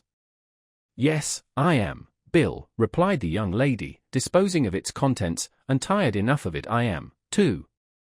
The young brat's been ill and confined to the crib, Anne." "Ah, Nancy, dear," said Fagin, looking up. Now, whether a peculiar contraction of the Jew's red eyebrows, and a half-closing of his deeply set eyes, warned Miss Nancy that she was disposed to be too communicative, is not a matter of much importance. The fact is all we need care for here, and the fact is, that she suddenly checked herself, and with several gracious smiles upon Mr. Sikes, turned the conversation to other matters. In about 10 minutes' time, Mr. Fagin was seized with a fit of coughing, upon which Nancy pulled her shawl over her shoulders, and declared it was time to go. Mr. Sikes, finding that he was walking a short part of her way himself, expressed his intention of accompanying her. They went away together, followed, at a little distance, by the dog, who slunk out of a backyard as soon as his master was out of sight. The Jew thrust his head out of the room door when Sikes had left it, looked after him as he walked up the dark passage, shook his clenched fist, muttered a deep curse, and then, with a horrible grin, reseated himself at the table, where he was soon deeply absorbed in the interesting pages of the hue and cry. Meanwhile, Oliver Twist, little dreaming that he was within so very short a distance of the merry old gentleman, was on his way to the bookstall. When he got into Clerkenwell, he accidentally turned down a by-street which was not exactly in his way, but not discovering his mistake until he had got halfway down it, and knowing it must lead in the right direction, he did not think it worth while to turn back, and so marched on, as quickly as he could, with the books under his arm. He was walking along, thinking how happy and contented he ought to feel, and how much he would give for only one look at poor little Dick, who, starved and beaten, might be weeping bitterly at that very moment, when he was startled by a young woman screaming out very loud, "Oh, my dear brother!" And he had hardly looked up to see what the matter was, when he was stopped by having a pair of arms thrown tight round his neck. "Don't!" cried Oliver, struggling. "Let go of me." "Who is it? What are you stopping me for?" The only reply to this was a great number of loud lamentations from the young woman who had embraced him, and who had a little basket and a street door key in her hand. "Oh my gracious," said the young woman, "I have found him." "Oh, Oliver! Oliver! Oh, you naughty boy, to make me suffer such distress on your account. Come home, dear, come. Oh, I found him. Thank gracious goodness heavens, I found him." With these incoherent exclamations, the young woman burst into another fit of crying, and got so dreadfully hysterical, that a couple of women who came up at the moment asked a butcher's boy with a shiny head of hair anointed with suet, who was also looking on, whether he didn't think he had better run for the doctor. To which, the butcher's boy, who appeared of a lounging, not to say indolent disposition, replied, that he thought not. "Oh, no, no, never mind," said the young woman, grasping Oliver's hand, "I'm better now. Come home directly, you cruel boy. Come." "Oh," replied the young woman, "he ran away, near a month ago, from his parents, who are hard-working and respectable people, and went and joined a set of thieves and bad characters, and almost broke his mother's heart." "Young wretch," said one woman. "Go home, do, you little brute," said the other. "I am not," replied Oliver, greatly alarmed. "I don't know her. I haven't any sister, or father and mother either. I'm an orphan, I live at Pentonville." "Only hear him, how he braves it out," cried the young woman. "Why, it's Nancy," exclaimed Oliver, who now saw her face for the first time, and started back, in irrepressible astonishment. "You see he knows me," cried Nancy, appealing to the bystanders. "He can't help himself. Make him come home, there's good people, or he'll kill his dear mother and father, and break my heart." "What the devil's this?" said a man, bursting out of a beer shop, with a white dog at his heels. "Young Oliver, come home to your poor mother, you young dog. Come home directly. I don't belong to them. I don't know them. Help! Help!" cried Oliver, struggling in the man's powerful grasp. "Help!" repeated the man. "Yes, I'll help you, you young rascal. What books are these? You've been a-stealing them, have you? Give them here." With these words, the man tore the volumes from his grasp, and struck him on the head. "That's right," cried a looker-on, from a garret window. "That's the only way of bringing him to his senses." "To be sure," cried a sleepy-faced carpenter, casting an approving look at the garret window. "It'll do him good," said the two women. "And he shall have it, too," rejoined the man, administering another blow, and seizing Oliver by the collar. "Come on, you young villain. Here, bull's-eye, mind him, boy. Mind him." Weak with recent illness, stupefied by the blows and the suddenness of the attack, terrified by the fierce growling of the dog, and the brutality of the man, overpowered by the conviction of the bystanders that he really was the hardened little wretch he was described to be, what could one poor child do? Darkness had set in, it was a low neighborhood, no help was near, resistance was useless. In another moment he was dragged into a labyrinth of dark narrow courts, and was forced along them at a pace which rendered the few cries he dared to give utterance to unintelligible. It was of little moment, indeed, whether they were intelligible or no, for there was nobody to care for them, had they been ever so plain. The gas lamps were lighted, Mrs. Bedwin was waiting anxiously at the open door, the servant had run up the street 20 times to see if there were any traces of Oliver, and still the two old gentlemen sat, perseveringly, in the dark parlour, with the watch between them. Chapter 16 relates what became of Oliver Twist, after he had been claimed by Nancy. The narrow streets and courts, at length, terminated in a large open space, scattered about which were pens for beasts, and other indications of a cattle market. Sikes slackened his pace when they reached this spot, the girl being quite unable to support any longer the rapid rate at which they had hitherto walked. Turning to Oliver, he roughly commanded him to take hold of Nancy's hand. "Do you hear?" growled Sikes, as Oliver hesitated, and looked round. They were in a dark corner, quite out of the track of passengers. Oliver saw, but too plainly, that resistance would be of no avail. He held out his hand, which Nancy clasped tight in hers. "Give me the other," said Sikes, seizing Oliver's unoccupied hand. "Here, bull's-eye." The dog looked up, and growled. "See here, boy," said Sikes, putting his other hand to Oliver's throat. "If he speaks ever so soft a word, hold him. D'ye mind?" The dog growled again, and licking his lips, eyed Oliver as if he were anxious to attach himself to his windpipe without delay. "He's as willing as a Christian, strike me blind if he isn't," said Sikes, regarding the animal with a kind of grim and ferocious approval. "Now, you know what you've got to expect, master, so call away as quick as you like. The dog will soon stop that game. Get on, young UN." Bullseye wagged his tail in acknowledgement of this unusually endearing form of speech, and, giving vent to another admonitory growl for the benefit of Oliver, led the way onward. It was Smithfield that they were crossing, although it might have been Grosvenor Square, for anything Oliver knew to the contrary. The night was dark and foggy. The lights in the shops could scarcely struggle through the heavy mist, which thickened every moment and shrouded the streets and houses in gloom, rendering the strange place still stranger in Oliver's eyes, and making his uncertainty the more dismal and depressing. They had hurried on a few paces, when a deep church bell struck the hour. With its first stroke, his two conductors stopped, and turned their heads in the direction whence the sound proceeded. "8 o'clock, Bill," said Nancy, when the bell ceased. "What's the good of telling me that? I can hear it, can't I?" replied Sikes. "I wonder whether they can hear it," said Nancy. "Of course they can," replied Sikes. "It was Bartlemy time when I was shopped, and there warn't a penny trumpet in the fair, as I couldn't hear the squeaking on. Arter I was locked up for the night, the row and din outside made the thundering old jail so silent, that I could almost have beat my brains out against the iron plates of the door." "Poor fellow," said Nancy, who still had her face turned towards the quarter in which the bell had sounded. "Oh, Bill, such fine young chaps as them." "Yes, that's all you women think of," answered Sikes. "Fine young chaps. Well, they're as good as dead, so it don't much matter." With this consolation, Mr. Sikes appeared to repress a rising tendency to jealousy, and, clasping Oliver's wrist more firmly, told him to step out again. "Wait a minute," said the girl, "I wouldn't hurry by, if it was you that was coming out to be hung, the next time 8 o'clock struck, Bill. I'd walk round and round the place till I dropped, if the snow was on the ground, and I hadn't a shawl to cover me."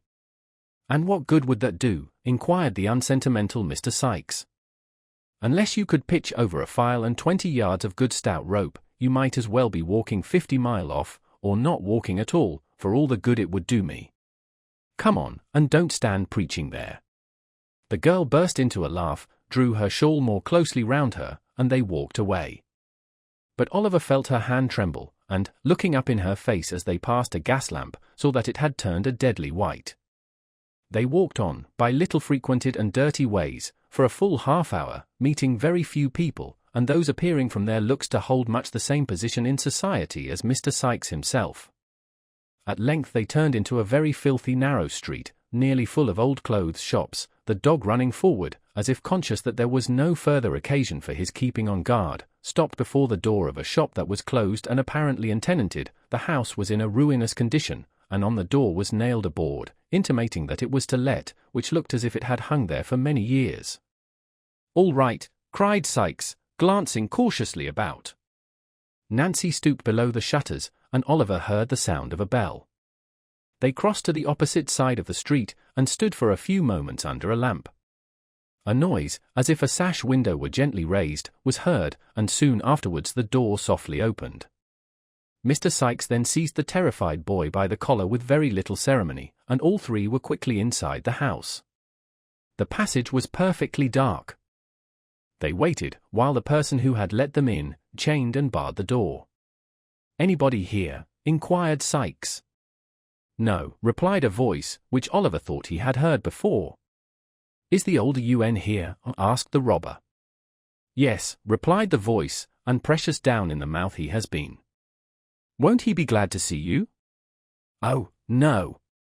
The style of this reply, as well as the voice which delivered it, seemed familiar to Oliver's ears, but it was impossible to distinguish even the form of the speaker in the darkness. "Let's have a glim," said Sikes, "or we shall go breaking our necks, or treading on the dog." "Look after your legs if you do." "Stand still a moment, and I'll get you one," replied the voice. The receding footsteps of the speaker were heard, and, in another minute, the form of Mr. John Dawkins, otherwise the Artful Dodger, appeared. He bore in his right hand a tallow candle stuck in the end of a cleft stick. The young gentleman did not stop to bestow any other mark of recognition upon Oliver than a humorous grin, but, turning away, beckoned the visitors to follow him down a flight of stairs. They crossed an empty kitchen, and, opening the door of a low earthy-smelling room, which seemed to have been built in a small backyard, were received with a shout of laughter. "Oh, my wig, cried Master Charles Bates, from whose lungs the laughter had proceeded. "Here he is." "Oh, here he is."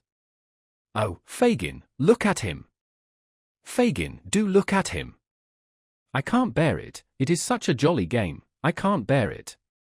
Hold me, somebody, while I laugh it out." With this irrepressible ebullition of mirth, Master Bates laid himself flat on the floor, and kicked convulsively for 5 minutes in an ecstasy of facetious joy. Then jumping to his feet, he snatched the cleft stick from the Dodger, and, advancing to Oliver, viewed him round and round, while the Jew, taking off his nightcap, made a great number of low bows to the bewildered boy. The Artful, meantime, who was of a rather saturnine disposition, and seldom gave way to merriment when it interfered with business, rifled Oliver's pockets with steady assiduity. "Look at his togs, Fagin," said Charlie, putting the light so close to his new jacket as nearly to set him on fire. "Look at his togs. Superfine cloth, and the heavy swell cut. Oh, my eye, what a game! And his books, too. Nothing but a gentleman, Fagin." "Delighted to see you looking so well, my dear," said the Jew, bowing with mock humility. "The Artful shall give you another suit, my dear, for fear you should spoil that Sunday one. Why didn't you write, my dear, and say you were coming? We'd have got something warm for supper." At his, Master Bates roared again, so loud, that Fagin himself relaxed, and even the Dodger smiled, but as the Artful drew forth the £5 note at that instant, it is doubtful whether the sally of the discovery awakened his merriment. "Hullo, what's that?" inquired Sikes, stepping forward as the Jew seized the note. "That's mine, Fagin." No, my dear," said the Jew. "Mine, Bill, mine. You shall have the books." "If that ain't mine," said Bill Sikes, putting on his hat with a determined air, "mine and Nance's, that is, I'll take the boy back again." The Jew started. Oliver started too, though from a very different cause, for he hoped that the dispute might really end in his being taken back. "Come. Hand over, will you?" said Sikes. "This is hardly fair, Bill, hardly fair, is it, Nancy?" inquired the Jew. "Fair or not fair," retorted Sikes, "hand over, I tell you. Do you think Nancy and me has got nothing else to do with our precious time but to spend it in scouting arter, and kidnapping, every young boy as gets grabbed through you? Give it here, you avaricious old skeleton, give it here." With this gentle remonstrance, Mr. Sikes plucked the note from between the Jew's finger and thumb, and looking the old man coolly in the face, folded it up small, and tied it in his neckerchief. "That's for our share of the trouble," said Sikes, "and not half enough, neither. You may keep the books, if you're fond of reading. If you ain't, sell them." "They're very pretty," said Charlie Bates, who, with sundry grimaces, had been affecting to read one of the volumes in question. "Beautiful writing, isn't it, Oliver?" At sight of the dismayed look with which Oliver regarded his tormentors, Master Bates, who was blessed with a lively sense of the ludicrous, fell into another ecstasy, more boisterous than the first. "They belong to the old gentleman," said Oliver, wringing his hands, "to the good, kind, old gentleman who took me into his house, and had me nursed, when I was near dying of the fever. Oh, pray send them back, send him back the books and money. Keep me here all my life long, but pray send them back. He'll think I stole them, the old lady, all of them who were so kind to me, will think I stole them. Oh, do have mercy upon me, and send them back." With these words, which were uttered with all the energy of passionate grief, Oliver fell upon his knees at the Jew's feet, and beat his hands together, in perfect desperation. "The boy's right," remarked Fagin, looking covertly round, and knitting his shaggy eyebrows into a hard knot. "You're right, Oliver, you're right, they will think you have stolen 'em." "Ha! "Ha," chuckled the Jew, rubbing his hands, "it couldn't have happened better if we had chosen our time." "Of course it couldn't," replied Sikes. "I knowed that directly I see him coming through Clerkenwell, with the books under his arm. It's all right enough. They're soft-hearted psalm singers, or they wouldn't have taken him in at all, and they'll ask no questions after him, fear they should be obliged to prosecute, and so get him lagged. He's safe enough." Oliver had looked from one to the other, while these words were being spoken, as if he were bewildered, and could scarcely understand what passed, but when Bill Sikes concluded, he jumped suddenly to his feet, and tore wildly from the room, uttering shrieks for help, which made the bare old house echo to the roof. "Keep back the dog, Bill," cried Nancy, springing before the door, and closing it, as the Jew and his two pupils darted out in pursuit. "Keep back the dog, he'll tear the boy to pieces." "Serve him right," cried Sikes, struggling to disengage himself from the girl's grasp. "Stand off from me, or I'll split your head against the wall." "I don't care for that, Bill, I don't care for that," screamed the girl, struggling violently with the man. "The child shan't be torn down by the dog, unless you kill me first." "Shan't he?" said Sikes, setting his teeth. "I'll soon do that, if you don't keep off." The housebreaker flung the girl from him to the further end of the room, just as the Jew and the two boys returned, dragging Oliver among them. "What's the matter here?" said Fagin, looking round. "The girl's gone mad, I think," replied Sikes, savagely. "No, she hasn't," said Nancy, pale and breathless from the scuffle. "No, she hasn't, Fagin, don't think it." "Then keep quiet, will you?" said the Jew, with a threatening look. "No, I won't do that, neither," replied Nancy, speaking very loud. "Come. What do you think of that?" Mr. Fagin was sufficiently well acquainted with the manners and customs of that particular species of humanity to which Nancy belonged, to feel tolerably certain that it would be rather unsafe to prolong any conversation with her, at present.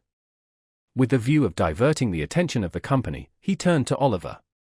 "So you wanted to get away, my dear, did you?" said the Jew, taking up a jagged and knotted club which lay in a corner of the fireplace, eh? Oliver made no reply. But he watched the Jew's motions, and breathed quickly.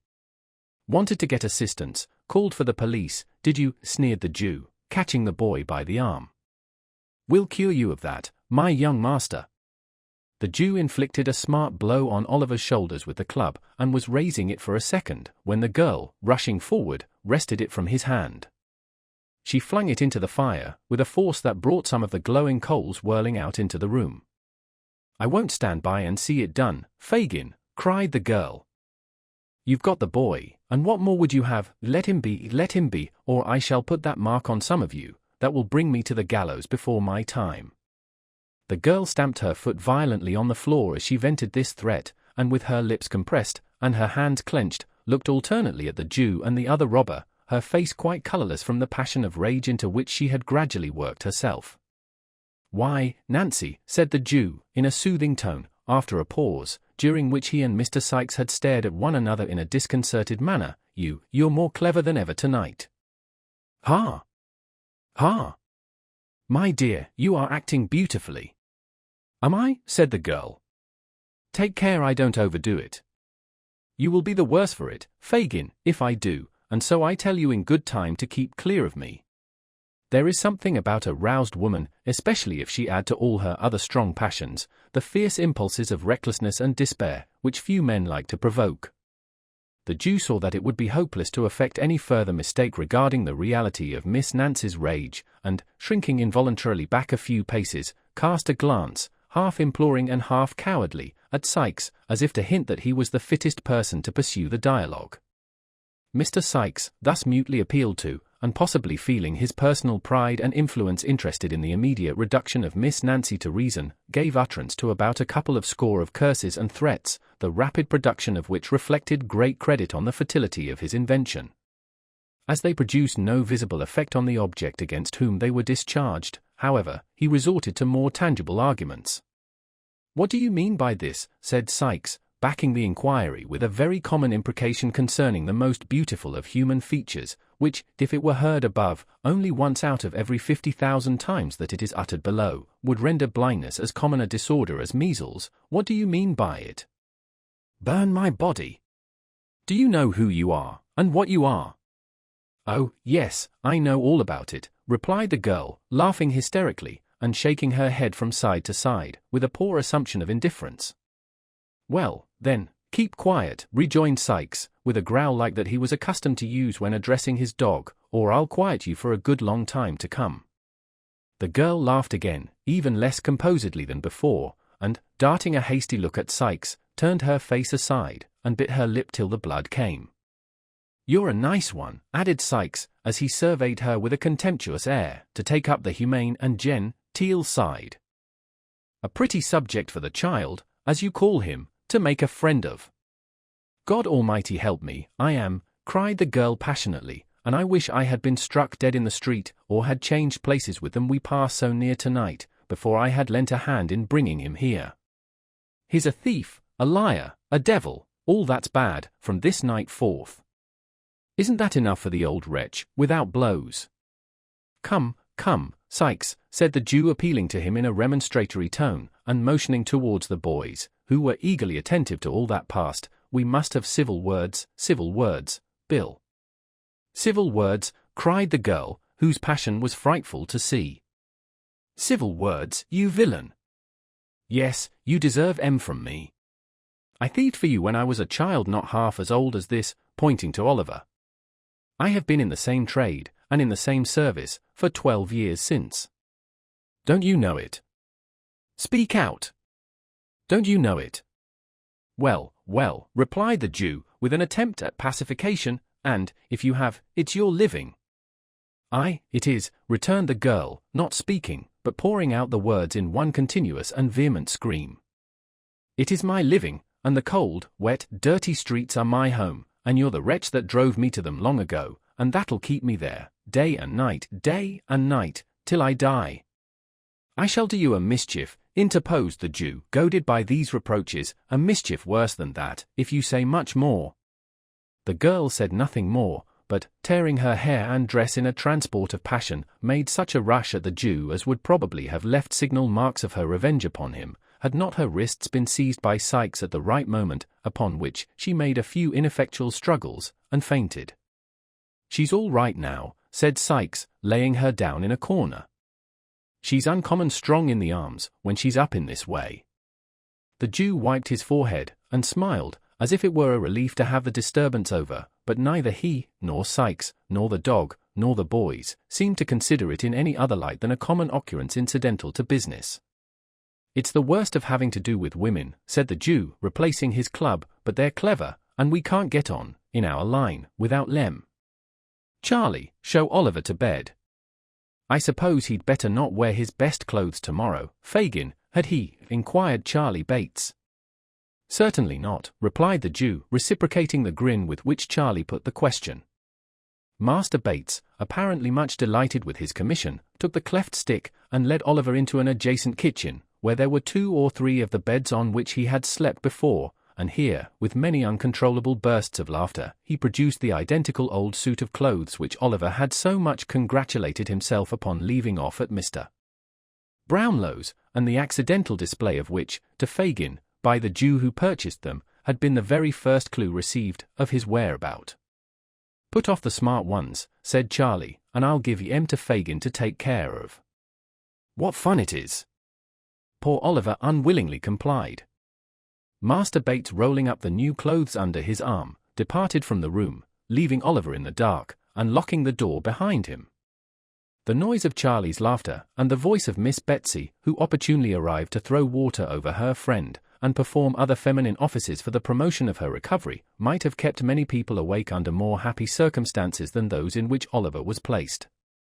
But he was sick and weary, and he soon fell sound asleep. Chapter 17. Oliver's destiny continuing unpropitious, brings a great man to London to injure his reputation. It is the custom on the stage, in all good murderous melodramas, to present the tragic and the comic scenes, in as regular alternation, as the layers of red and white in a side of streaky bacon. The hero sinks upon his straw bed, weighed down by fetters and misfortunes. In the next scene, his faithful but unconscious squire regales the audience with a comic song.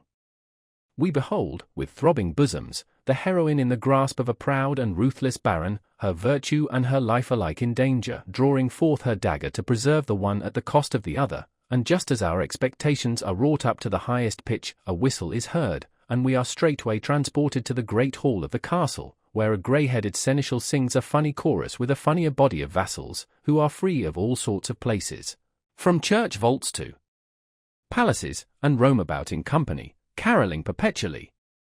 Such changes appear absurd, but they are not so unnatural as they would seem at first sight. The transitions in real life from well-spread boards to deathbeds, and from mourning weeds to holiday garments, are not a whit less startling, only, there, we are busy actors, instead of passive lookers-on, which makes a vast difference. The actors in the mimic life of the theatre are blind to violent transitions and abrupt impulses of passion or feeling, which, presented before the eyes of mere spectators, are at once condemned as outrageous and preposterous. As sudden shiftings of the scene, and rapid changes of time and place, are not only sanctioned in books by long usage, but are by many considered as the great art of authorship, an author's skill in his craft being, by such critics, chiefly estimated with relation to the dilemmas in which he leaves his characters at the end of every chapter, this brief introduction to the present one may perhaps be deemed unnecessary. If so, let it be considered a delicate intimation on the part of the historian that he is going back to the town in which Oliver Twist was born, the reader taking it for granted that there are good and substantial reasons for making the journey, or he would not be invited to proceed upon such an expedition. Mr. Bumble emerged at early morning from the workhouse gate, and walked with portly carriage and commanding steps, up the High Street. He was in the full bloom and pride of beadlehood, his cocked hat and coat were dazzling in the morning sun, he clutched his cane with the vigorous tenacity of health and power. Mr. Bumble always carried his head high, but this morning it was higher than usual. There was an abstraction in his eye, an elevation in his air, which might have warned an observant stranger that thoughts were passing in the beadle's mind, too great for utterance. Mr. Bumble stopped not to converse with the small shopkeepers and others who spoke to him, deferentially, as he passed along. He merely returned their salutations with a wave of his hand, and relaxed not in his dignified pace, until he reached the farm where Mrs. Mann tended the infant paupers with parochial care. "Drat that beadle," said Mrs. Mann, hearing the well-known shaking at the garden gate. "If it isn't him at this time in the morning. Lawk, Mr. Bumble, only think of its being you. Well, dear me, it is a pleasure, this is. Come into the parlour, sir, please." The first sentence was addressed to Susan, and the exclamations of delight were uttered to Mr. Bumble, as the good lady unlocked the garden gate, and showed him, with great attention and respect, into the house. "Mrs. Mann," said Mr. Bumble, not sitting upon, or dropping himself into a seat, as any common jackanapes would, but letting himself gradually and slowly down into a chair, "Mrs. Mann, good morning." "Well, and good morning to you, sir," replied Mrs. Mann, with many smiles, "and hoping you find yourself well, sir." "So, Mrs. Mann," replied the beadle. "A parochial life is not a bed of roses, Mrs. Mann." "Ah, that it isn't indeed, Mr. Bumble," rejoined the lady. And all the infant paupers might have chorused the rejoinder with great propriety, if they had heard it. "A parochial life," continued Mr. Bumble, striking the table with his cane, "is a life of worrit, and vexation, and hardihood, but all public characters, as I may say, must suffer prosecution." Mrs. Mann, not very well knowing what the beadle meant, raised her hands with a look of sympathy, and sighed. "Ah! You may well sigh, Mrs. Mann," said the beadle. Finding she had done right, Mrs. Mann sighed again, evidently to the satisfaction of the public character, who, repressing a complacent smile by looking sternly at his cocked hat, said, "Mrs. Mann, I am going to London." "Lawk, Mr. Bumble," cried Mrs. Mann, starting back. "To London, resumed the inflexible beadle, "by coach. I and two paupers, Mrs. Mann. A legal action is a-coming on, about a settlement, and the board has appointed me, Mrs. Mann, to dispose to the matter before the quarter sessions at Clerkenwell. And I very much question," added Mr. Bumble, drawing himself up, "whether the Clerkenwell sessions will not find themselves in the wrong box before they have done with me." "Oh, you mustn't be too hard upon them, sir," said Mrs. Mann, coaxingly. "The Clerkenwell sessions have brought it upon themselves," replied Mr. Bumble, and if the Clerkenwell sessions find that they come off rather worse than they expected, the Clerkenwell sessions have only themselves to thank. There was so much determination and depth of purpose about the menacing manner in which Mr. Bumble delivered himself of these words, that Mrs. Mann appeared quite awed by them. At length she said, "You're going by coach, sir? I thought it was always usual to send them paupers in carts." "That's when they're ill, Mrs. Mann," said the beadle. "We put the sick paupers into open carts in the rainy weather, to prevent their taking cold." "Oh," said Mrs. Mann. "The opposition coach contracts for these too, and takes them cheap," said Mr. Bumble. "They are both in a very low state, and we find it would come £2 cheaper to move M than to bury M, that is, if we can throw M upon another parish, which I think we shall be able to do, if they don't die upon the road to spite us." "Ha! Ha! Ha!" When Mr. Bumble had laughed a little while, his eyes again encountered the cocked hat, and he became grave. "We are forgetting business," said the beadle. "Here is your parochial stipend for the month." Mr. Bumble produced some silver money rolled up in paper from his pocket-book and requested a receipt, which Mrs. Mann wrote. "It's very much blotted, sir," said the farmer of infants, "but it's formal enough, I dare say." "Thank you, Mr. Bumble, sir, I am very much obliged to you, I'm sure." Mr. Bumble nodded, blandly, in acknowledgment of Mrs. Mann's curtsy, and inquired how the children were. "Bless their dear little hearts," said Mrs. Mann with emotion, "they're as well as can be, the dears. Of course, except the 2 that died last week." "And little Dick? Isn't that boy no better?" inquired Mr. Bumble. Mrs. Mann shook her head. "He's a ill-conditioned, wick-I-O-U's, bad-disposed parochial child that," said Mr. Bumble angrily. "Where is he?" "I'll bring him to you in 1 minute, sir," replied Mrs. Mann. "Here, you Dick." After some calling, Dick was discovered. Having had his face put under the pump, and dried upon Mrs. Mann's gown, he was led into the awful presence of Mr. Bumble, the beadle. The child was pale and thin, his cheeks were sunken, and his eyes large and bright. The scanty parish dress, the livery of his misery, hung loosely on his feeble body, and his young limbs had wasted away, like those of an old man. Such was the little being who stood trembling beneath Mr. Bumble's glance, not daring to lift his eyes from the floor, and dreading even to hear the beadle's voice. "Can't you look at the gentleman, you obstinate boy?" said Mrs. Mann.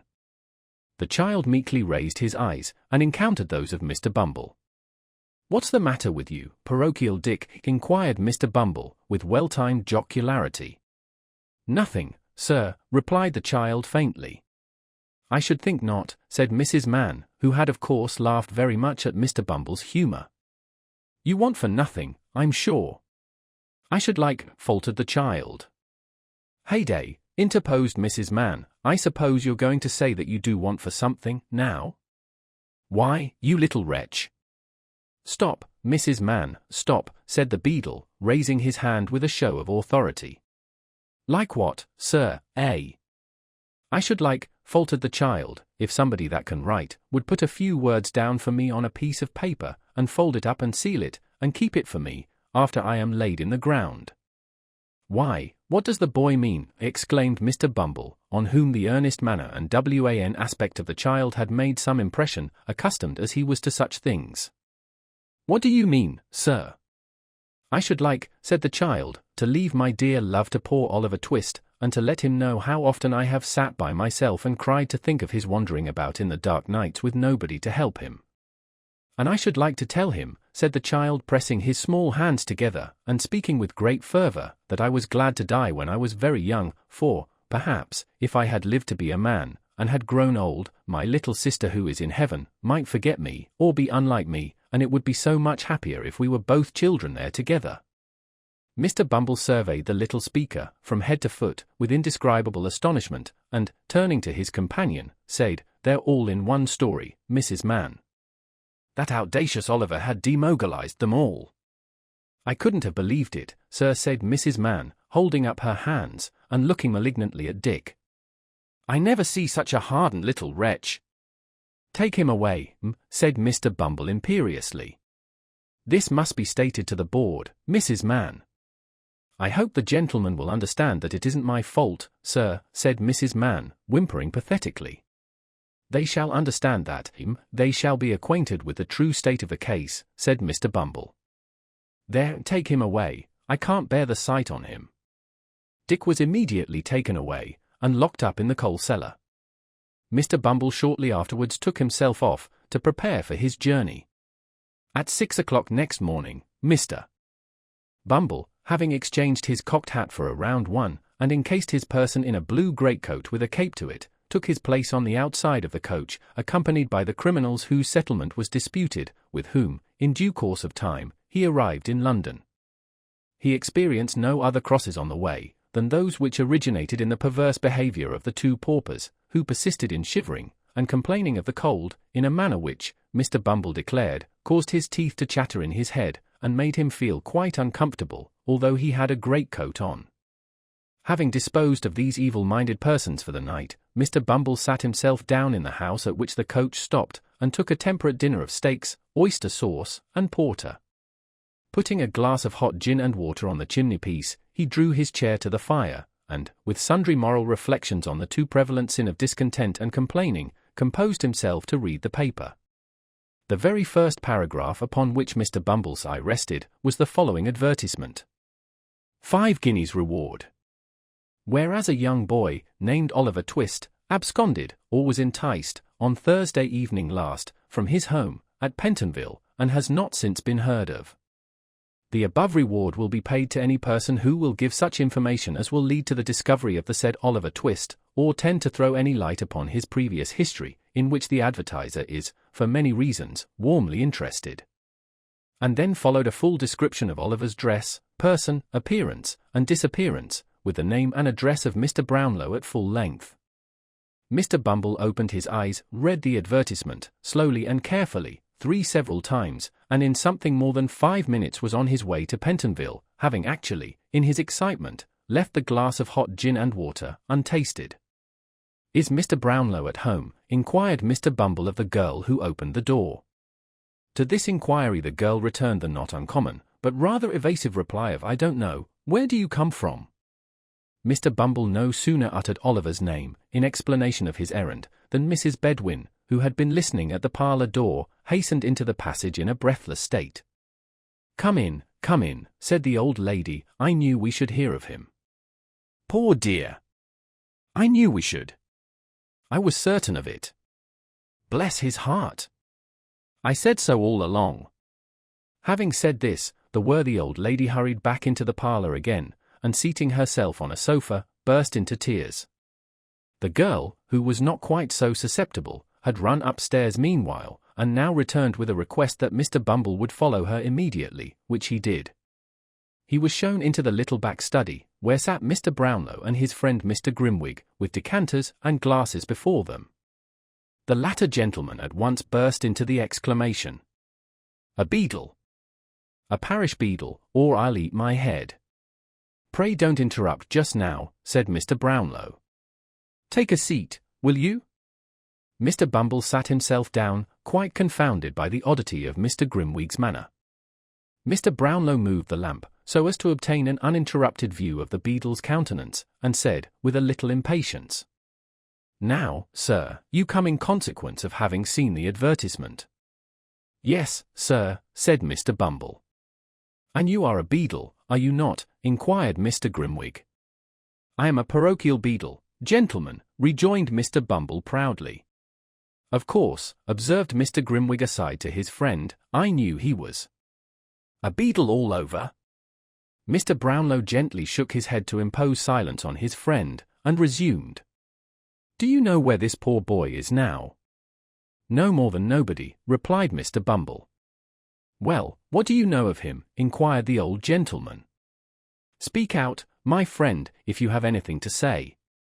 What do you know of him?" "You don't happen to know any good of him, do you?" said Mr. Grimwig, caustically, after an attentive perusal of Mr. Bumble's features. Mr. Bumble, catching at the inquiry very quickly, shook his head with portentous solemnity. "You see," said Mr. Grimwig, looking triumphantly at Mr. Brownlow. Mr. Brownlow looked apprehensively at Mr. Bumble's pursed-up countenance, and requested him to communicate what he knew regarding Oliver, in as few words as possible. Mr. Bumble put down his hat, unbuttoned his coat, folded his arms, inclined his head in a retrospective manner, and, after a few moments' reflection, commenced his story. It would be tedious if given in the beadle's words, occupying, as it did, some 20 minutes in the telling, but the sum and substance of it was, that Oliver was a foundling, born of low and vicious parents. That he had, from his birth, displayed no better qualities than treachery, ingratitude, and malice. That he had terminated his brief career in the place of his birth, by making a sanguinary and cowardly attack on an unoffending lad, and running away in the night time from his master's house. In proof of his really being the person he represented himself, Mr. Bumble laid upon the table the papers he had brought to town. Folding his arms again, he then awaited Mr. Brownlow's observations. "I fear it is all too true," said the old gentleman sorrowfully, after looking over the papers. "This is not much for your intelligence, but I would gladly have given you treble the money, if it had been favourable to the boy." It is not improbable that if Mr. Bumble had been possessed of this information at an earlier period of the interview, he might have imparted a very different colouring to his little history. It was too late to do it now, however, so he shook his head gravely, and, pocketing the 5 guineas, withdrew. Mr. Brownlow paced the room to and fro for some minutes, evidently so much disturbed by the beadle's tale, that even Mr. Grimwig forbore to vex him further. At length he stopped, and rang the bell violently.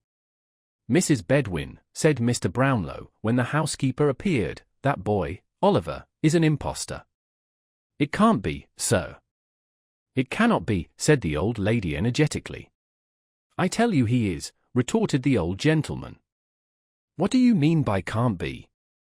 "We have just heard a full account of him from his birth, and he has been a thorough-paced little villain all his life." "I never will believe it, sir," replied the old lady, firmly.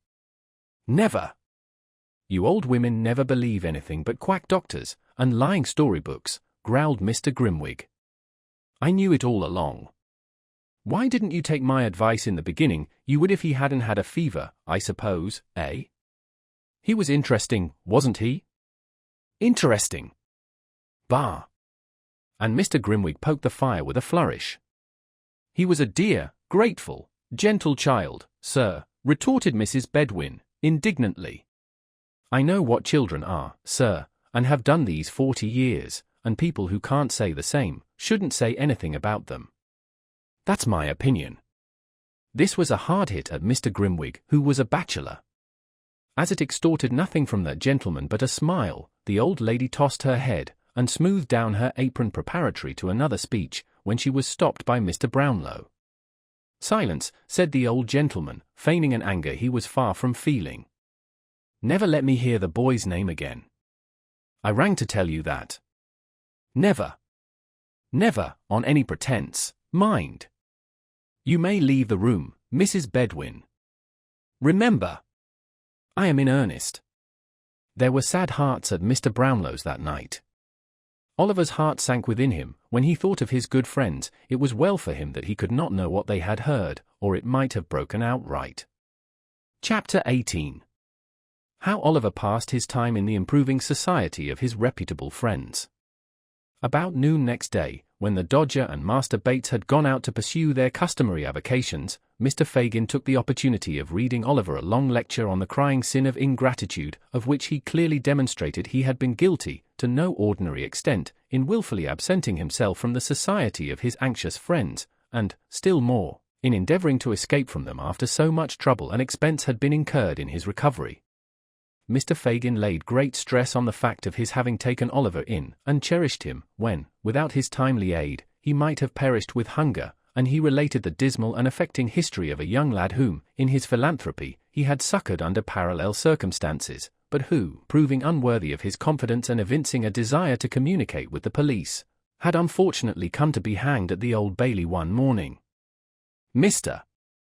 Fagin did not seek to conceal his share in the catastrophe, but lamented with tears in his eyes that the wrong-headed and treacherous behaviour of the young person in question had rendered it necessary that he should become the victim of certain evidence for the Crown, which, if it were not precisely true, was indispensably necessary for the safety of him, Mr. Fagin, and a few select friends. Mr. Fagin concluded by drawing a rather disagreeable picture of the discomforts of hanging, and, with great friendliness and politeness of manner, expressed his anxious hopes that he might never be obliged to submit Oliver Twist to that unpleasant operation. Little Oliver's blood ran cold, as he listened to the Jew's words, and imperfectly comprehended the dark threats conveyed in them.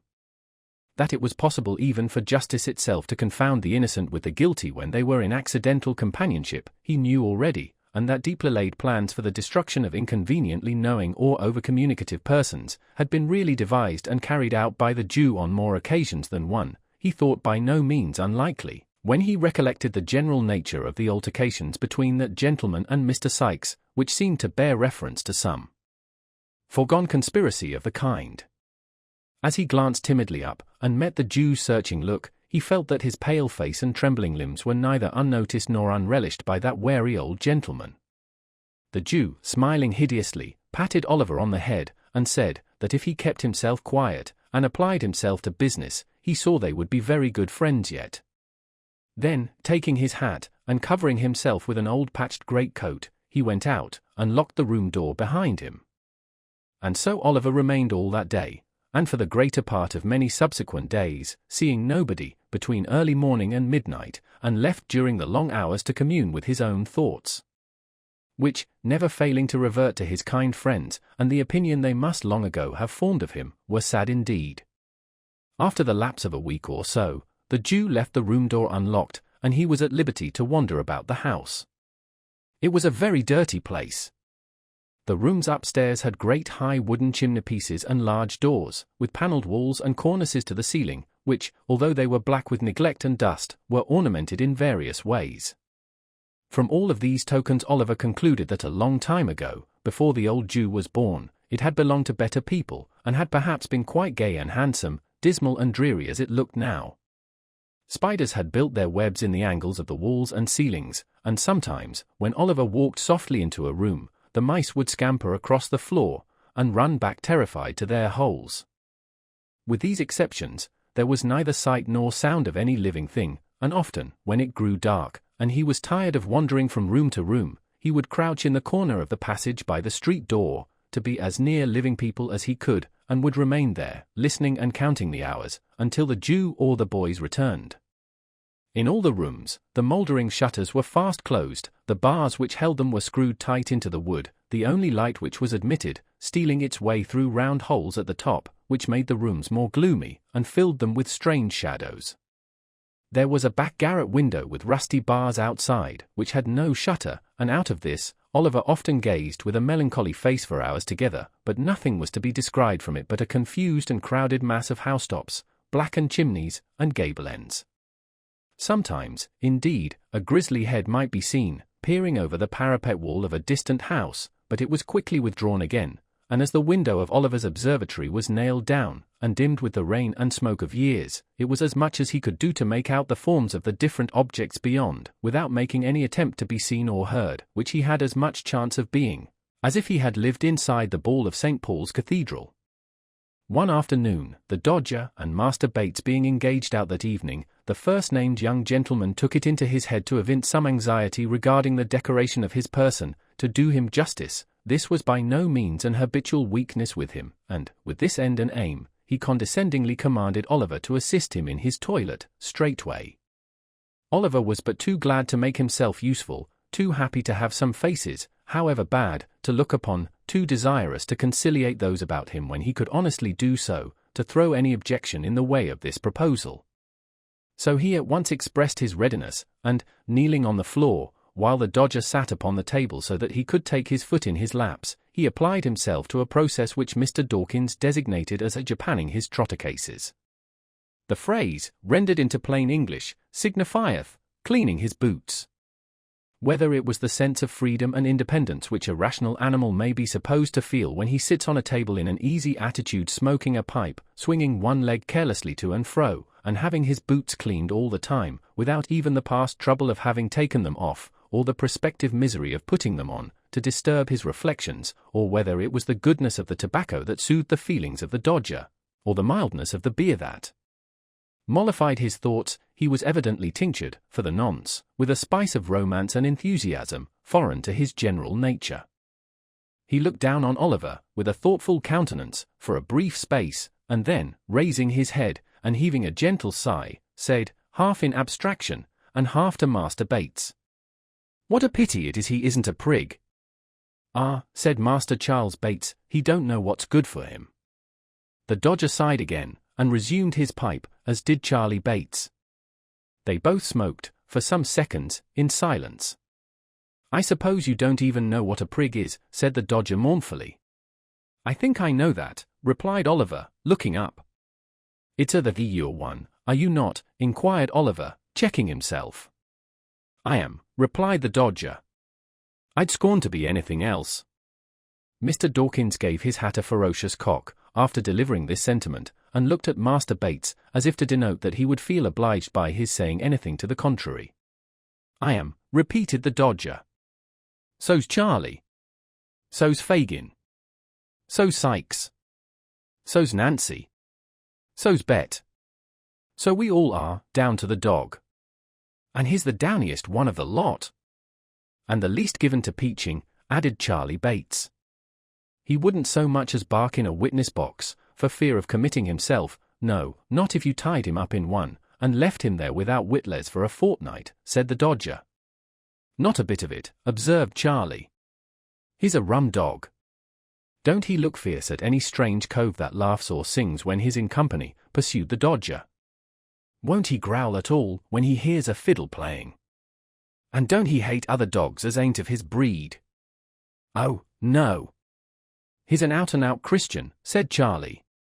This was merely intended as a tribute to the animal's abilities, but it was an appropriate remark in another sense, if Master Bates had only known it, for there are a good many ladies and gentlemen, claiming to be out-and-out Christians, between whom, and Mr. Sikes' dog, there exist strong and singular points of resemblance.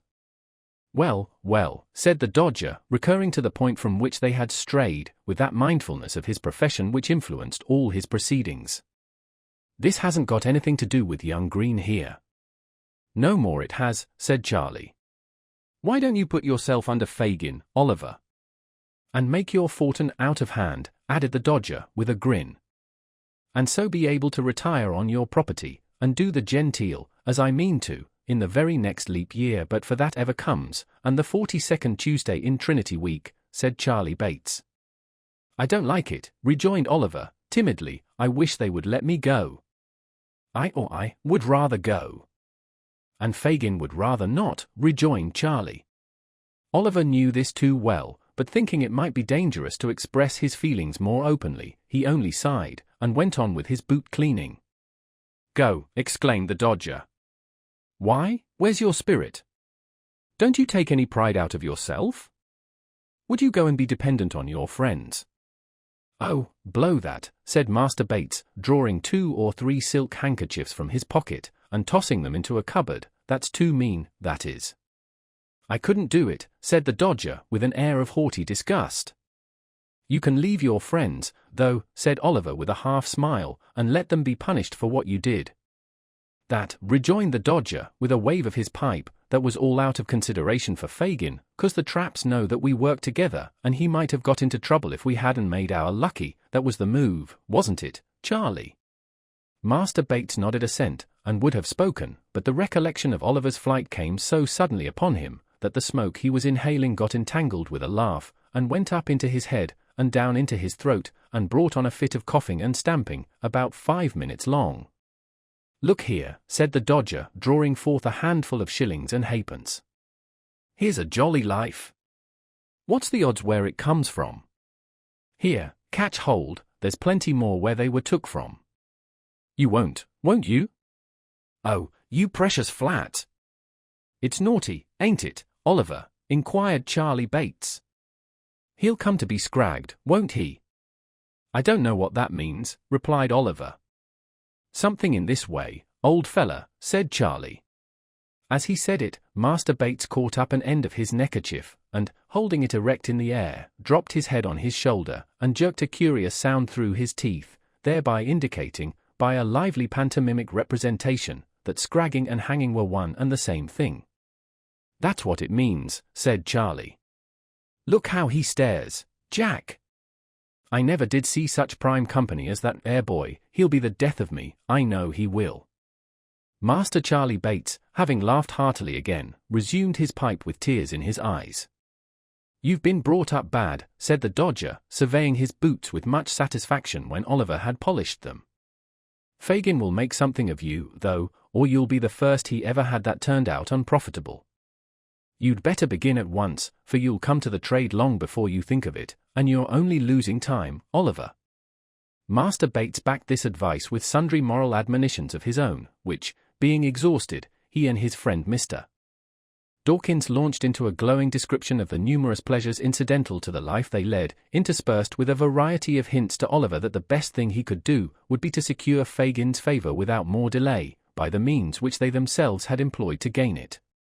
"And always put this in your pipe, Nolly," said the Dodger, as the Jew was heard unlocking the door above, "if you don't take fogels and tickers."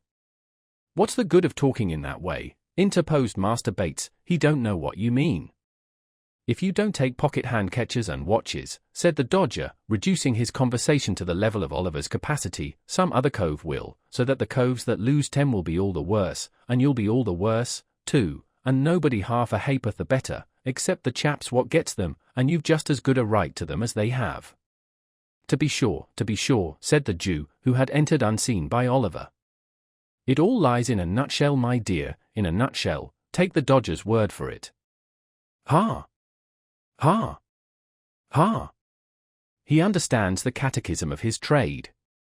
The old man rubbed his hands gleefully together as he corroborated the Dodger's reasoning in these terms, and chuckled with delight at his pupil's proficiency. The conversation proceeded no farther at this time, for the Jew had returned home accompanied by Miss Betsy, and a gentleman whom Oliver had never seen before, but who was accosted by the Dodger as Tom Chitling, and who, having lingered on the stairs to exchange a few gallantries with the lady, now made his appearance.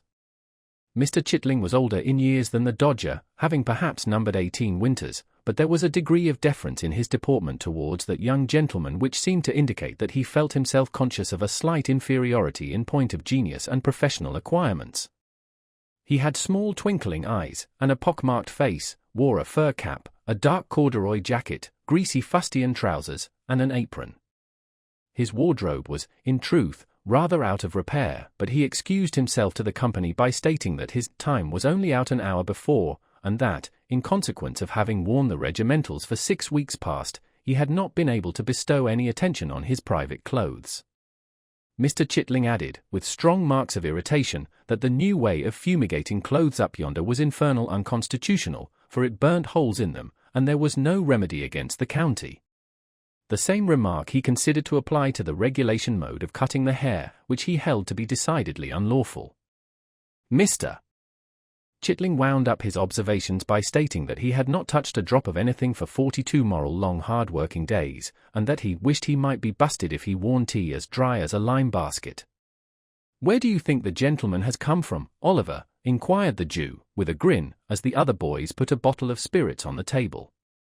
I don't know, sir," replied Oliver. "Who's that?" inquired Tom Chitling, casting a contemptuous look at Oliver. "A young friend of mine, my dear," replied the Jew.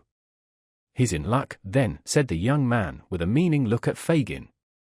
"Never mind where I came from, young UN, you'll find your way there, soon enough, I'll bet a crown." At this sally, the boys laughed. After some more jokes on the same subject, they exchanged a few short whispers with Fagin, and withdrew. After some words apart between the last comer and Fagin, they drew their chairs towards the fire, and the Jew, telling Oliver to come and sit by him, led the conversation to the topics most calculated to interest his hearers. These were the great advantages of the trade, the proficiency of the Dodger, the amiability of Charlie Bates, and the liberality of the Jew himself.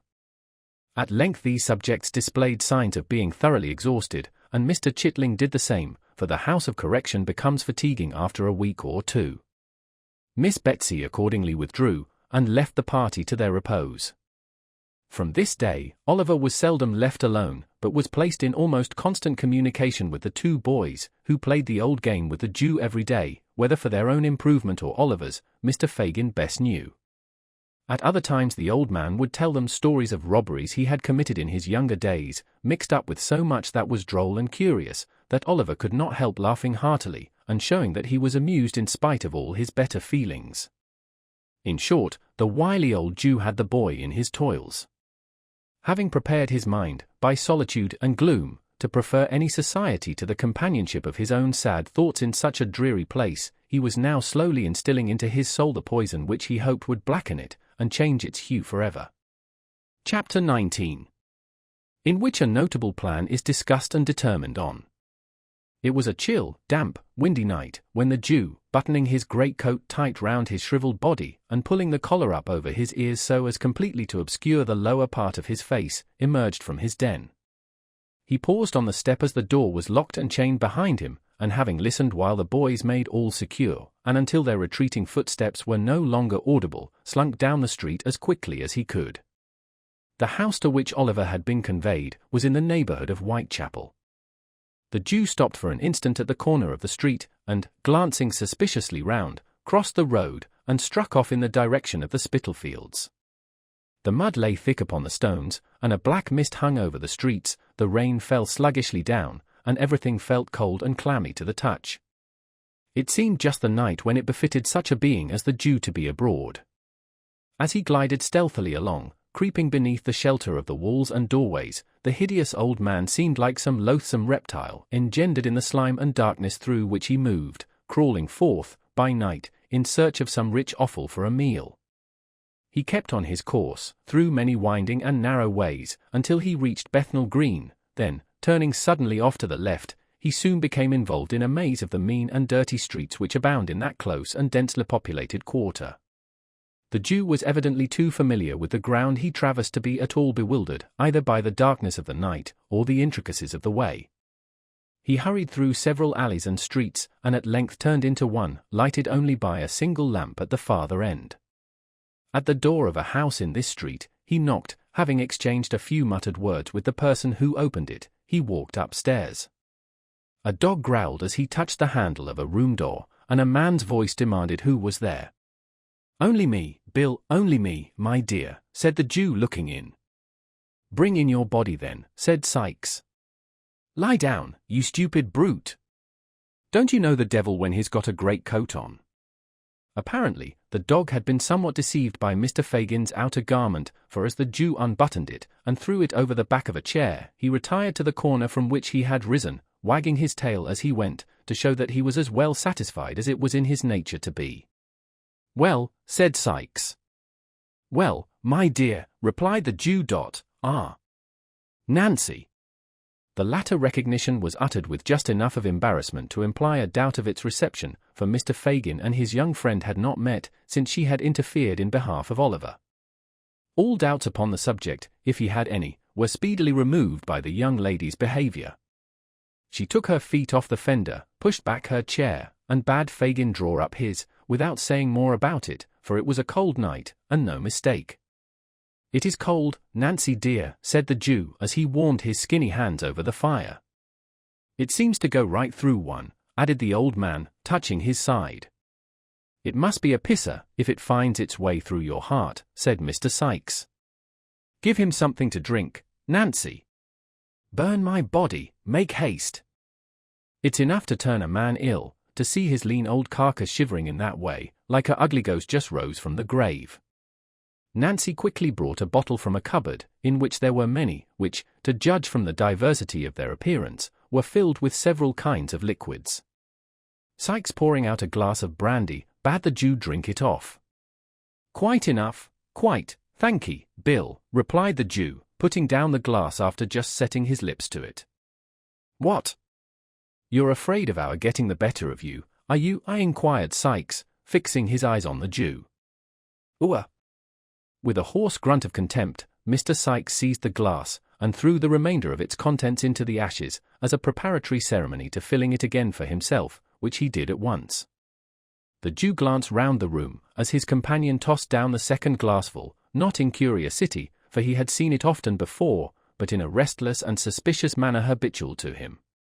It was a meanly furnished apartment, with nothing but the contents of the closet to induce the belief that its occupier was anything but a working man, and with no more suspicious articles displayed to view than 2 or 3 heavy bludgeons which stood in a corner, and a life-preserver that hung over the chimney-piece. "There," said Sikes, smacking his lips. "Now I'm ready." "For business?" inquired the Jew. "For business," replied Sikes, "so say what you've got to say." "About the crib at Chertsey, Bill," said the Jew, drawing his chair forward, and speaking in a very low voice. "Yes." "What about it?" inquired Sikes. "Ah. You know what I mean, my dear," said the Jew. "He knows what I mean, Nancy, don't he?" "No, he don't," sneered Mr. Sikes. "Or he won't, and that's the same thing. Speak out, and call things by their right names. Don't sit there, winking and blinking, and talking to me in hints, as if you warn't the very first that thought about the robbery. What do ye mean?" "Hush, Bill, hush," said the Jew, who had in vain attempted to stop this burst of indignation. "Somebody will hear us, my dear. Somebody will hear us." "Let 'em hear," said Sikes, "I don't care." But as Mr. Sikes did care, on reflection, he dropped his voice as he said the words, and grew calmer. There, said the Jew, coaxingly. "It was only my caution, nothing more. Now, my dear, about that crib at Chertsey, when is it to be done, Bill, eh? When is it to be done?" "Such plate, my dear, such plate," said the Jew, rubbing his hands, and elevating his eyebrows in a rapture of anticipation. "Not at all," replied Sikes coldly. "Not to be done at all," echoed the Jew, leaning back in his chair. "No, not at all," rejoined Sikes. "At least it can't be a put-up job, as we expected." "Then it hasn't been properly gone about," said the Jew, turning pale with anger. "Don't tell me." "But I will tell you," retorted Sikes.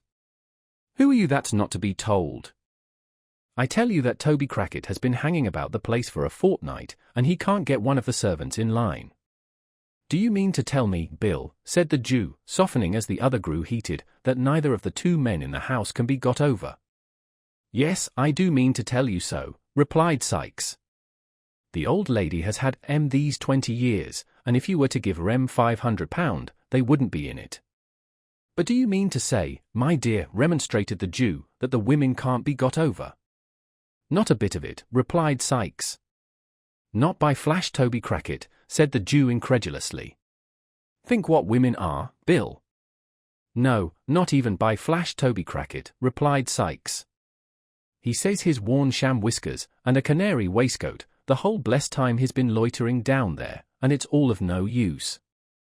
He should have tried mustachios and a pair of military trousers, my dear," said the Jew. "So he did," rejoined Sikes, "and they warn't of no more use than the other plant." The Jew looked blank at this information. After ruminating for some minutes with his chin sunk on his breast, he raised his head and said, with a deep sigh, that if Flash Toby Crackit reported aright, he feared the game was up. "And yet," said the old man, dropping his hands on his knees, "it's a sad thing, my dear, to lose so much when we had set our hearts upon it." "So it is," said Mr. Sikes. "Worse luck." A long silence ensued, during which the Jew was plunged in deep thought, with his face wrinkled into an expression of villainy perfectly demoniacal. Sikes eyed him furtively from time to time. Nancy, apparently fearful of irritating the housebreaker, sat with her eyes fixed upon the fire, as if she had been deaf to all that passed. "Fagin," said Sikes, abruptly breaking the stillness that prevailed, "is it worth 50 shiners extra, if it's safely done from the outside?" "Yes," said the Jew, as suddenly rousing himself. "Is it a bargain?" inquired Sikes. "Yes, my dear, yes," rejoined the Jew, his eyes glistening, and every muscle in his face working, with the excitement that the inquiry had awakened. "Then," said Sikes, thrusting aside the Jew's hand, with some disdain, "let it come off as soon as you like. Toby and me were over the garden wall the night afore last, sounding the panels of the door and shutters. The crib's barred up at night like a jail, but there's one part we can crack, safe and softly." "Which is that, Bill?" asked the Jew eagerly. "Why," whispered Sikes, "as you cross the lawn." "Yes," said the Jew, bending his head forward, with his eyes almost starting out of it. "Umph," cried Sikes, stopping short, as the girl, scarcely moving her head, looked suddenly round, and pointed for an instant to the Jew's face. "Never mind which part it is. You can't do it without me, I know, but it's best to be on the safe side when one deals with you." "As you like, my dear, as you like," replied the Jew. "Is there no help wanted, but yours and Toby's?" "None," said Sikes, "'cept a centre-bit and a boy. The first we've both got, the second you must find us." "A boy?" exclaimed the Jew. "Oh. Then it's a panel, eh?" "Never mind what it is," replied Sikes. "I want a boy, and he mustn't be a big EUN lord," said Mr. Sikes, reflectively. "If I'd only got that young boy of Ned, the Chimbley sweepers. He kept him small on purpose, and let him out by the job. But the father gets lagged, and then the Juvenile Delinquent Society comes, and takes the boy away from a trade where he was earning money, teaches him to read and write, and in time makes an apprentice of him. And so they go on," said Mr. Sikes, his wrath rising with the recollection of his wrongs. "So they go on, and, if they'd got money enough, which it's a providence they haven't, we shouldn't have half a dozen boys left in the whole trade, in a year or two." "No more we should," acquiesced the Jew, who had been considering during this speech, and had only caught the last sentence. "Bill." "What now?" inquired Sikes. The Jew nodded his head towards Nancy, who was still gazing at the fire, and intimated, by a sign, that he would have her told to leave the room. Sikes shrugged his shoulders impatiently, as if he thought the precaution unnecessary, but complied, nevertheless, by requesting Miss Nancy to fetch him a jug of beer. "You don't want any beer," said Nancy, folding her arms, and retaining her seat very composedly. "I tell you I do," replied Sikes. "Nonsense," rejoined the girl coolly. "Go on, Fagin." "I know what he's going to say, Bill, he needn't mind me." The Jew still hesitated. Sikes looked from one to the other in some surprise. "Why, you don't mind the old girl, do you, Fagin?" he asked at length. "You've known her long enough to trust her, or the devil's in it. She ain't one to blab. Are you Nancy?" "I should think not," replied the young lady, drawing her chair up to the table, and putting her elbows upon it. "No, no, my dear, I know you're not," said the Jew, "but," and again the old man paused. "But what?" inquired Sikes. "I didn't know whether she mightn't perhaps be out of sorts, you know, my dear, as she was the other night," replied the Jew. At this confession, Miss Nancy burst into a loud laugh, and, swallowing a glass of brandy, shook her head with an air of defiance, and burst into sundry exclamations of "keep the game a-going," "never say die," and the like. These seemed to have the effect of reassuring both gentlemen, for the Jew nodded his head with a satisfied air, and resumed his seat, as did Mr. Sikes likewise. "Now, Fagin," said Nancy with a laugh, "tell Bill at once, about Oliver." "Ha! You're a clever one, my dear, the sharpest girl I ever saw," said the Jew, patting her on the neck. "It was about Oliver I was going to speak, sure enough." "Ha! Ha! Ha! What about him?" demanded Sikes. "He's the boy for you, my dear," replied the Jew in a hoarse whisper, laying his finger on the side of his nose, and grinning frightfully. "He!" exclaimed Sikes.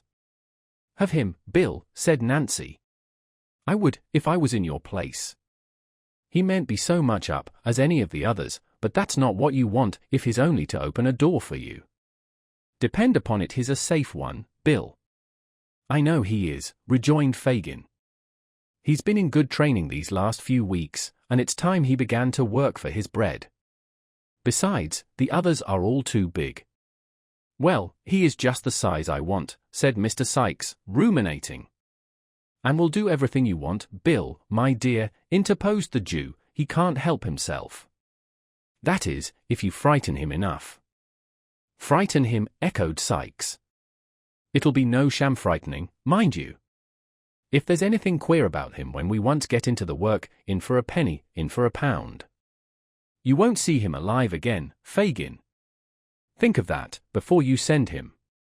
"Mark my words," said the robber, poising a crowbar which he had drawn from under the bedstead.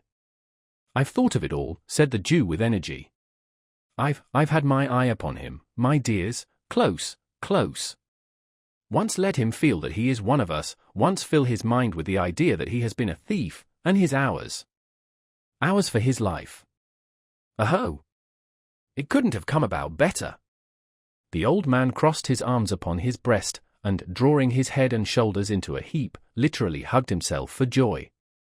Ours, said Sikes. Yours, you mean? Perhaps I do, my dear, said the Jew, with a shrill chuckle. Mine, if you like, Bill. And what, said Sikes, scowling fiercely on his agreeable friend, what makes you take so much pains about one chalk-faced kid, when you know there are 50 boys snoozing about common garden every night, as you might pick and choose from? Because they're of no use to me, my dear, replied the Jew, with some confusion, not worth the taking. Their looks convict dem when they get into trouble, and I lose them all. With this boy, properly managed, my dears, I could do what I couldn't with 20 of them. Besides, said the Jew, recovering his self-possession, he has us now if he could only give us leg bail again, and he must be in the same boat with us. Never mind how he came there, it's quite enough for my power over him that he was in a robbery, that's all I want. Now, how much better this is, than being obliged to put the poor little boy out of the way, which would be dangerous, and we should lose by it besides. When is it to be done? Asked Nancy, stopping some turbulent exclamation on the part of Mr. Sikes, expressive of the disgust with which he received Fagin's affectation of humanity. Ah, to be sure, said the Jew, when is it to be done, Bill? I planned with Toby the night arter tomorrow, rejoined Sikes in a surly voice, if he heard nothing from me to the contrary. Good, said the Jew, there's no moon. No, rejoined Sikes. It's all arranged about bringing off the swag, is it? Asked the Jew. Sikes nodded. And about? It's all planned, rejoined Sikes, interrupting him. Never mind particulars. You'd better bring the boy here tomorrow night. I shall get off the stone an hour after daybreak. Then you hold your tongue, and keep the melting pot ready, and that's all you'll have to do. After some discussion, in which all three took an active part, it was decided that Nancy should repair to the Jew's next evening when the night had set in, and bring Oliver away with her, Fagin craftily observing, that, if he evinced any disinclination to the task, he would be more willing to accompany the girl who had so recently interfered in his behalf, than anybody else. It was also solemnly arranged that poor Oliver should, for the purposes of the contemplated expedition, be unreservedly consigned to the care and custody of Mr. William Sikes, and further, that the said Sikes should deal with him as he thought fit, and should not be held responsible by the Jew for any mischance or evil that might be necessary to visit him, it being understood that, to render the compact in this respect binding, any representations made by Mr. Sikes on his return should be required to be confirmed and corroborated, in all important particulars, by the testimony of Flash Toby Crackit. These preliminaries adjusted, Mr. Sikes proceeded to drink brandy at a furious rate, and to flourish the crowbar in an alarming manner, yelling forth, at the same time, most unmusical snatches of song, mingled with wild execrations. At length, in a fit of professional enthusiasm, he insisted upon producing his box of house-breaking tools, which he had no sooner stumbled in with, and opened for the purpose of explaining the nature and properties of the various implements it contained, and the peculiar beauties of their construction, than he fell over the box upon the floor, and went to sleep where he fell. Good night, Nancy, said the Jew, muffling himself up as before. Good night. Their eyes met, and the Jew scrutinized her, narrowly. There was no flinching about the girl. She was as true and earnest in the matter as Toby Crackit himself could be. The Jew again bade her good night, and, bestowing a sly kick upon the prostrate form of Mr. Sikes while her back was turned, groped downstairs. Always the way, muttered the Jew to himself as he turned homeward. The worst of these women is, that a very little thing serves to call up some long-forgotten feeling, and the best of them is, that it never lasts. Ha! Ha! The man against the child, for a bag of gold. Beguiling the time with these pleasant reflections, Mr. Fagin wended his way, through mud and mire, to his gloomy abode, where the Dodger was sitting up, impatiently awaiting his return. Is Oliver abed? I want to speak to him, was his first remark as they descended the stairs. Hours ago, replied the Dodger, throwing open a door. Here he is.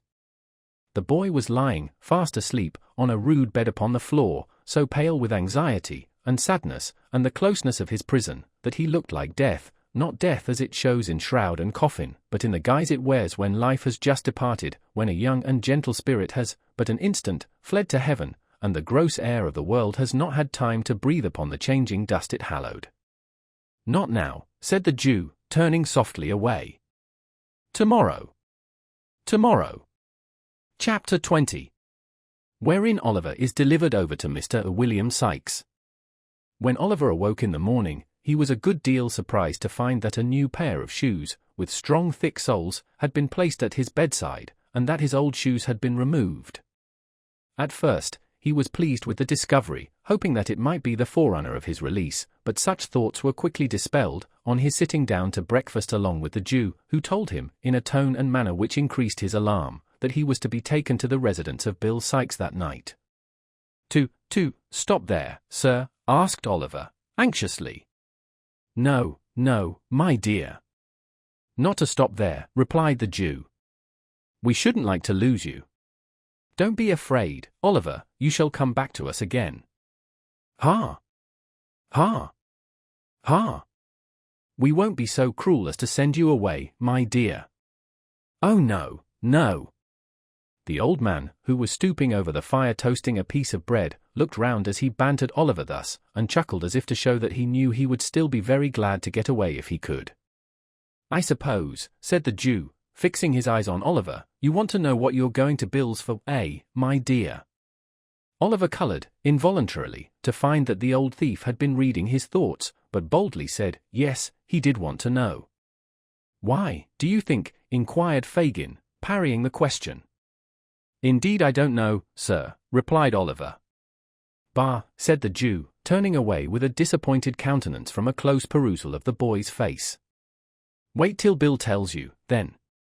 The Jew seemed much vexed by Oliver's not expressing any greater curiosity on the subject, but the truth is, that, although Oliver felt very anxious, he was too much confused by the earnest cunning of Fagin's looks, and his own speculations, to make any further inquiries just then. He had no other opportunity, for the Jew remained very surly and silent till night, when he prepared to go abroad. "You may burn a candle," said the Jew, putting one upon the table. "And here's a book for you to read, till they come to fetch you." "Good night." "Good night," replied Oliver, softly. The Jew walked to the door, looking over his shoulder at the boy as he went. Suddenly stopping, he called him by his name. Oliver looked up. The Jew, pointing to the candle, motioned him to light it. He did so, and, as he placed the candlestick upon the table, saw that the Jew was gazing fixedly at him, with lowering and contracted brows, from the dark end of the room. "Take heed, Oliver!" "Take heed," said the old man, shaking his right hand before him in a warning manner. "He's a rough man, and thinks nothing of blood when his own is up. Whatever falls out, say nothing, and do what he bids you. Mind!" Placing a strong emphasis on the last word, he suffered his features gradually to resolve themselves into a ghastly grin, and, nodding his head, left the room. Oliver leaned his head upon his hand when the old man disappeared, and pondered, with a trembling heart, on the words he had just heard. The more he thought of the Jew's admonition, the more he was at a loss to divine its real purpose and meaning.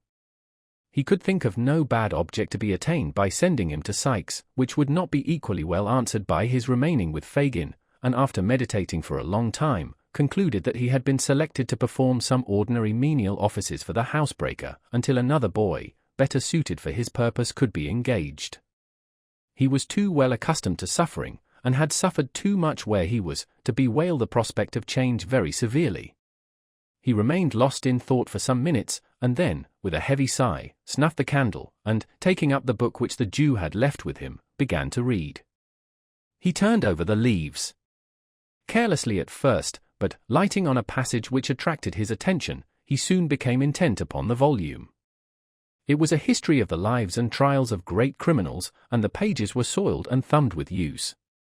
Here, he read of dreadful crimes that made the blood run cold, of secret murders that had been committed by the lonely wayside, of bodies hidden from the eye of man in deep pits and wells, which would not keep them down, deep as they were, but had yielded them up at last, after many years, and so maddened the murderers with the sight, that in their horror they had confessed their guilt, and yelled for the gibbet to end their agony. Here, too, he read of men who, lying in their beds at dead of night, had been tempted, so they said, and led on, by their own bad thoughts, to such dreadful bloodshed as it made the flesh creep, and the limbs quail, to think of. The terrible descriptions were so real and vivid, that the sallow pages seemed to turn red with gore, and the words upon them, to be sounded in his ears, as if they were whispered, in hollow murmurs, by the spirits of the dead. In a paroxysm of fear, the boy closed the book, and thrust it from him. Then, falling upon his knees, he prayed heaven to spare him from such deeds, and rather to will that he should die at once, than be reserved for crimes so fearful and appalling. By degrees, he grew more calm, and besought, in a low and broken voice, that he might be rescued from his present dangers, and that if any aid were to be raised up for a poor outcast boy who had never known the love of friends or kindred, it might come to him now, when, desolate and deserted, he stood alone in the midst of wickedness and guilt. He had concluded his prayer, but still remained with his head buried in his hands, when a rustling noise aroused him. "What's that?" he cried, starting up, and catching sight of a figure standing by the door. "Who's there?" "Me." "Only me," replied a tremulous voice. Oliver raised the candle above his head, and looked towards the door. It was Nancy.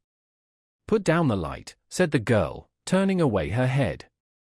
"It hurts my eyes." Oliver saw that she was very pale, and gently inquired if she were ill.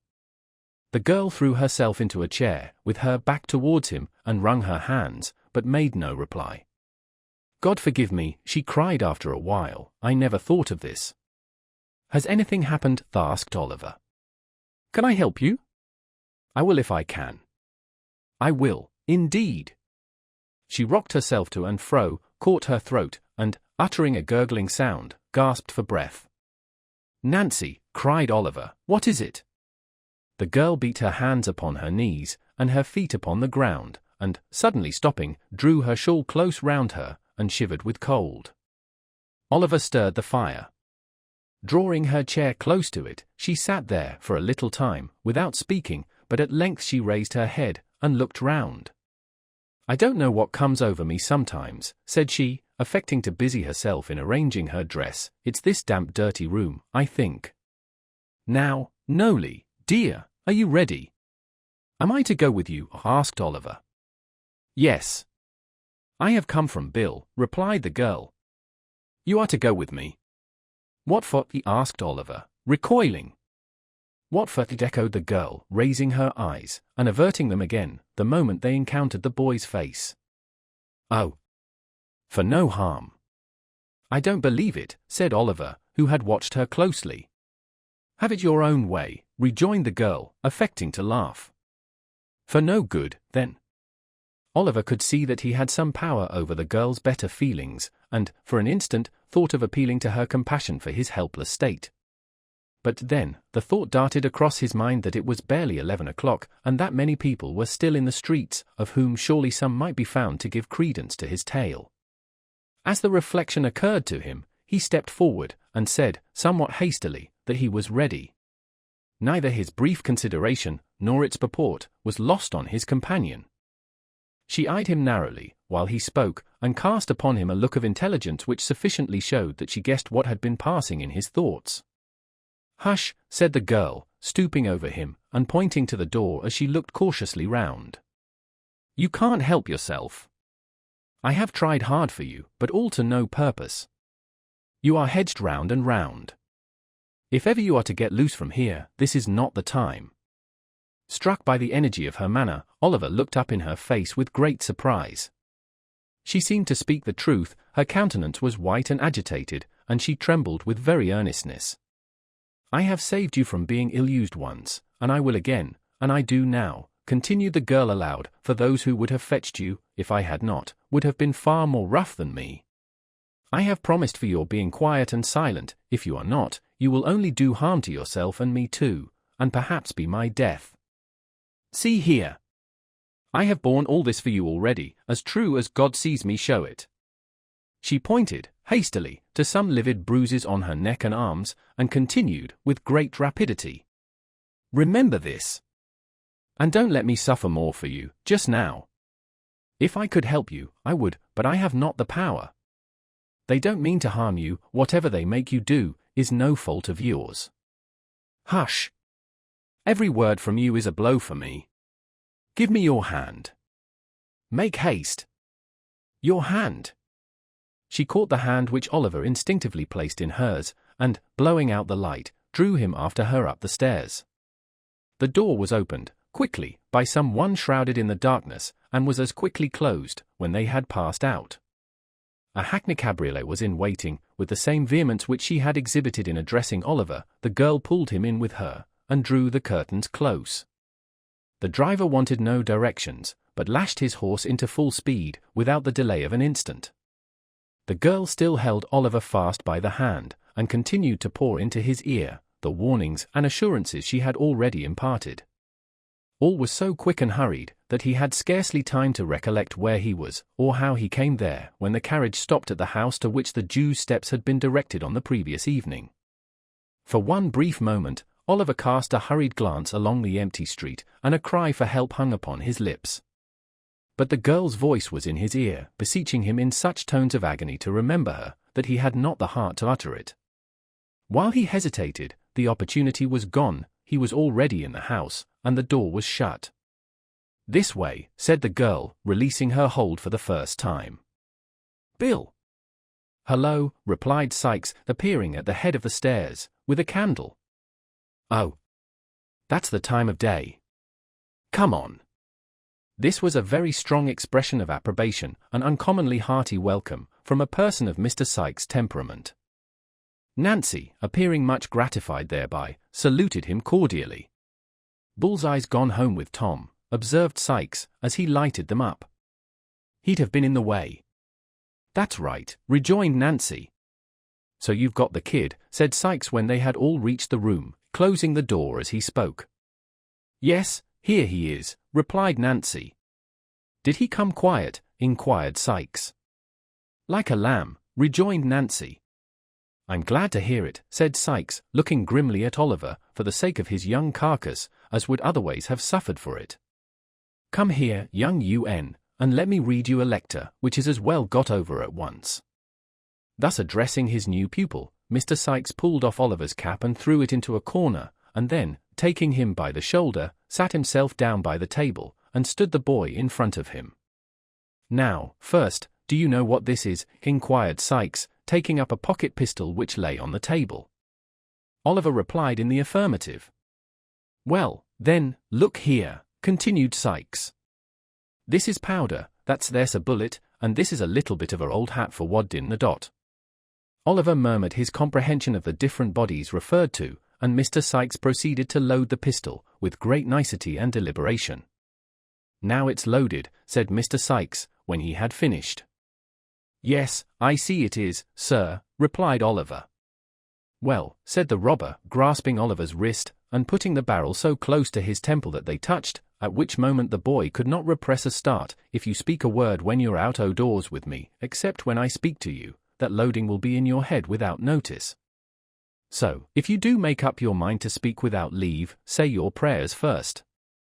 Having bestowed a scowl upon the object of this warning, to increase its effect, Mr. Sikes continued.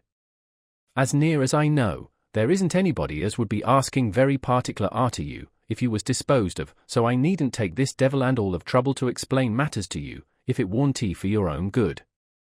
Do ye hear me?" "The short and the long of what you mean," said Nancy, speaking very emphatically, and slightly frowning at Oliver as if to bespeak his serious attention to her words, "is, that if you're crossed by him in this job you have on hand, you'll prevent his ever telling tales afterwards, by shooting him through the head, and will take your chance of swinging for it, as you do for a great many other things in the way of business, every month of your life." "That's it," observed Mr. Sikes, approvingly. "Women can always put things in fewest words. Except when it's blowing up, and then they lengthens it out. And now that he's thoroughly up to it, let's have some supper, and get a snooze before starting." In pursuance of this request, Nancy quickly laid the cloth. Disappearing for a few minutes, she presently returned with a pot of porter and a dish of sheep's heads, which gave occasion to several pleasant witticisms on the part of Mr. Sikes, founded upon the singular coincidence of Jemmy's being a cunning name, common to them, and also to an ingenious implement much used in his profession. Indeed, the worthy gentleman, stimulated perhaps by the immediate prospect of being on active service, was in great spirits and good humour, in proof whereof, it may be here remarked, that he humorously drank all the beer at a draught, and did not utter, on a rough calculation, more than 80 oaths during the whole progress of the meal. Supper being ended, it may be easily conceived that Oliver had no great appetite for it. Mr. Sikes disposed of a couple of glasses of spirits and water, and threw himself on the bed, ordering Nancy, with many imprecations in case of failure, to call him at 5 precisely. Oliver stretched himself in his clothes, by command of the same authority, on a mattress upon the floor, and the girl, mending the fire, sat before it, in readiness to rouse them at the appointed time. For a long time Oliver lay awake, thinking it not impossible that Nancy might seek that opportunity of whispering some further advice, but the girl sat brooding over the fire, without moving, save now and then to trim the light. Weary with watching and anxiety, he at length fell asleep. When he awoke, the table was covered with tea things, and Sikes was thrusting various articles into the pockets of his greatcoat, which hung over the back of a chair. Nancy was busily engaged in preparing breakfast. It was not yet daylight, for the candle was still burning, and it was quite dark outside. A sharp rain, too, was beating against the window panes, and the sky looked black and cloudy. "Now, then," growled Sikes, as Oliver started up, 5:30. "Look sharp, or you'll get no breakfast, for it's late as it is." Oliver was not long in making his toilet. Having taken some breakfast, he replied to a surly inquiry from Sikes, by saying that he was quite ready. Nancy, scarcely looking at the boy, threw him a handkerchief to tie round his throat. Sikes gave him a large rough cape to button over his shoulders. Thus attired, he gave his hand to the robber, who, merely pausing to show him with a menacing gesture that he had that same pistol in a side pocket of his greatcoat, clasped it firmly in his, and, exchanging a farewell with Nancy, led him away. Oliver turned, for an instant, when they reached the door, in the hope of meeting a look from the girl. But she had resumed her old seat in front of the fire, and sat, perfectly motionless before it. Chapter 21. The Expedition. It was a cheerless morning when they got into the street, blowing and raining hard, and the clouds looking dull and stormy. The night had been very wet, large pools of water had collected in the road, and the kennels were overflowing. There was a faint glimmering of the coming day in the sky, but it rather aggravated than relieved the gloom of the scene, the sombre light only serving to pale that which the street lamps afforded, without shedding any warmer or brighter tints upon the wet housetops and dreary streets. There appeared to be nobody stirring in that quarter of the town. The windows of the houses were all closely shut, and the streets through which they passed were noiseless and empty. By the time they had turned into the Bethnal Green Road, the day had fairly begun to break. Many of the lamps were already extinguished. A few country wagons were slowly toiling on, towards London. Now and then, a stage-coach, covered with mud, rattled briskly by, the driver bestowing, as he passed, an admonitory lash upon the heavy wagoner who, by keeping on the wrong side of the road, had endangered his arriving at the office a quarter of a minute after his time. The public houses, with gaslights burning inside, were already open. By degrees, other shops began to be unclosed, and a few scattered people were met with. Then came straggling groups of labourers going to their work, then men and women with fish baskets on their heads, donkey carts laden with vegetables, chaise carts filled with livestock or whole carcasses of meat, milk women with pails, an unbroken concourse of people, trudging out with various supplies to the eastern suburbs of the town. As they approached the city, the noise and traffic gradually increased. When they threaded the streets between Shoreditch and Smithfield, it had swelled into a roar of sound and bustle. It was as light as it was likely to be, till night came on again, and the busy morning of half the London population had begun. Turning down Sun Street and Crown Street, and crossing Finsbury Square, Mr. Sikes struck, by way of Chiswell Street, into Barbican, thence into Long Lane, and so into Smithfield, from which latter place arose a tumult of discordant sounds that filled Oliver Twist with amazement. It was market morning. The ground was covered, nearly ankle-deep, with filth and mire, a thick steam, perpetually rising from the reeking bodies of the cattle, and mingling with the fog, which seemed to rest upon the chimney-tops, hung heavily above. All the pens in the center of the large area, and as many temporary pens as could be crowded into the vacant space, were filled with sheep. Tied up to posts by the gutter side were long lines of beasts and oxen, 3 or 4 deep. Countrymen, butchers, drovers, hawkers, boys, thieves, idlers, and vagabonds of every low grade were mingled together in a mass. The whistling of drovers, the barking dogs, the bellowing and plunging of the oxen, the bleating of sheep, the grunting and squeaking of pigs, the cries of hawkers, the shouts, oaths, and quarrelling on all sides, the ringing of bells and roar of voices that issued from every public house, the crowding, pushing, driving, beating, whooping and yelling, the hideous and discordant din that resounded from every corner of the market, and the unwashed, unshaven, squalid, and dirty figures constantly running to and fro, and bursting in and out of the throng, rendered it a stunning and bewildering scene, which quite confounded the senses. Mr. Sikes, dragging Oliver after him, elbowed his way through the thickest of the crowd, and bestowed very little attention on the numerous sights and sounds, which so astonished the boy. He nodded, twice or thrice, to a passing friend, and, resisting as many invitations to take a morning dram, pressed steadily onward, until they were clear of the turmoil, and had made their way through Hosier Lane into Holborn. "Now, young UN," said Sikes, looking up at the clock of St. Andrew's Church, "hard upon 7. You must step out. Come, don't lag behind already, lazy legs." Mr. Sikes accompanied this speech with a jerk at his little companion's wrist. Oliver, quickening his pace into a kind of trot between a fast walk and a run, kept up with the rapid strides of the housebreaker as well as he could. They held their course at this rate until they had passed Hyde Park Corner, and were on their way to Kensington, when Sikes relaxed his pace, until an empty cart which was at some little distance behind, came up. Seeing Hounslow written on it, he asked the driver with as much civility as he could assume, if he would give them a lift as far as Isleworth. "Jump up," said the man. "Is that your boy?" "Yes, he's my boy," replied Sikes, looking hard at Oliver, and putting his hand abstractedly into the pocket where the pistol was. "Your father walks rather too quick for you, don't he, my man?" inquired the driver, seeing that Oliver was out of breath. "Not a bit of it," replied Sikes, interposing. "He's used to it. Here, take hold of my hand, Ned. In with you." Thus addressing Oliver, he helped him into the cart, and the driver, pointing to a heap of sacks, told him to lie down there and rest himself. As they passed the different milestones, Oliver wondered, more and more, where his companion meant to take him. Kensington, Hammersmith, Chiswick, Kew Bridge, Brentford were all passed, and yet they went on as steadily as if they had only just begun their journey. At length, they came to a public house called the Coach and Horses, a little way beyond which another road appeared to run off. And here the cart stopped. Sikes dismounted with great precipitation, holding Oliver by the hand all the while, and lifting him down directly, bestowed a furious look upon him, and rapped the side pocket with his fist, in a significant manner. "Good-bye, boy," said the man. "He's sulky," replied Sikes, giving him a shake. "He's sulky. A young dog. Don't mind him."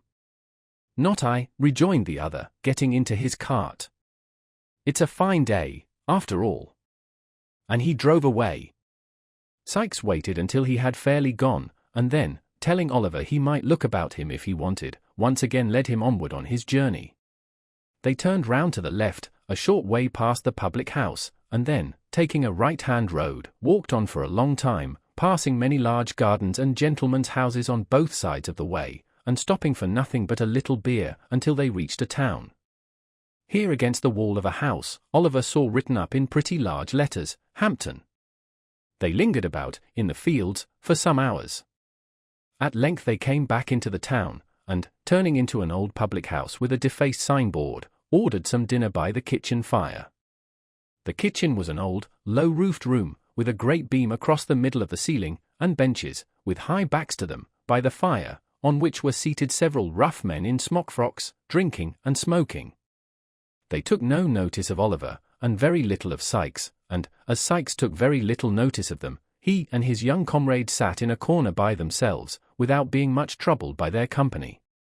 They had some cold meat for dinner, and sat so long after it, while Mr. Sikes indulged himself with 3 or 4 pipes, that Oliver began to feel quite certain they were not going any further. Being much tired with the walk, and getting up so early, he dozed a little at first, then, quite overpowered by fatigue and the fumes of the tobacco, fell asleep. It was quite dark when he was awakened by a push from Sikes. Rousing himself sufficiently to sit up and look about him, he found that worthy in close fellowship and communication with a labouring man, over a pint of ale. "So, you're going on to Lower Halliford, are you?" inquired Sikes. "Yes, I am," replied the man, who seemed a little the worse, or better, as the case might be, for drinking, and not slow about it neither. "My horse hasn't got a load behind him going back, as he had coming up in the morning, and he won't be long a-doing of it. Here's luck to him. Ecod! He's a good at UN. Could you give my boy and me a lift as far as there?" demanded Sikes, pushing the ale towards his new friend. "If you're going directly, I can," replied the man, looking out of the pot. "Are you going to Halliford?" "Going on to Shepperton," replied Sikes. "I'm your man, as far as I go," replied the other. "Is all paid, Becky?" "Yes, the other gentleman's paid," replied the girl. "I say," said the man, with tipsy gravity, "that won't do, you know." "Why not?" rejoined Sikes. "You're going to accommodate us, and what's to prevent my standing treat for a pint or so, in return?" The stranger reflected upon this argument, with a very profound face. Having done so, he seized Sikes by the hand, and declared he was a real good fellow. To which Mr. Sikes replied, he was joking, as, if he had been sober, there would have been strong reason to suppose he was. After the exchange of a few more compliments, they bade the company good night, and went out, the girl gathering up the pots and glasses as they did so, and lounging out to the door, with her hands full, to see the party start. The horse, whose health had been drunk in his absence, was standing outside, ready harnessed to the cart. Oliver and Sikes got in without any further ceremony, and the man to whom he belonged, having lingered for a minute or two to bear him up, and to defy the hostler and the world to produce his equal, mounted also. Then, the hostler was told to give the horse his head, and, his head being given him, he made a very unpleasant use of it, tossing it into the air with great disdain, and running into the parlour windows over the way. After performing those feats, and supporting himself for a short time on his hind legs, he started off at great speed, and rattled out of the town right gallantly. The night was very dark. A damp mist rose from the river, and the marshy ground about, and spread itself over the dreary fields. It was piercing cold, too, all was gloomy and black. Not a word was spoken, for the driver had grown sleepy, and Sikes was in no mood to lead him into conversation. Oliver sat huddled together, in a corner of the cart, bewildered with alarm and apprehension, and figuring strange objects in the gaunt trees, whose branches waved grimly to and fro, as if in some fantastic joy at the desolation of the scene. As they passed Sunbury Church, the clock struck 7. There was a light in the ferry-house window opposite, which streamed across the road, and threw into more sombre shadow a dark yew tree with graves beneath it. There was a dull sound of falling water not far off, and the leaves of the old tree stirred gently in the night wind. It seemed like quiet music for the repose of the dead. Sunbury was passed through, and they came again into the lonely road. 2 or 3 miles more, and the cart stopped. Sikes alighted, took Oliver by the hand, and they once again walked on. They turned into no house at Shepperton, as the weary boy had expected, but still kept walking on, in mud and darkness, through gloomy lanes and over cold open wastes, until they came within sight of the lights of a town at no great distance. On looking intently forward, Oliver saw that the water was just below them, and that they were coming to the foot of a bridge. Sikes kept straight on, until they were close upon the bridge, then turned suddenly down a bank upon the left. The water, thought Oliver, turning sick with fear. He has brought me to this lonely place to murder me. He was about to throw himself on the ground, and make one struggle for his young life, when he saw that they stood before a solitary house, all ruinous and decayed.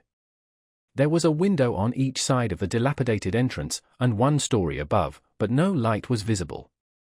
The house was dark, dismantled, and, to all appearance, uninhabited. Sikes, with Oliver's hand still in his, softly approached the low porch, and raised the latch. The door yielded to the pressure, and they passed in together.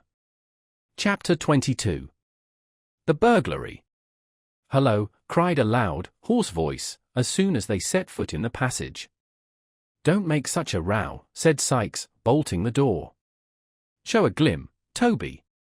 Aha! My pal, cried the same voice. A glim, Barney, a glim.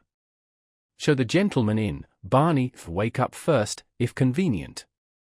The speaker appeared to throw a bootjack, or some such article, at the person he addressed, to rouse him from his slumbers, for the noise of a wooden body, falling violently, was heard, and then an indistinct muttering, as of a man between sleep and awake. Do you hear? Cried the same voice. There's Bill Sikes in the passage with nobody to do the civil to him, and you sleeping there, as if you took laudanum with your meals, and nothing stronger. Are you any fresher now, or do you want the iron candlestick to wake you thoroughly? A pair of slipshod feet shuffled, hastily, across the bare floor of the room, as this interrogatory was put, and there issued, from a door on the right hand, first, a feeble candle, and next, the form of the same individual who has been heretofore described as labouring under the infirmity of speaking through his nose, and officiating as waiter at the public house on Saffron Hill. Mr. Sikes, exclaimed Barney, with real or counterfeit joy, Cub ID, sir, Cub ID. Here. You get on first, said Sikes, putting Oliver in front of him. Quicker! Or I shall tread upon your heels.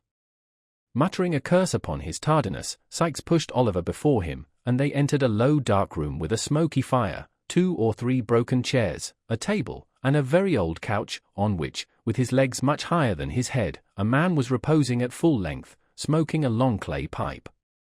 He was dressed in a smartly cut snuff-coloured coat, with large brass buttons, an orange neckerchief, a coarse, staring, shawl-patterned waistcoat, and drab breeches. Mr. Crackit, for he it was, had no very great quantity of hair, either upon his head or face, but what he had was of a reddish dye, and tortured into long corkscrew curls, through which he occasionally thrust some very dirty fingers, ornamented with large common rings. He was a trifle above the middle size, and apparently rather weak in the legs, but this circumstance by no means detracted from his own admiration of his top boots, which he contemplated, in their elevated situation, with lively satisfaction. Bill, my boy, said this figure, turning his head towards the door, I'm glad to see you. I was almost afraid you'd given it up, in which case I should have made a personal winter. Hello! Uttering this exclamation in a tone of great surprise, as his eyes rested on Oliver, Mr. Toby Crackit brought himself into a sitting posture, and demanded who that was. The boy. Only the boy, replied Sikes, drawing a chair towards the fire. Would have Mr. Fagid's lads, exclaimed Barney, with a grin.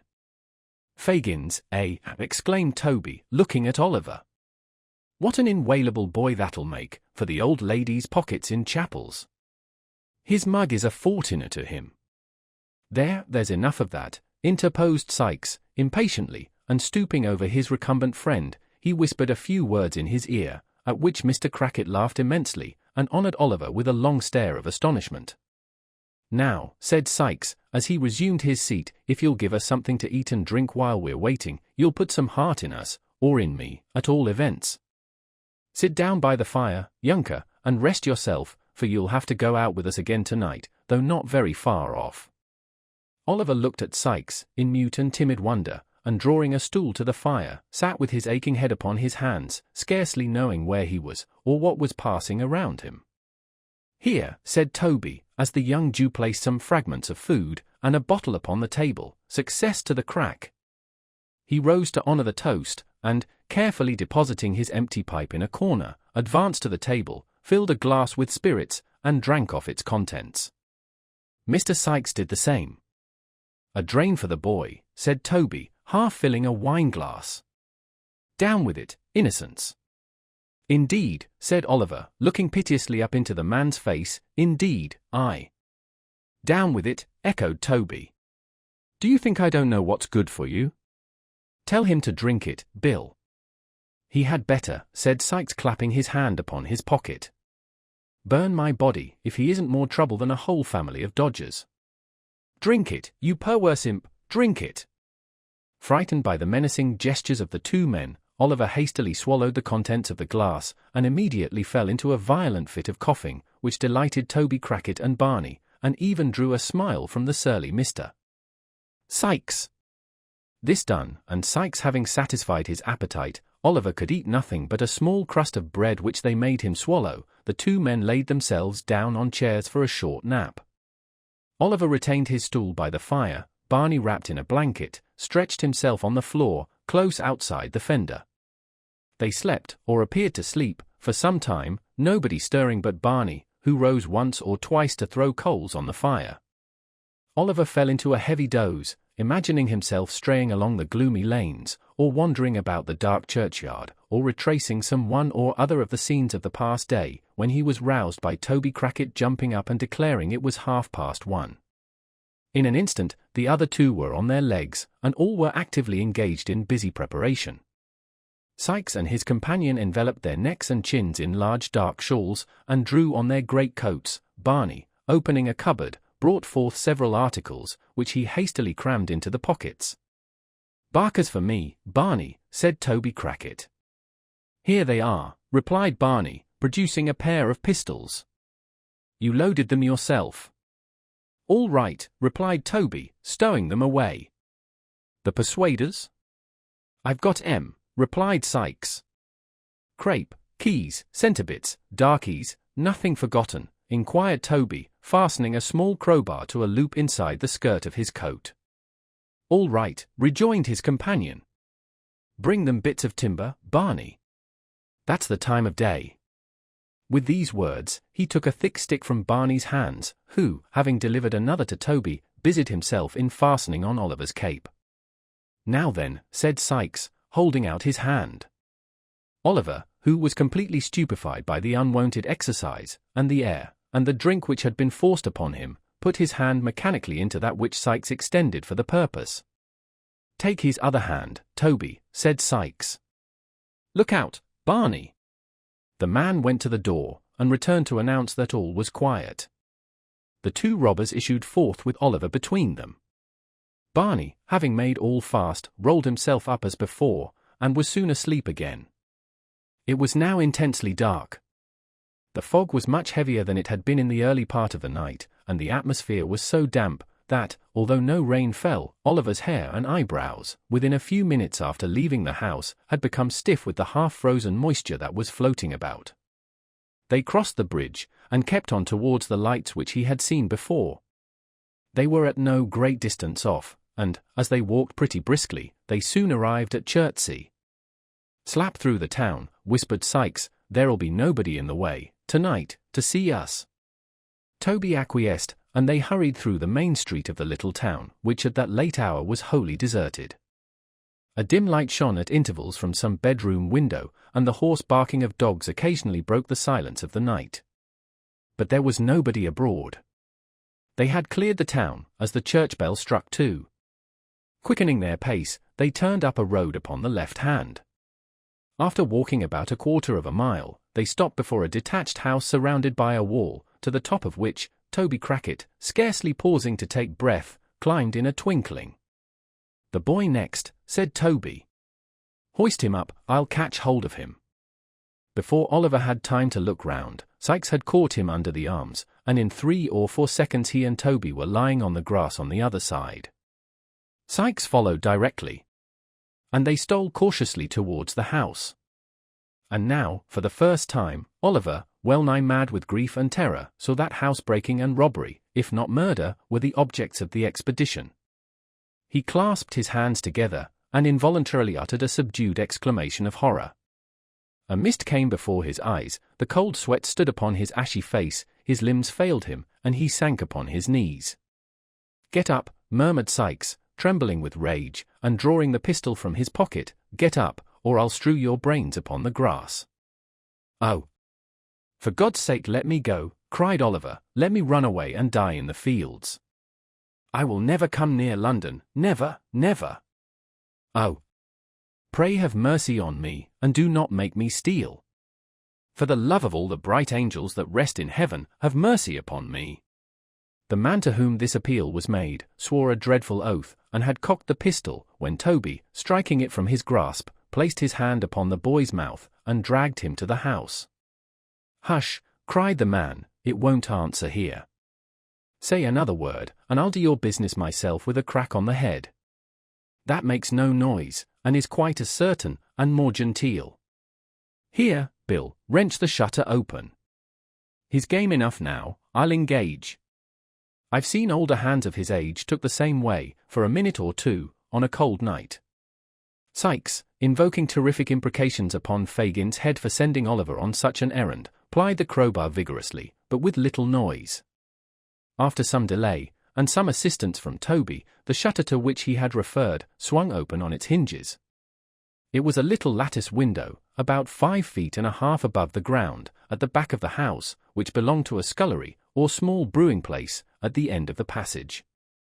The aperture was so small that the inmates had probably not thought it worth while to defend it more securely, but it was large enough to admit a boy of Oliver's size, nevertheless. A very brief exercise of Mr. Sikes's art sufficed to overcome the fastening of the lattice, and it soon stood wide open also. Now listen, you young limb, whispered Sikes, drawing a dark lantern from his pocket, and throwing the glare full on Oliver's face. I'm a-going to put you through there. Take this light, go softly up the steps straighter for you, and along the little hall, to the street door, unfasten it, and let us in. There's a bolt at the top, you won't be able to reach, interposed Toby. Stand upon one of the hall chairs. There are 3 there, Bill, with a jolly large blue unicorn and gold pitchfork on M, which is the old lady's arms. Keep quiet, can't you? Replied Sikes, with a threatening look. The room door is open, is it? Wide, replied Toby, after peeping in to satisfy himself. The game of that is, that they always leave it open with a catch, so that the dog, who's got a bed in here, may walk up and down the passage when he feels wakeful. Ha! Ha! Barney enticed him away tonight. So neat. Although Mr. Crackit spoke in a scarcely audible whisper, and laughed without noise, Sikes imperiously commanded him to be silent, and to get to work. Toby complied, by first producing his lantern, and placing it on the ground, then by planting himself firmly with his head against the wall beneath the window, and his hands upon his knees, so as to make a step of his back. This was no sooner done, than Sikes, mounting upon him, put Oliver gently through the window with his feet first, and, without leaving hold of his collar, planted him safely on the floor inside. Take this lantern, said Sikes, looking into the room. You see the stairs are for you. Oliver, more dead than alive, gasped out, yes. Sikes, pointing to the street door with the pistol barrel, briefly advised him to take notice that he was within shot all the way, and that if he faltered, he would fall dead that instant. It's done in a minute, said Sikes, in the same low whisper. Directly I leave go of you, do your work. Hark! What's that? Whispered the other man. They listened intently. Nothing, said Sikes, releasing his hold of Oliver. Now! In the short time he had had to collect his senses, the boy had firmly resolved that, whether he died in the attempt or not, he would make one effort to dart upstairs from the hall, and alarm the family. Filled with this idea, he advanced at once, but stealthily. Come back, suddenly cried Sikes aloud. Back! Back! Scared by the sudden breaking of the dead stillness of the place, and by a loud cry which followed it, Oliver let his lantern fall, and knew not whether to advance or fly. The cry was repeated, a light appeared, a vision of 2 terrified half-dressed men at the top of the stairs swam before his eyes, a flash, a loud noise, a smoke, a crash somewhere, but where he knew not, and he staggered back. Sikes had disappeared for an instant, but he was up again, and had him by the collar before the smoke had cleared away. He fired his own pistol after the men, who were already retreating, and dragged the boy up. Clasp your arm tighter, said Sikes, as he drew him through the window. Give me a shawl here. They've hit him. Quick! How the boy bleeds! Then came the loud ringing of a bell, mingled with the noise of firearms, and the shouts of men, and the sensation of being carried over uneven ground at a rapid pace. And then, the noises grew confused in the distance, and a cold deadly feeling crept over the boy's heart, and he saw or heard no more. Chapter 23. Which contains the substance of a pleasant conversation between Mr. Bumble and a lady, and shows that even a beadle may be susceptible on some points. The night was bitter cold. The snow lay on the ground, frozen into a hard thick crust, so that only the heaps that had drifted into byways and corners were affected by the sharp wind that howled abroad, which, as if expending increased fury on such prey as it found, caught it savagely up in clouds, and, whirling it into 1,000 misty eddies, scattered it in air.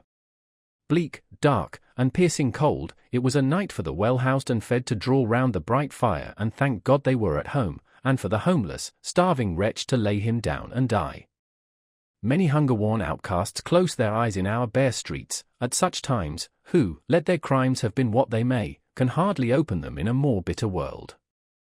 Such was the aspect of out-of-doors affairs, when Mrs. Corney, the matron of the workhouse to which our readers have been already introduced as the birthplace of Oliver Twist, sat herself down before a cheerful fire in her own little room, and glanced, with no small degree of complacency, at a small round table, on which stood a tray of corresponding size, furnished with all necessary materials for the most grateful meal that matrons enjoy. In fact, Mrs. Corney was about to solace herself with a cup of tea. As she glanced from the table to the fireplace, where the smallest of all possible kettles was singing a small song in a small voice, her inward satisfaction evidently increased, so much so, indeed, that Mrs. Corney smiled. "Well," said the matron, leaning her elbow on the table, and looking reflectively at the fire, "I'm sure we have all on us a great deal to be grateful for.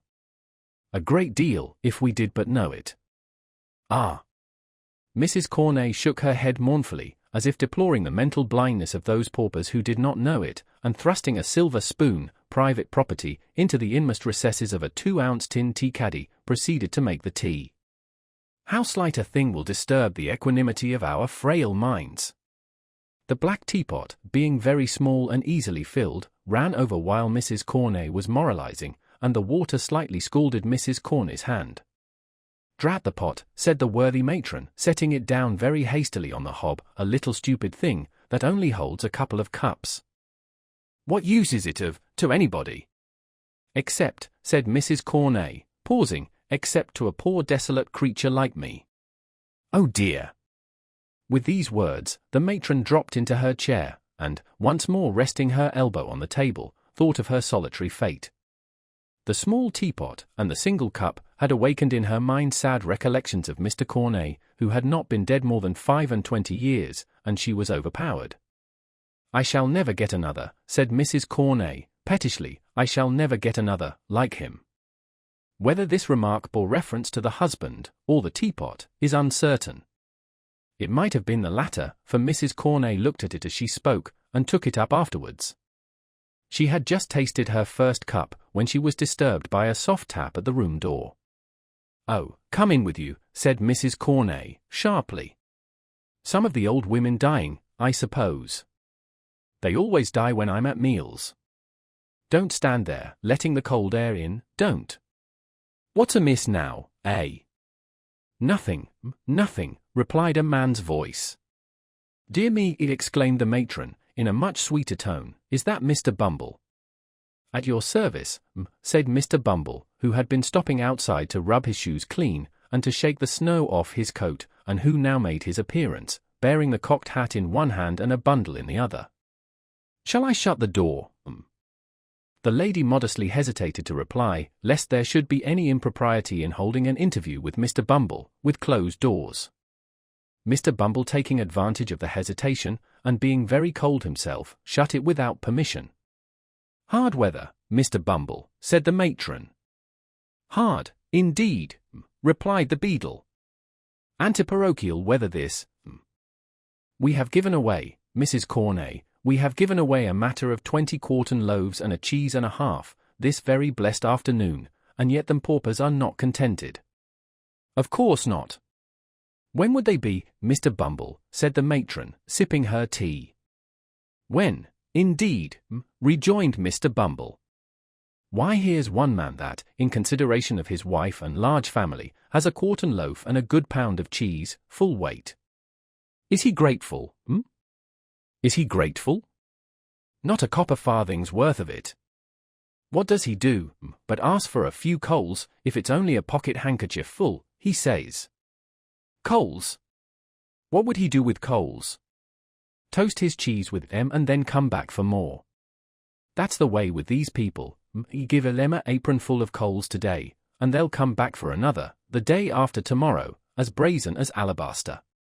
The matron expressed her entire concurrence in this intelligible simile, and the beadle went on. I never, said Mr. Bumble, see anything like the pitch it's got to. The day afore yesterday, a man, you have been a married woman, and I may mention it to you, a man, with hardly a rag upon his back, here Mrs. Corney looked at the floor, goes to our overseer's door when he has got company coming to dinner, and says, he must be relieved, Mrs. Corney. As he wouldn't go away, and shocked the company very much, our overseer sent him out a pound of potatoes and half a pint of oatmeal. My heart, says the ungrateful villain, what's the use of this to me? You might as well give me a pair of iron spectacles. Very good, says our overseer, taking Em away again, you won't get anything else here. Then I'll die in the streets, says the vagrant. Oh no, you won't, says our overseer. Ha! Ha! That was very good. So like Mr. Granette, wasn't it? Interposed the matron. Well, Mr. Bumble. Well, rejoined the beadle, he went away, and he did die in the streets. There's a obstinate pauper for you. It beats anything I could have believed, observed the matron emphatically. But don't you think out-of-door relief a very bad thing, anyway, Mr. Bumble? You're a gentleman of experience, and ought to know. Come. Mrs. Corney, said the beadle, smiling as men smile who are conscious of superior information, out-of-door relief, properly managed, is the parochial safeguard. The great principle of out-of-door relief is, to give the paupers exactly what they don't want, and then they get tired of coming. Dear me, exclaimed Mrs. Corney. Well, that is a good one, too. Yes. Betwixt you and me, returned Mr. Bumble, that's the great principle, and that's the reason why, if you look at any cases that get into them audacious newspapers, you'll always observe that sick families have been relieved with slices of cheese. That's the rule now, Mrs. Corney, all over the country. But, however, said the beadle, stopping to unpack his bundle, these are official secrets, not to be spoken of, except, as I may say, among the parochial officers, such as ourselves. This is the port wine, that the board ordered for the infirmary, real, fresh, genuine port wine, only out of the cask this forenoon, clear as a bell, and no sediment.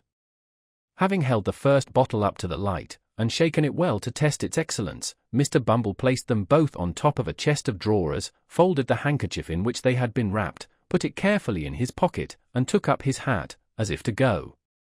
You'll have a very cold walk, Mr. Bumble, said the matron.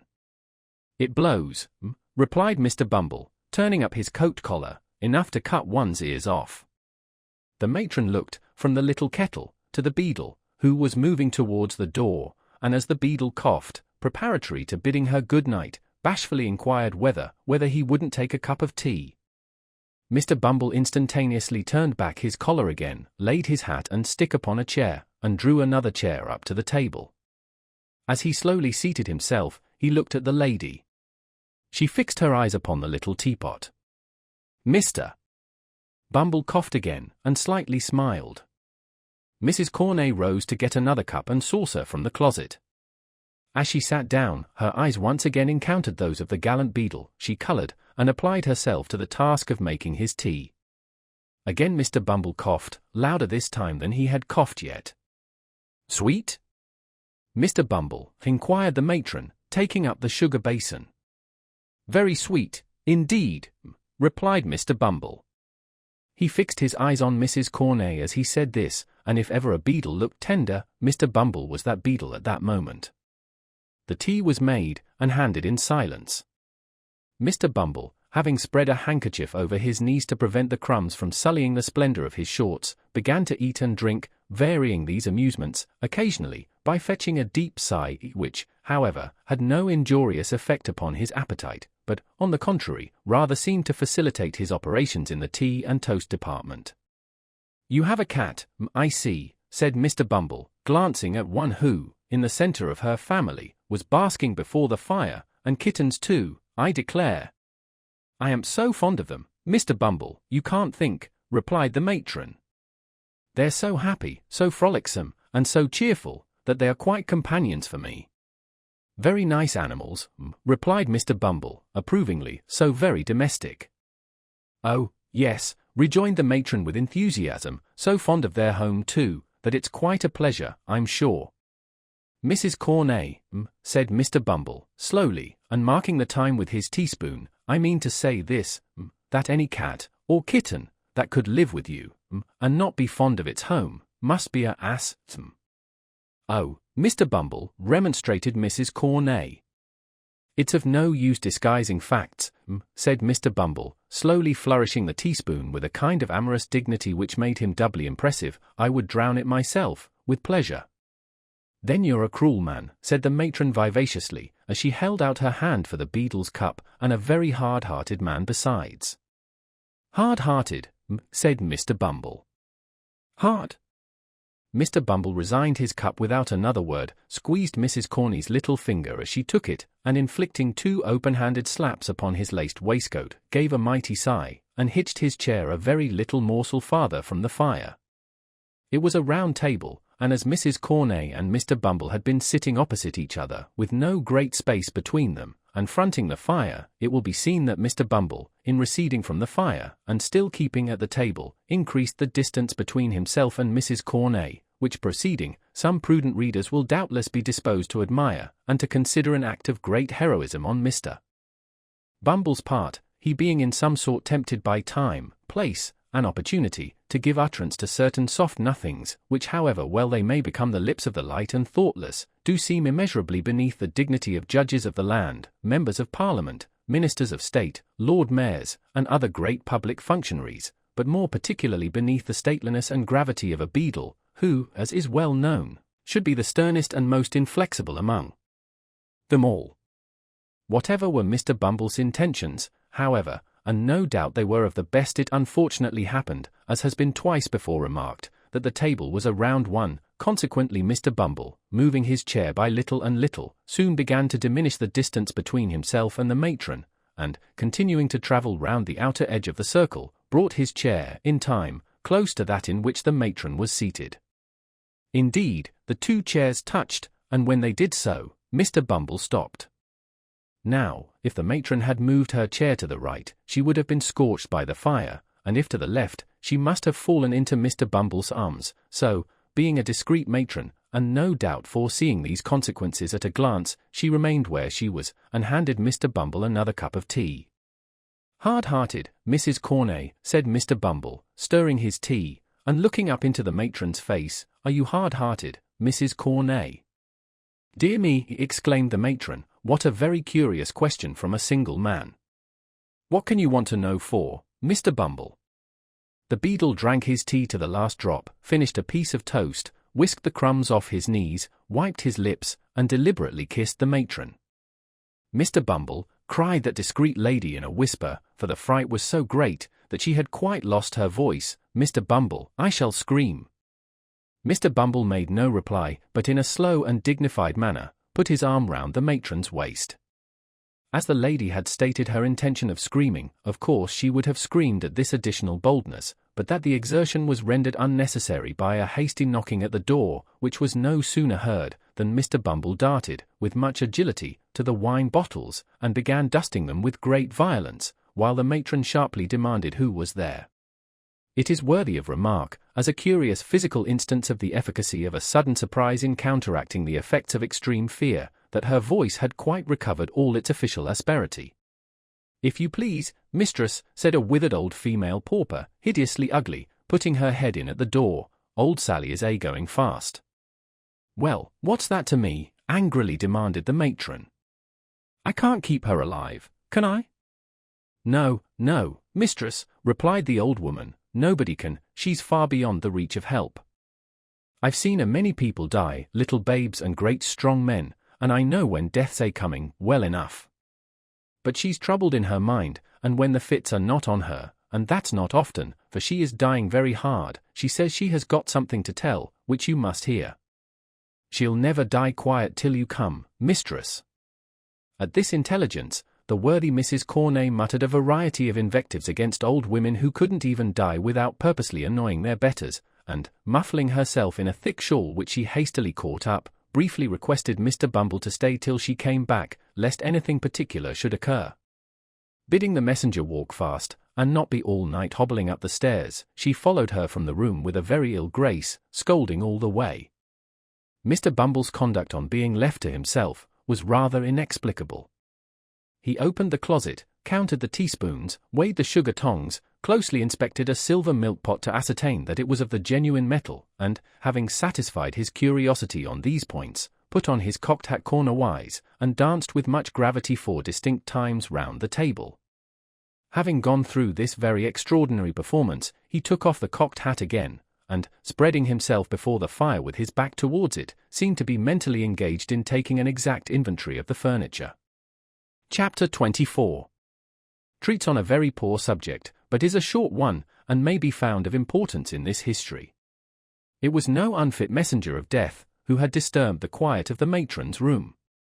Her body was bent by age, her limbs trembled with palsy, her face, distorted into a mumbling leer, resembled more the grotesque shaping of some wild pencil than the work of nature's hand. Alas! How few of nature's faces are left alone to gladden us with their beauty! The cares, and sorrows, and hungerings of the world change them as they change hearts, and it is only when those passions sleep, and have lost their hold forever, that the troubled clouds pass off, and leave heaven's surface clear. It is a common thing for the countenances of the dead, even in that fixed and rigid state, to subside into the long-forgotten expression of sleeping infancy, and settle into the very look of early life, so calm, so peaceful, do they grow again, that those who knew them in their happy childhood kneel by the coffin's side in awe, and see the angel even upon earth. The old crone tottered along the passages, and up the stairs, muttering some indistinct answers to the chidings of her companion. Being at length compelled to pause for breath, she gave the light into her hand, and remained behind to follow as she might, while the more nimble superior made her way to the room where the sick woman lay. It was a bare garret room, with a dim light burning at the farther end. There was another old woman watching by the bed. The parish apothecary's apprentice was standing by the fire, making a toothpick out of a quill. "Cold night, Mrs. Corney," said this young gentleman, as the matron entered. "Very cold, indeed, sir," replied the mistress, in her most civil tones, and dropping a curtsy as she spoke. "You should get better coals out of your contractors," said the apothecary's deputy, breaking a lump on the top of the fire with the rusty poker. "These are not at all the sort of thing for a cold night." "They're the board's choosing, sir," returned the matron. "The least they could do would be to keep us pretty warm, for our places are hard enough." The conversation was here interrupted by a moan from the sick woman. "Oh," said the young man, turning his face towards the bed, as if he had previously quite forgotten the patient, "it's all up there, Mrs. Corney." "It is it, sir?" asked the matron. "If she lasts a couple of hours, I shall be surprised," said the apothecary's apprentice, intent upon the toothpick's point. "It's a break-up of the system altogether." "Is she dozing, old lady?" The attendant stooped over the bed, to ascertain, and nodded in the affirmative. "Then perhaps she'll go off in that way, if you don't make a row," said the young man. "Put the light on the floor." "She won't see it there." The attendant did as she was told, shaking her head meanwhile, to intimate that the woman would not die so easily. Having done so, she resumed her seat by the side of the other nurse, who had by this time returned. The mistress, with an expression of impatience, wrapped herself in her shawl, and sat at the foot of the bed. The apothecary's apprentice, having completed the manufacture of the toothpick, planted himself in front of the fire and made good use of it for 10 minutes or so, when apparently growing rather dull, he wished Mrs. Corney joy of her job, and took himself off on tiptoe. When they had sat in silence for some time, the two old women rose from the bed, and crouching over the fire, held out their withered hands to catch the heat. The flame threw a ghastly light on their shriveled faces, and made their ugliness appear terrible, as, in this position, they began to converse in a low voice. "Did she say any more, Annie dear, while I was gone?" inquired the messenger. "Not a word," replied the other. "She plucked and tore at her arms for a little time, but I held her hands, and she soon dropped off. She hasn't much strength in her, so I easily kept her quiet. I ain't so weak for an old woman, although I am on parish allowance, no. Did she drink the hot wine the doctor said she was to have? Demanded the first. I tried to get it down, rejoined the other. But her teeth were tight set, and she clenched the mug so hard that it was as much as I could do to get it back again. So I drank it, and it did me good. Looking cautiously round, to ascertain that they were not overheard, the two hags cowered nearer to the fire, and chuckled heartily. I mind the time, said the first speaker, when she would have done the same, and made rare fun of it afterwards. That she would, rejoined the other, she had a merry heart. A many, many beautiful corpses she laid out, as nice and neat as waxwork. My old eyes have seen them, and those old hands touched them too, for I have helped her, scores of times. Stretching forth her trembling fingers as she spoke, the old creature shook them exultingly before her face, and fumbling in her pocket, brought out an old-time discolored tin snuff-box, from which she shook a few grains into the outstretched palm of her companion, and a few more into her own. While they were thus employed, the matron, who had been impatiently watching until the dying woman should awaken from her stupor, joined them by the fire, and sharply asked how long she was to wait. Not long, mistress, replied the second woman, looking up into her face. We have none of us long to wait for death. Patience, patience. He'll be here soon enough for us all. Hold your tongue, you doting idiot, said the matron sternly. You, Martha, tell me, has she been in this way before? Often, answered the first woman. But will never be again, added the second one, that is, she'll never wake again but once, and mind, mistress, that won't be for long. Long or short, said the matron, snappishly, she won't find me here when she does wake. Take care, both of you, how you worry me again for nothing. It's no part of my duty to see all the old women in the house die, and I won't, that's more. Mind that, you impudent old harridans. If you make a fool of me again, I'll soon cure you, I warrant you. She was bouncing away, when a cry from the two women who had turned towards the bed caused her to look round. The patient had raised herself upright, and was stretching her arms towards them. Who's that? She cried, in a hollow voice. Hush, hush, said one of the women, stooping over her. Lie down, lie down. I'll never lie down again alive, said the woman, struggling. I will tell her. Come here. Nearer. Let me whisper in your ear. She clutched the matron by the arm, and forcing her into a chair by the bedside, was about to speak, when looking round, she caught sight of the two old women bending forward in the attitude of eager listeners. Turn them away, said the woman, drowsily, make haste. Make haste. The two old crones, chiming in together, began pouring out many piteous lamentations that the poor dear was too far gone to know her best friends, and were uttering sundry protestations that they would never leave her, when the superior pushed them from the room, closed the door, and returned to the bedside. On being excluded, the old ladies changed their tone, and cried through the keyhole that old Sally was drunk, which, indeed, was not unlikely, since, in addition to a moderate dose of opium prescribed by the apothecary, she was labouring under the effects of a final taste of gin and water which had been privily administered, in the openness of their hearts, by the worthy old ladies themselves. Now listen to me, said the dying woman aloud, as if making a great effort to revive one latent spark of energy. In this very room, in this very bed, I once nursed a pretty young creature, that was brought into the house with her feet cut and bruised with walking, and all soiled with dust and blood. She gave birth to a boy, and died. Let me think, what was the year again? Never mind the year, said the impatient auditor, what about her? Murmured the sick woman, relapsing into her former drowsy state, what about her, what about, I know, she cried, jumping fiercely up, her face flushed, and her eye starting from her head, I robbed her, so I did. She wasn't cold, I tell you she wasn't cold, when I stole it. Stole what, for God's sake, cried the matron, with a gesture as if she would call for help. It replied the woman, laying her hand over the other's mouth. The only thing she had. She wanted clothes to keep her warm, and food to eat, but she had kept it safe, and had it in her bosom. It was gold, I tell you. Rich gold, that might have saved her life. Gold, echoed the matron, bending eagerly over the woman as she fell back. Go on, yes, what of it? Who was the mother? When was it?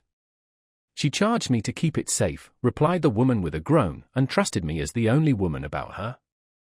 I stole it in my heart when she first showed it me hanging round her neck, and the child's death, perhaps, is on me besides. They would have treated him better if they had known it all. Known what? Asked the other. Speak.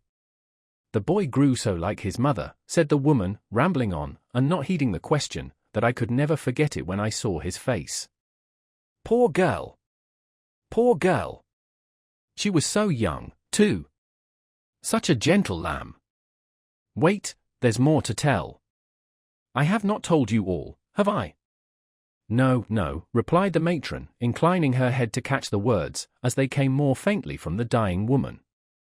Be quick, or it may be too late. The mother, said the woman, making a more violent effort than before. The mother, when the pains of death first came upon her, whispered in my ear that if her baby was born alive, and thrived, the day might come when it would not feel so much disgrace to hear its poor young mother named. And oh, kind heaven, she said, folding her thin hands together, whether it be boy or girl, raise up some friends for it in this troubled world, and take pity upon a lonely desolate child, abandoned to its mercy. The boy's name, demanded the matron. They called him Oliver, replied the woman, feebly. The gold I stole was. Yes, yes, what? Cried the other. She was bending eagerly over the woman to hear her reply, but drew back, instinctively, as she once again rose, slowly and stiffly, into a sitting posture, then, clutching the coverlid with both hands, muttered some indistinct sounds in her throat, and fell lifeless on the bed. Stone dead, said one of the old women, hurrying in as soon as the door was opened. And nothing to tell, after all, rejoined the matron, walking carelessly away. The two crones, to all appearance, too busily occupied in the preparations for their dreadful duties to make any reply, were left alone, hovering about the body.